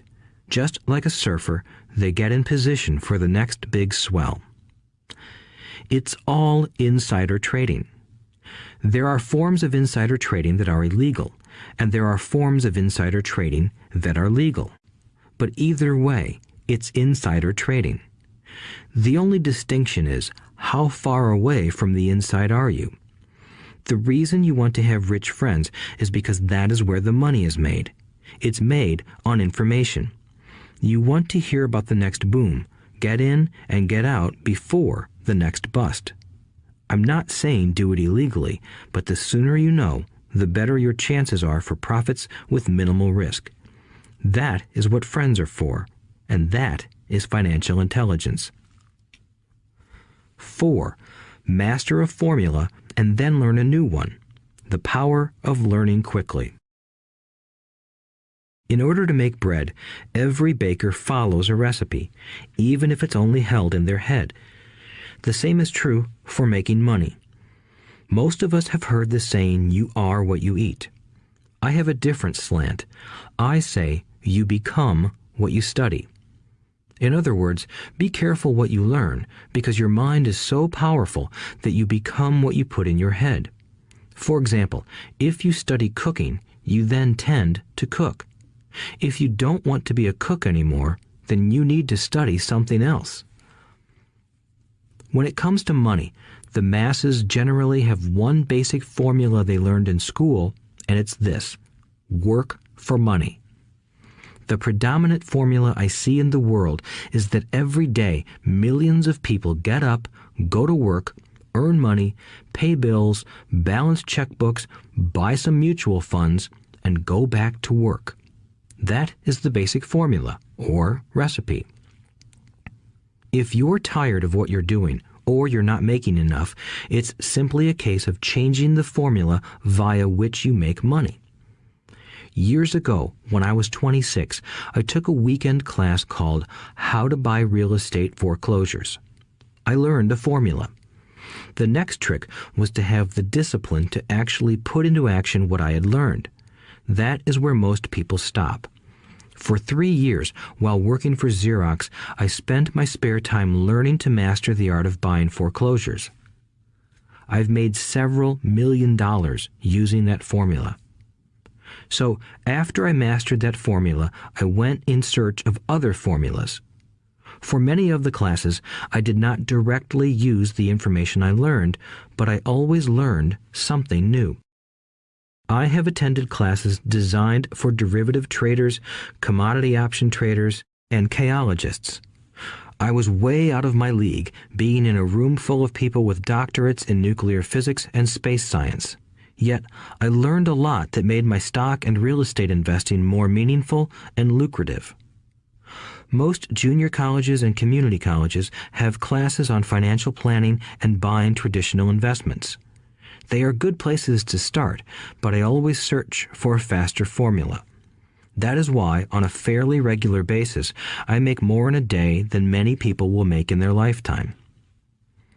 Another side note, in today's fast-changing world, it's not so much what you know anymore that counts, because often what you know is old. It is how fast you learn. That skill is priceless. It's priceless in finding faster formulas, recipes, if you will, for making dough. Working hard for money is an old formula born in the day of cavemen. 5. Pay yourself first. The power of self-discipline. If you cannot get control of yourself, do not try to get rich. It makes no sense to invest, make money, and blow it. It is the lack of self-discipline that causes most lottery winners to go broke soon after winning millions. It is the lack of self-discipline that causes people who get a raise to immediately go out and buy a new car or take a cruise. It is difficult to say which of the 10 steps is the most important, but of all the steps, this step is probably the most difficult to master if it is not already a part of your makeup. I would venture to say that personal self-discipline is the number one delineating factor between the rich, the poor, and the middle class. Simply put, people who have low self-esteem and low tolerance for financial pressure can never be rich. As I have said, a lesson learned from my rich dad was that the world will push you around. The world pushes people around, not because other people are bullies, but because the individual lacks internal control and discipline. People who lack internal fortitude often become victims of those who have self-discipline. In the entrepreneur classes I teach, I constantly remind people to not focus on their product, service, or widget, but to focus on developing management skills. The 3 most important management skills necessary to start your own business are management of 1. Cash flow, 2. People, 3. Personal time. I would say the skills to manage these three apply to anything, not just entrepreneurs. The three matter in the way you live your life as an individual or as part of a family, a business, a charitable organization, a city, or a nation. Each of these skills is enhanced by the mastery of self-discipline. I do not take the saying, "pay yourself first," lightly. The statement, "pay yourself first," comes from George Clayson's book, The Richest Man in Babylon. Millions of copies have been sold. But while millions of people freely repeat that powerful statement, few follow the advice. As I said, financial literacy allows one to read numbers, and numbers tell the story. By looking at a person's income statement and balance sheet, I can readily see if people who spout the words, "pay yourself first," actually practice what they preach. In reality, each month, many allocate money to their asset column before they pay their monthly expenses. Although millions of people have read Clayson's book and understand the words, "pay yourself first," in reality, they pay themselves last. Now, I can hear the howls from those of you who sincerely believe in paying your bills first, and I can hear all the responsible people who pay their bills on time. I am not saying be irresponsible and not pay your bills. All I am saying is do what the book says, which is pay yourself first. If you can truly begin to understand the power of cash flow, you will soon realize why 90% of people work hard all their lives and need government support like Social Security when they are no longer able to work. Kim and I have had many bookkeepers, accountants, and bankers who have had a major problem with this way of looking at pay yourself first. The reason is that these financial professionals actually do what the masses do. They pay themselves last. There have been times in my life when, for whatever reason, cash flow was far less than my bills. I still paid myself first. My accountant and bookkeeper screamed in panic. "They're going to come after you. The IRS is going to put you in jail. You're going to ruin your credit rating. They'll cut off the electricity." I still paid myself first. Why, you ask? Because that's what the story, The Richest Man in Babylon, was all about. The power of self-discipline and the power of internal fortitude. As my rich dad taught me the first month I worked for him, most people allow the world to push them around. A bill collector calls and you pay or else. A sales clerk says, "Oh, just put it on your charge card." Your real estate agent tells you, "Go ahead. The government allows you a tax deduction on your home." That is what the book is really about. Having the guts to go against the tide and get rich. You may not be weak, but when it comes to money, many people get wimpy. I am not saying be irresponsible. The reason I don't have high credit card debt and doodad debt is because I pay myself first. The reason I minimize my income is because I don't want to pay it to the government. That is why my income comes from my asset column through a Nevada corporation. If I work for money, the government takes it. Although I pay my bills last, I am financially astute enough to not get into a tough financial situation. I don't like consumer debt. I actually have liabilities that are higher than 99% of the population, but I don't pay for them. Other people pay for my liabilities. They're called tenants. So rule number 1 in paying yourself first is don't get into debt in the first place.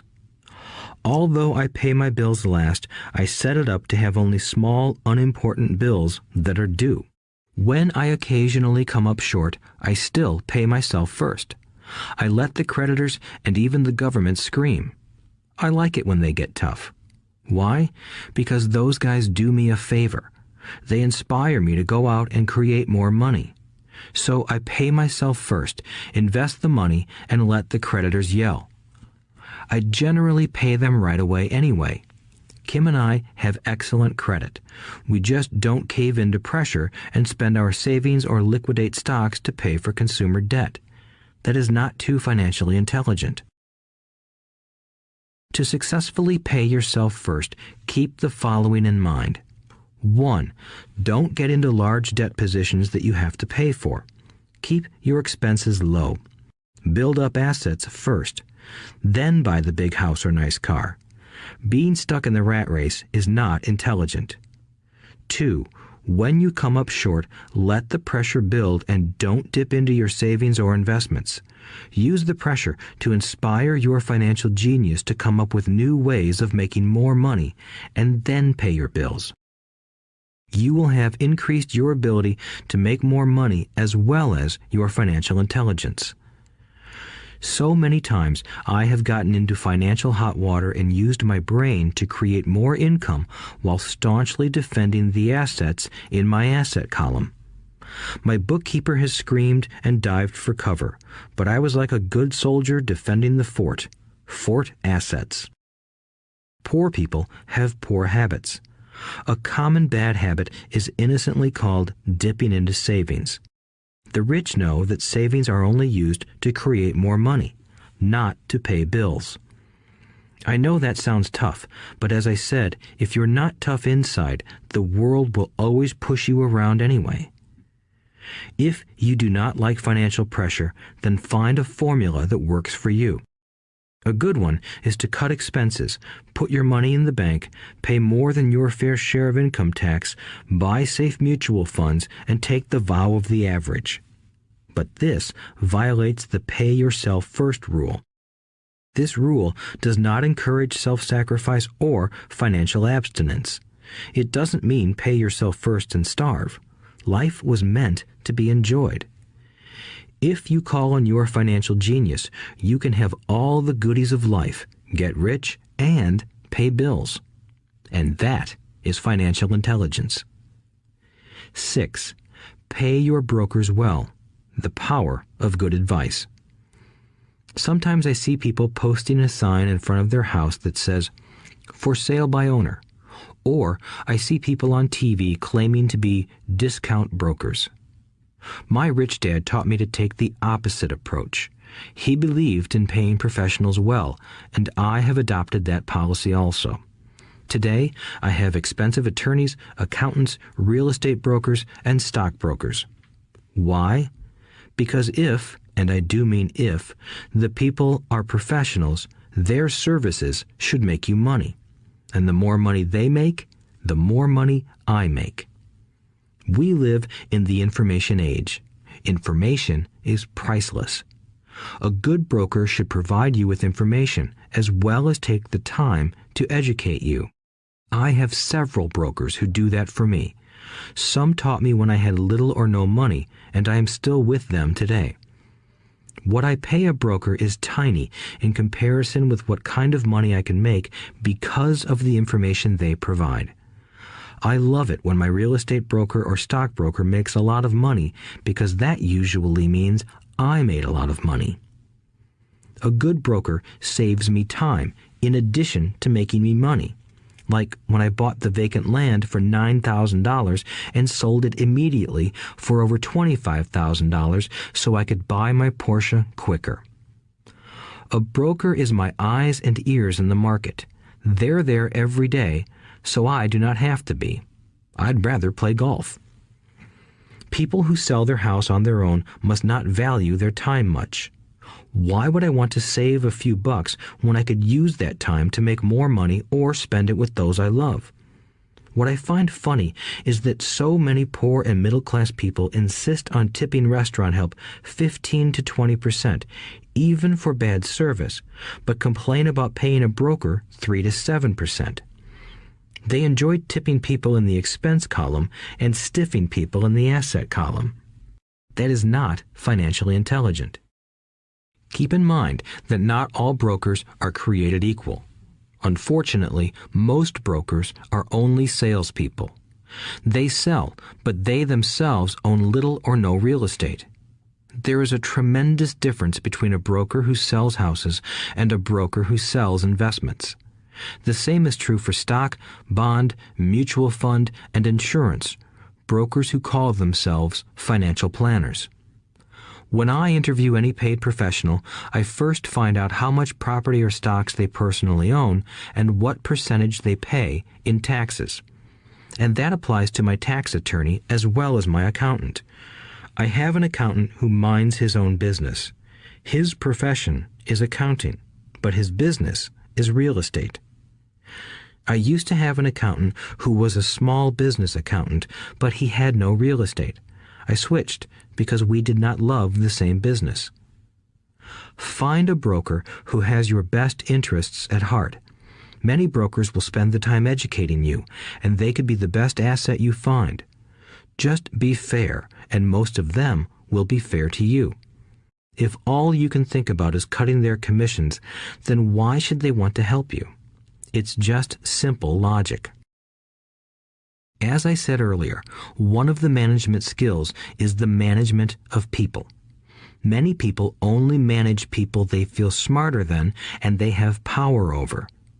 Many middle managers remain middle managers, failing to get promoted because they know how to work with people below them, but not with people above them. The real skill is to manage and reward the people who are smarter than you in some technical area. That is why companies have a board of directors. You should have one too. That is financial intelligence. 7. Be an Indian giver. The power of getting something for nothing. When the first European settlers came to America, they were taken aback by a cultural practice some American Indians had. For example, if a settler was cold, the Indian would give the person a blanket. Mistaking it for a gift, the settler was often offended when the Indian asked for it back. The Indians also got upset when they realized that settlers did not want to give it back. That is where the term Indian giver came from, a simple cultural misunderstanding. In the world of the asset column, being an Indian giver is vital to wealth. The sophisticated investor's first question is, how fast do I get my money back?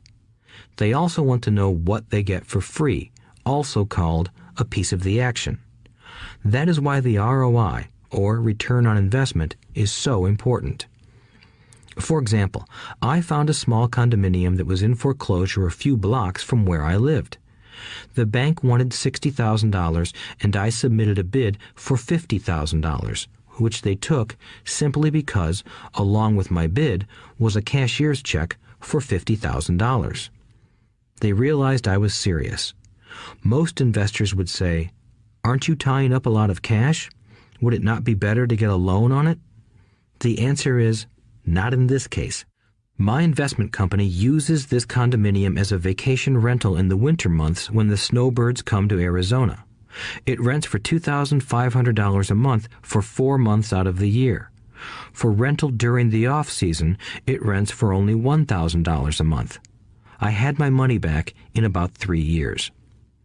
Now I own this asset, which pumps money out for me, month in and month out.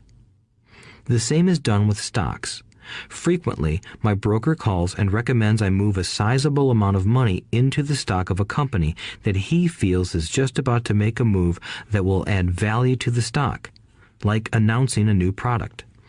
I will move my money in for a week to a month while the stock moves up. Then I pull my initial dollar amount out and stop worrying about the fluctuations of the market because my initial money is back and ready to work on another asset. So my money goes in, and then it comes out, and I own an asset that was technically free. True, I have lost money on many occasions, but I only play with money I can afford to lose. I would say, on an average 10 investments, I hit home runs on 2 or 3, while 5 or 6 do nothing, and I lose on 2 or 3. But I limit my losses to only the money I have in at that time. People who hate risk put their money in the bank. In the long run, safe savings are better than no savings. But it takes a long time to get your money back, and, in most instances, you don't get anything for free with it. On every one of my investments, there must be an upside, something for free, like a condominium, a mini storage, a piece of free land, a house, stock shares, or an office building. and there must be limited risk or a low-risk idea.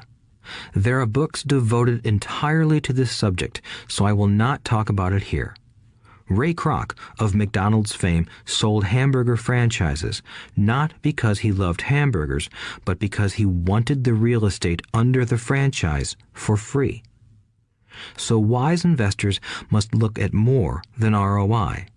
They look at the assets they get for free once they get their money back. That is financial intelligence. 8. Use assets to buy luxuries. The power of focus. A friend's child has been developing a nasty habit of burning a hole in his pocket. Just 16, he wanted his own car. The excuse? All his friends' parents gave their kids cars. The child wanted to go into his savings and use it for a down payment. That was when his father called me and then came to see me. Do you think I should let him do it, or should I just buy him a car? I answered, it might relieve the pressure in the short term, but what have you taught him in the long term? Can you use this desire to own a car and inspire your son to learn something? Suddenly, the lights went on and he hurried home. 2 months later, I ran into my friend again. Does your son have his new car? I asked. No, he doesn't, but I gave him $3,000 for the car. I told him to use my money instead of his college money. Well, that's generous of you, I said. Not really. The money came with a hitch. So what was the hitch? I asked. Well, first we played your cash flow game. We then had a long discussion about the wise use of money.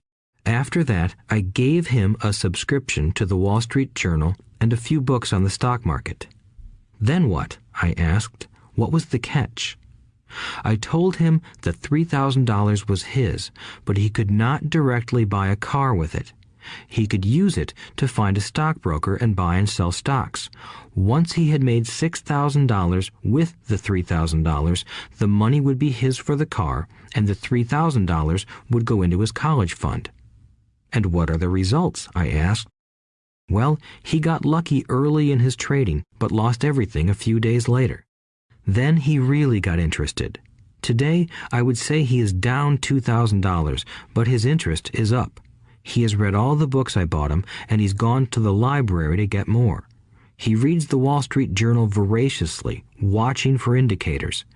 He's only got $1,000 left, but his interest and learning are sky high. He knows that if he loses that money, he walks for 2 more years. But he does not seem to care. He even seems uninterested in getting a car because he's found a game that is more fun. What happens if he loses all the money? I asked. We'll cross that bridge when we get to it. I'd rather have him lose everything now than wait till he's our age to risk losing everything. And besides, that is the best $3,000 I've ever spent on his education. What he is learning will serve him for life, and he seems to have gained a new respect for the power of money. As I said earlier, if a person cannot master the power of self-discipline, it is best not to try to get rich.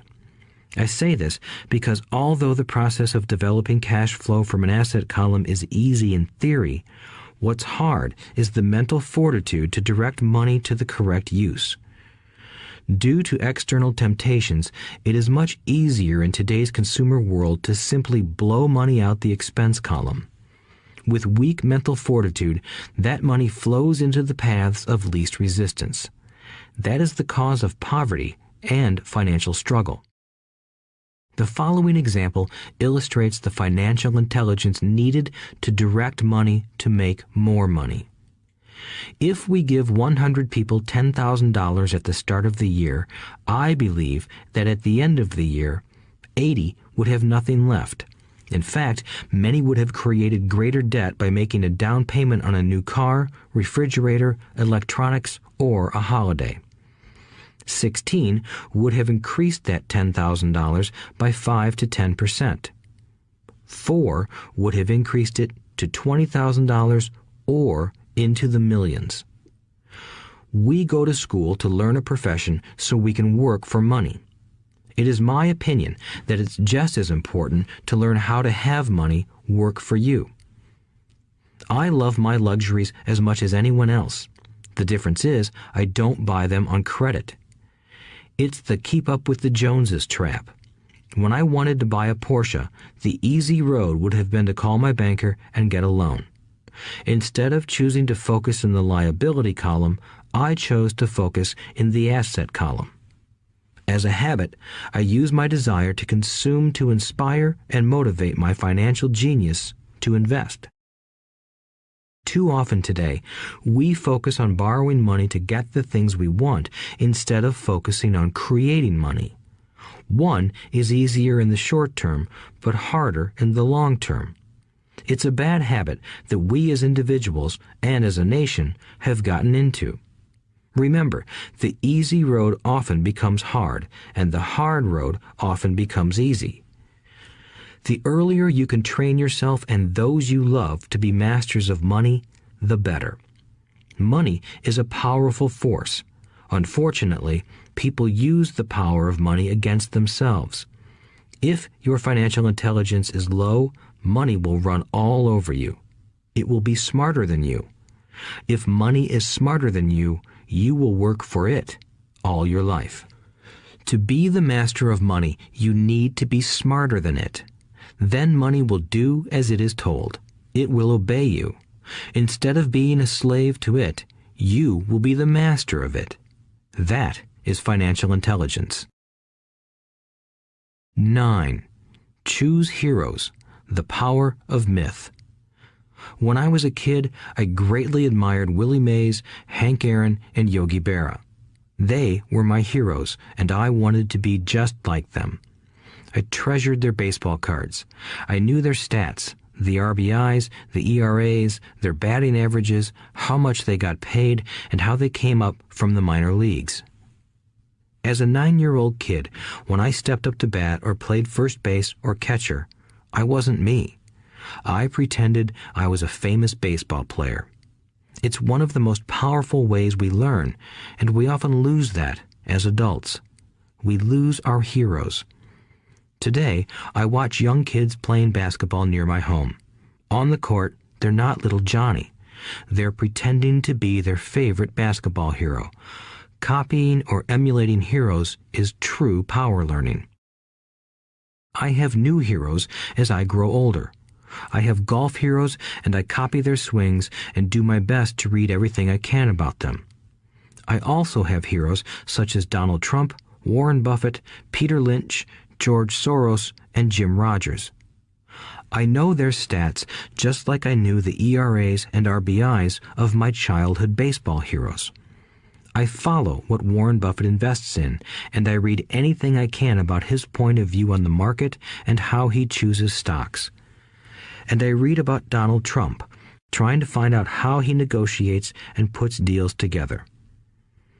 Just as I was not me when I was up to bat, when I'm in the market or I'm negotiating a deal, I am subconsciously acting with the bravado of Trump. Or, when analyzing a trend, I look at it as though Warren Buffett were doing it. By having heroes, we tap into a tremendous source of raw genius. But heroes do more than simply inspire us. Heroes make things look easy. Making it look easy convinces us to want to be just like them. If they can do it, so can I. When it comes to investing, too many people make it sound hard. Instead, find heroes who make it look easy. 10. Teach and you shall receive. The power of giving.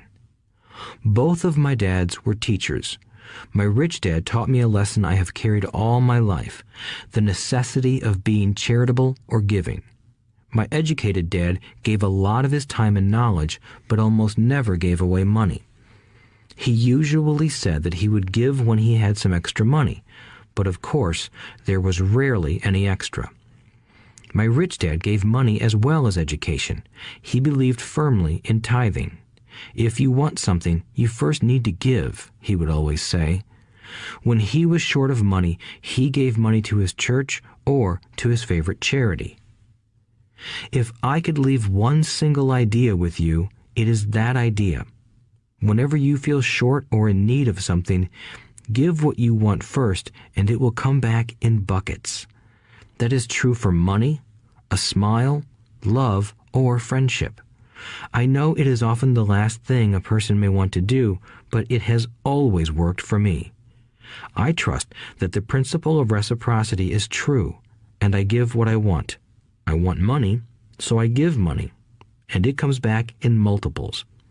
I want sales, so I help someone else sell something, and sales come to me. I want contacts, and I help someone else get contacts. Like magic, contacts come to me.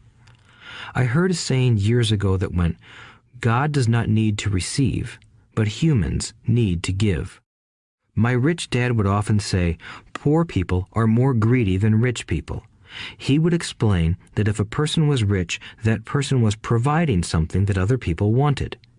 In my life, whenever I have felt needy or short of money or short of help, I simply went out or found in my heart what I wanted and decided to give it first. And when I gave, it always came back. It reminds me of the story of the guy sitting with firewood in his arms on a cold, freezing night. He is yelling at the pot-bellied stove, "When you give me some heat, then I'll put some wood in you." And when it comes to money, love, happiness, sales, and contacts, all one needs to remember is to give first. Often, just the process of thinking of what I want and how I could give that to someone else breaks free a torrent of bounty. Whenever I feel that people aren't smiling at me, I simply begin smiling and saying hello. Like magic, the next thing I know, I'm surrounded by smiling people. It is true that your world is only a mirror of you. So that's why I say, teach and you shall receive. I have found that the more I teach those who want to learn, the more I learn. If you want to learn about money, teach it to someone else. A torrent of new ideas and finer distinctions will come in. There are times when I have given and nothing has come back, or what I have received is not what I wanted. But upon closer inspection and soul-searching, I was often giving to receive in those instances instead of giving for the joy that giving itself brings. My dad taught teachers, and he became a master teacher. My rich dad always taught young people his way of doing business. In retrospect, it was their generosity with what they knew that made them smarter. There are powers in this world that are much smarter than we are. You can get there on your own, but it's easier with the help of the powers that be. You only need to be generous with what you have. Chapter 9. Still want more? Here are some to-dos. Many people may not be satisfied with my 10 steps. They see them more as philosophies than actions. I think understanding the philosophy is just as important as the action. There are many people who want to do instead of think, and then there are people who think but do not do. I would say that I am both. I love new ideas, and I love action. So for those who want a to-do list on how to get started, I will share with you some of the things I do in abbreviated form. Stop doing what you're doing.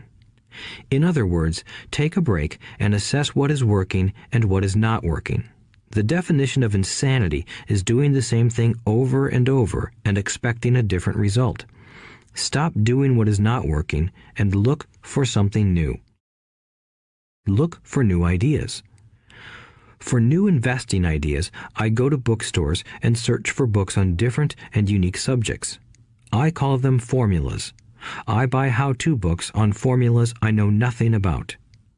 For example, in the bookstore I found the book The 16% Solution by Joel Moskowitz.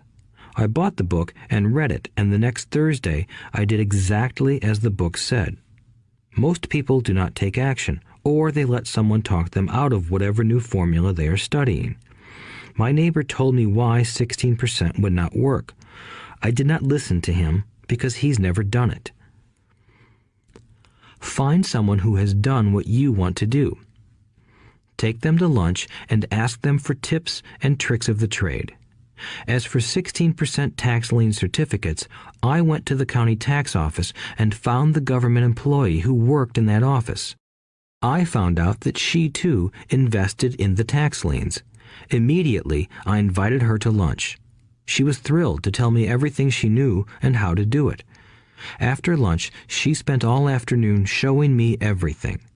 By the next day, I found 2 great properties with her help that have been accruing interest at 16% ever since. It took a day to read the book, a day to take action, an hour for lunch, and a day to acquire 2 great deals. Take classes, read, and attend seminars.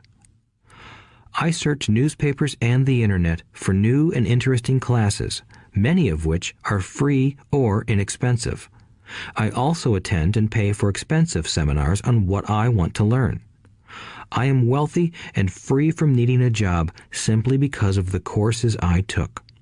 I have friends who did not take those classes who told me I was wasting my money, and yet they're still at the same job. Make lots of offers. When I want a piece of real estate, I look at many properties and generally write an offer. If you don't know what the right offer is, neither do I. That is the job of the real estate agent. They make the offers. I do as little work as possible. A friend wanted me to show her how to buy apartment houses. So one Saturday, she, her agent, and I went and looked at 6 apartment houses. 4 were dogs, but 2 were good. I said to write offers on all 6, offering half of what the owners asked for. She and the agent nearly had heart attacks. They thought it was rude and would offend the sellers, but I really don't think the agent wanted to work that hard. So they did nothing and went on looking for a better deal. No offers were ever made, and that person is still looking for the right deal at the right price. Well, you don't know what the right price is until you have a second party who wants to deal. Most sellers ask too much. It is rare that a seller asks a price that is less than something is worth. Moral of the story: make offers. People who are not investors have no idea what it feels like to try to sell something. I have had a piece of real estate that I wanted to sell for months. I would have welcomed any offer. They could have offered me 10 pigs and I would have been happy. Not at the offer, but just because someone was interested. I would have countered, maybe for a pig farm in exchange. But that's how the game works. The game of buying and selling is fun. Keep that in mind. It's fun and only a game. Make offers. Someone might say yes. I always make offers with escape clauses. In real estate, I make an offer with language that details subject to contingencies, such as the approval of a business partner. Never specify who the business partner is. Most people don't know that my partner is my cat. If they accept the offer, and I don't want the deal, I call home and speak to my cat. I make this ridiculous statement to illustrate how absurdly easy and simple the game is. So many people make things too difficult and take it too seriously. Finding a good deal, the right business, the right people, the right investors, or whatever is just like dating. You must go to the market and talk to a lot of people, make a lot of offers, counter-offers, negotiate, reject, and accept. I know single people who sit at home and wait for the phone to ring, but it's better to go to the market, even if it's only the supermarket. Search, offer, reject, negotiate, and accept are all parts of the process of almost everything in life. Jog, walk, or drive a certain area once a month for 10 minutes. I have found some of my best real estate investments doing this. I will jog a certain neighborhood for a year and look for change. For there to be profit in a deal, there must be 2 elements, a bargain and change. There are lots of bargains, but it's change that turns a bargain into a profitable opportunity. So when I jog a neighborhood I might like to invest in. It is the repetition that causes me to notice slight differences. I notice real estate signs that are up for a long time. That means the seller might be more agreeable to deal. I watch for moving trucks going in or out. I stop and talk to the drivers. I talk to the postal carriers.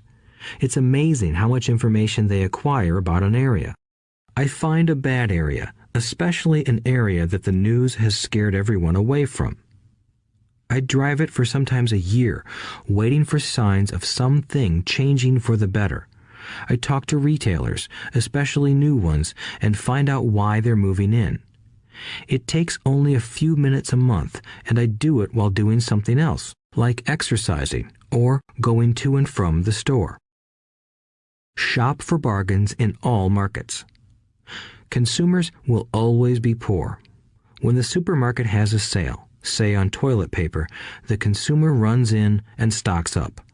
But when the housing or stock market has a sale, most often called a crash or correction, the same consumer often runs away from it. When the supermarket raises its prices, the consumer shops somewhere else. But when housing or the stock market raises their prices, the same consumer often rushes in and starts buying. Always remember, profits are made in the buying, not in the selling. Look in the right places. A neighbor bought a condominium for $100,000. I bought the identical condo next door for $50,000. He told me he's waiting for the price to go up. I told him that profit is made when you buy, not when you sell. He shopped with a real estate broker who owns no property of her own. I shopped at the foreclosure auction. I paid $500 for a class on how to do this.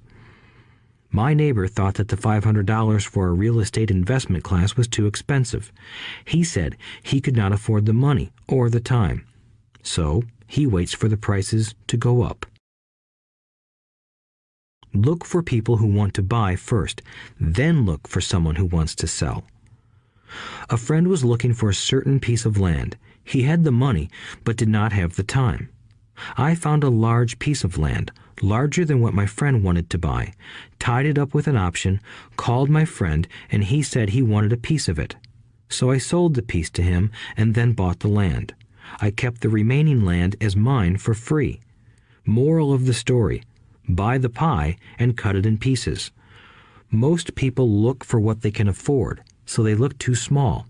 They buy only a piece of the pie, so they end up paying more for less. Small thinkers don't get the big breaks. If you want to get richer, think big. Think big. Retailers love giving volume discounts simply because most business people love big spenders. So even if you're small, you can always think big. When my company was in the market for computers, I called several friends and asked them if they were ready to buy also. We then went to different dealers and negotiated a great deal because we wanted to buy so many. I have done the same with stocks. Small people remain small because they think small, act alone, or don't act at all. Learn from history. All the big companies on the stock exchange started out as small companies. Colonel Sanders did not get rich until after he lost everything in his 60s. Bill Gates was one of the richest men in the world before he was 30. Action always beats inaction. These are just a few of the things I have done and continue to do to recognize opportunities. The important words are have done and do. As repeated many times throughout this audiobook, you must take action before you can receive the financial rewards. Act now. Final thoughts. I would like to share some final thoughts with you. The main reason I wrote this book, and the reason it has remained a bestseller since 2000, was to share insights into how increased financial intelligence can be used to solve many of life's common problems. Without financial training, we all too often use the standard formulas to get through life. Work hard, save, borrow, and pay excessive taxes. Today, more than ever, we need better information. I use the following story as an example of a financial problem that confronts many young families today. How do you afford a good education for your children and provide for your own retirement? It requires using financial intelligence instead of hard work. A friend of mine was griping one day about how hard it was to save money for his 4 children's college educations. He was putting $300 away in a college fund each month and had so far accumulated only about $12,000. He had about 12 more years to save for college since his oldest child was then 6 years old. At the time, the real estate market in Phoenix was terrible. People were giving houses away. I suggested to my friend that he buy a house with some of the money in his college fund. The idea intrigued him, and we began to discuss the possibility. His primary concern was that he did not have credit with the bank to buy another house since he was so overextended. I assured him that there were other ways to finance a property rather than through the bank. We looked for a house for 2 weeks, a house that would fit all our criteria. There were plenty to choose from, so shopping was fun. Finally, we found a 3-bedroom, 2-bath home in a prime neighborhood. The owner had been downsized and needed to sell that day because he and his family were moving to California where another job waited. The owner wanted $102,000, but we offered only $79,000. He took it immediately and agreed to carry back the loan with a 10% down payment. All my friend had to come up with was $7,900. As soon as the owner moved, my friend put the house up for rent. After all expenses were paid, including the mortgage, he put $125 in his pocket each month. His plan was to keep the house for 12 years and let the mortgage get paid down faster by applying the extra $125 to the principal each month. We figured that in 12 years, a large portion of the mortgage would be paid off and he could possibly be clearing $800 a month by the time his first child went to college. He could also sell the house if it had appreciated in value. 3 years later, the real estate market greatly improved in Phoenix, and he was offered $156,000 for the same house by the tenant who lived in it. Again, he asked me what I thought. I advised that he sell it, using a 1031 tax-deferred exchange. Suddenly, he had nearly $80,000 to operate with. I called another friend in Austin, Texas, who then moved this tax-deferred capital gain into a mini storage facility. Within 3 months, he began receiving checks for a little less than $1,000 a month, which he then poured back into the college fund. A couple of years later, the mini warehouse sold, and he received a check for nearly $330,000 as proceeds from the sale. He rolled those funds into a new project that would now generate over $3,000 a month in income, again going into the college fund. He is now very confident that his goal will be met easily. It only took $7,900 to start and a little financial intelligence. His children will be able to afford the education they want, and he will then use the underlying asset, wrapped in his legal entity, to pay for his retirement. As a result of this successful investment strategy, he will be able to retire early. Thank you for listening to this audiobook. I hope it has provided some insights into utilizing the power of money to work for you. Today, we need greater financial intelligence to simply survive. The idea that it takes money to make money is the thinking of financially unsophisticated people. It does not mean that they're not intelligent. They have simply not learned the science of money making money. Money is only an idea. If you want more money, simply change your thinking. Every self-made person started small with an idea and then turned it into something big. The same applies to investing. It takes only a few dollars to start and grow it into something big. I meet so many people who spend their lives chasing the big deal or trying to amass a lot of money to get into a big deal. But to me, that is foolish. Too often, I have seen unsophisticated investors put their large nest egg into one deal and lose most of it rapidly. They may have been good workers, but they were not good investors. Education and wisdom about money are important. Start early. Buy a book. Go to a seminar.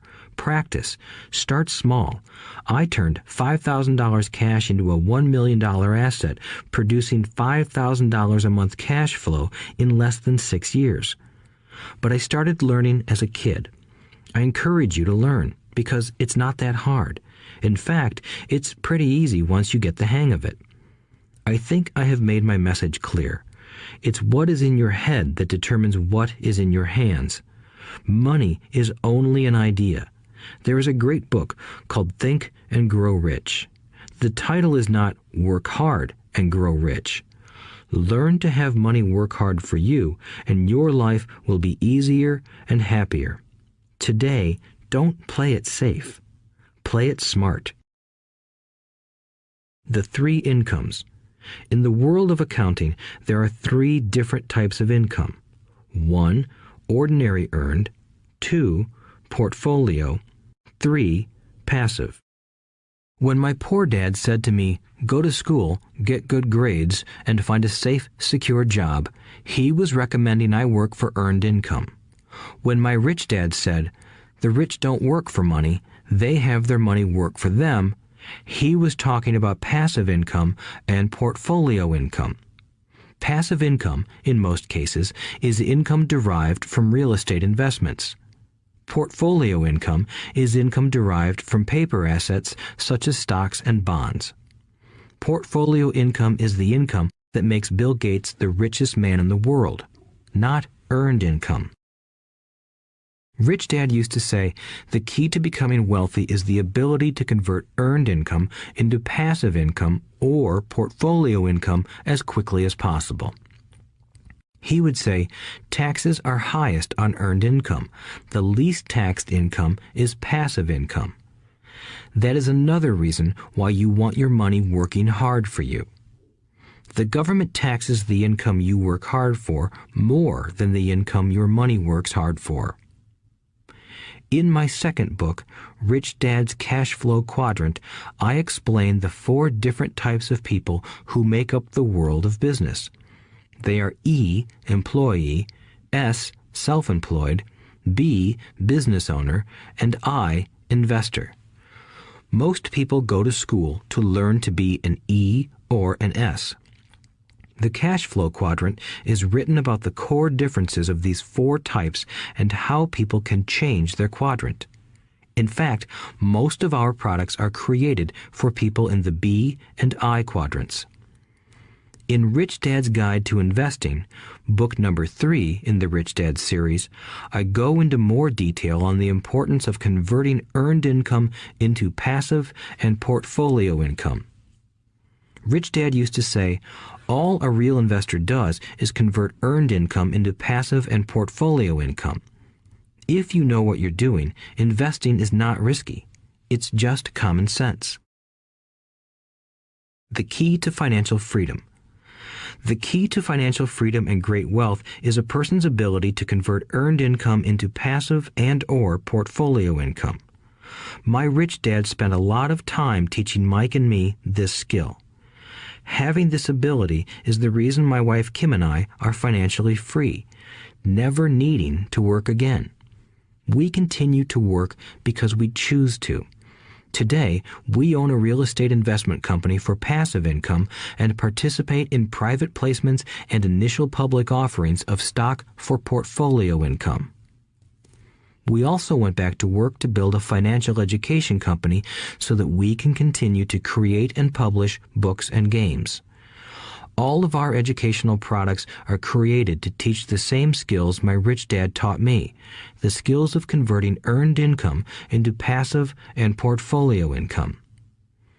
The games we create are important because they teach what books cannot teach. For example, you would never learn to ride a bicycle by only reading a book.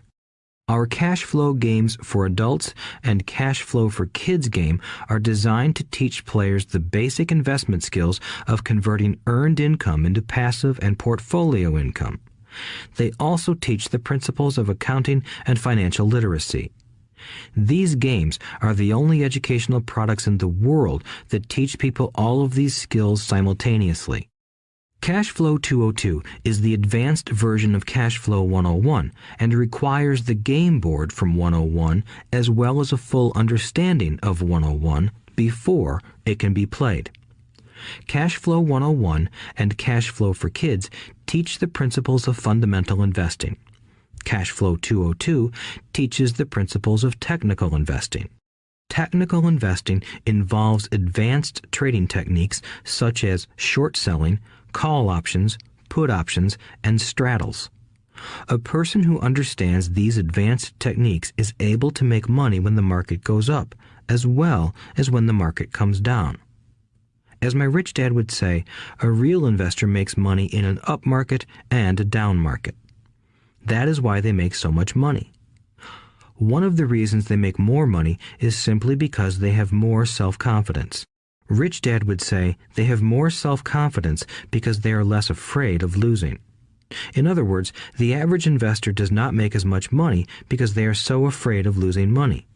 The average investor does not know how to protect themselves from losses, and that is what Cash Flow 202 teaches. Average investors think investing is risky because they have not been formally trained to be professional investors. As Warren Buffett, America's richest investor, says, risk comes from not knowing what you're doing. My board games teach the simple basics of fundamental investing and technical investing while people are having fun. I occasionally hear someone say, your educational games are expensive, which poses the question of ROI, the return on investment, or the value returned for the price paid. I nod my head and reply, yes, they may be expensive, especially when compared to entertainment board games. But my games are not as expensive as a college education, working hard all your life for earned income, paying excessive taxes, and then living in terror of losing all of your money in the investment markets. When someone walks away mumbling about the price, I can hear my rich dad saying, if you want to be rich, you must know what kind of income to work hard for, how to keep it, and how to protect it from loss. That is the key to great wealth. Rich Dad would also say, if you do not understand the differences in those three incomes and do not learn the skills on how to acquire and protect those incomes, you will probably spend your life earning less than you could and working harder than you should. My poor dad thought a good education, a good job, and years of hard work were all you needed to be successful. My rich dad also thought a good education was important. But to him, it was also important that Mike and I know the differences in the three incomes and what kind of income to work hard for. To him, that was basic financial education. Knowing the differences in the three incomes and learning the investment skills of how to acquire the different incomes is basic education for anyone who strives to acquire great wealth and achieve financial freedom, a special kind of freedom that only a few will ever know. As Rich Dad states in lesson number 1, the rich do not work for money. They know how to have money work hard for them. Rich Dad said, earned income is money you work for, and passive and portfolio income is money working for you. Knowing that little difference has been significant in my life. Or, as Robert Frost ends his poem, and that has made all the difference. Take action. All of you were given two great gifts, your mind and your time. It is up to you to do what you please with both. With each dollar bill that enters your hand, you and only you have the power to determine your destiny. Spend it foolishly, and you choose to be poor. Spend it on liabilities, and you join the middle class. Invest it in your mind and learn how to acquire assets, and you will be choosing wealth as your goal and your future. The choice is yours, and only yours. Every day, with every dollar, you decide to be rich, poor, or middle class. Choose to share this knowledge with your children, and you choose to prepare them for the world that awaits. No one else will. You and your children's future will be determined by choices you make today, not tomorrow. I wish you great wealth and much happiness with this fabulous gift called life. Robert Kiyosaki.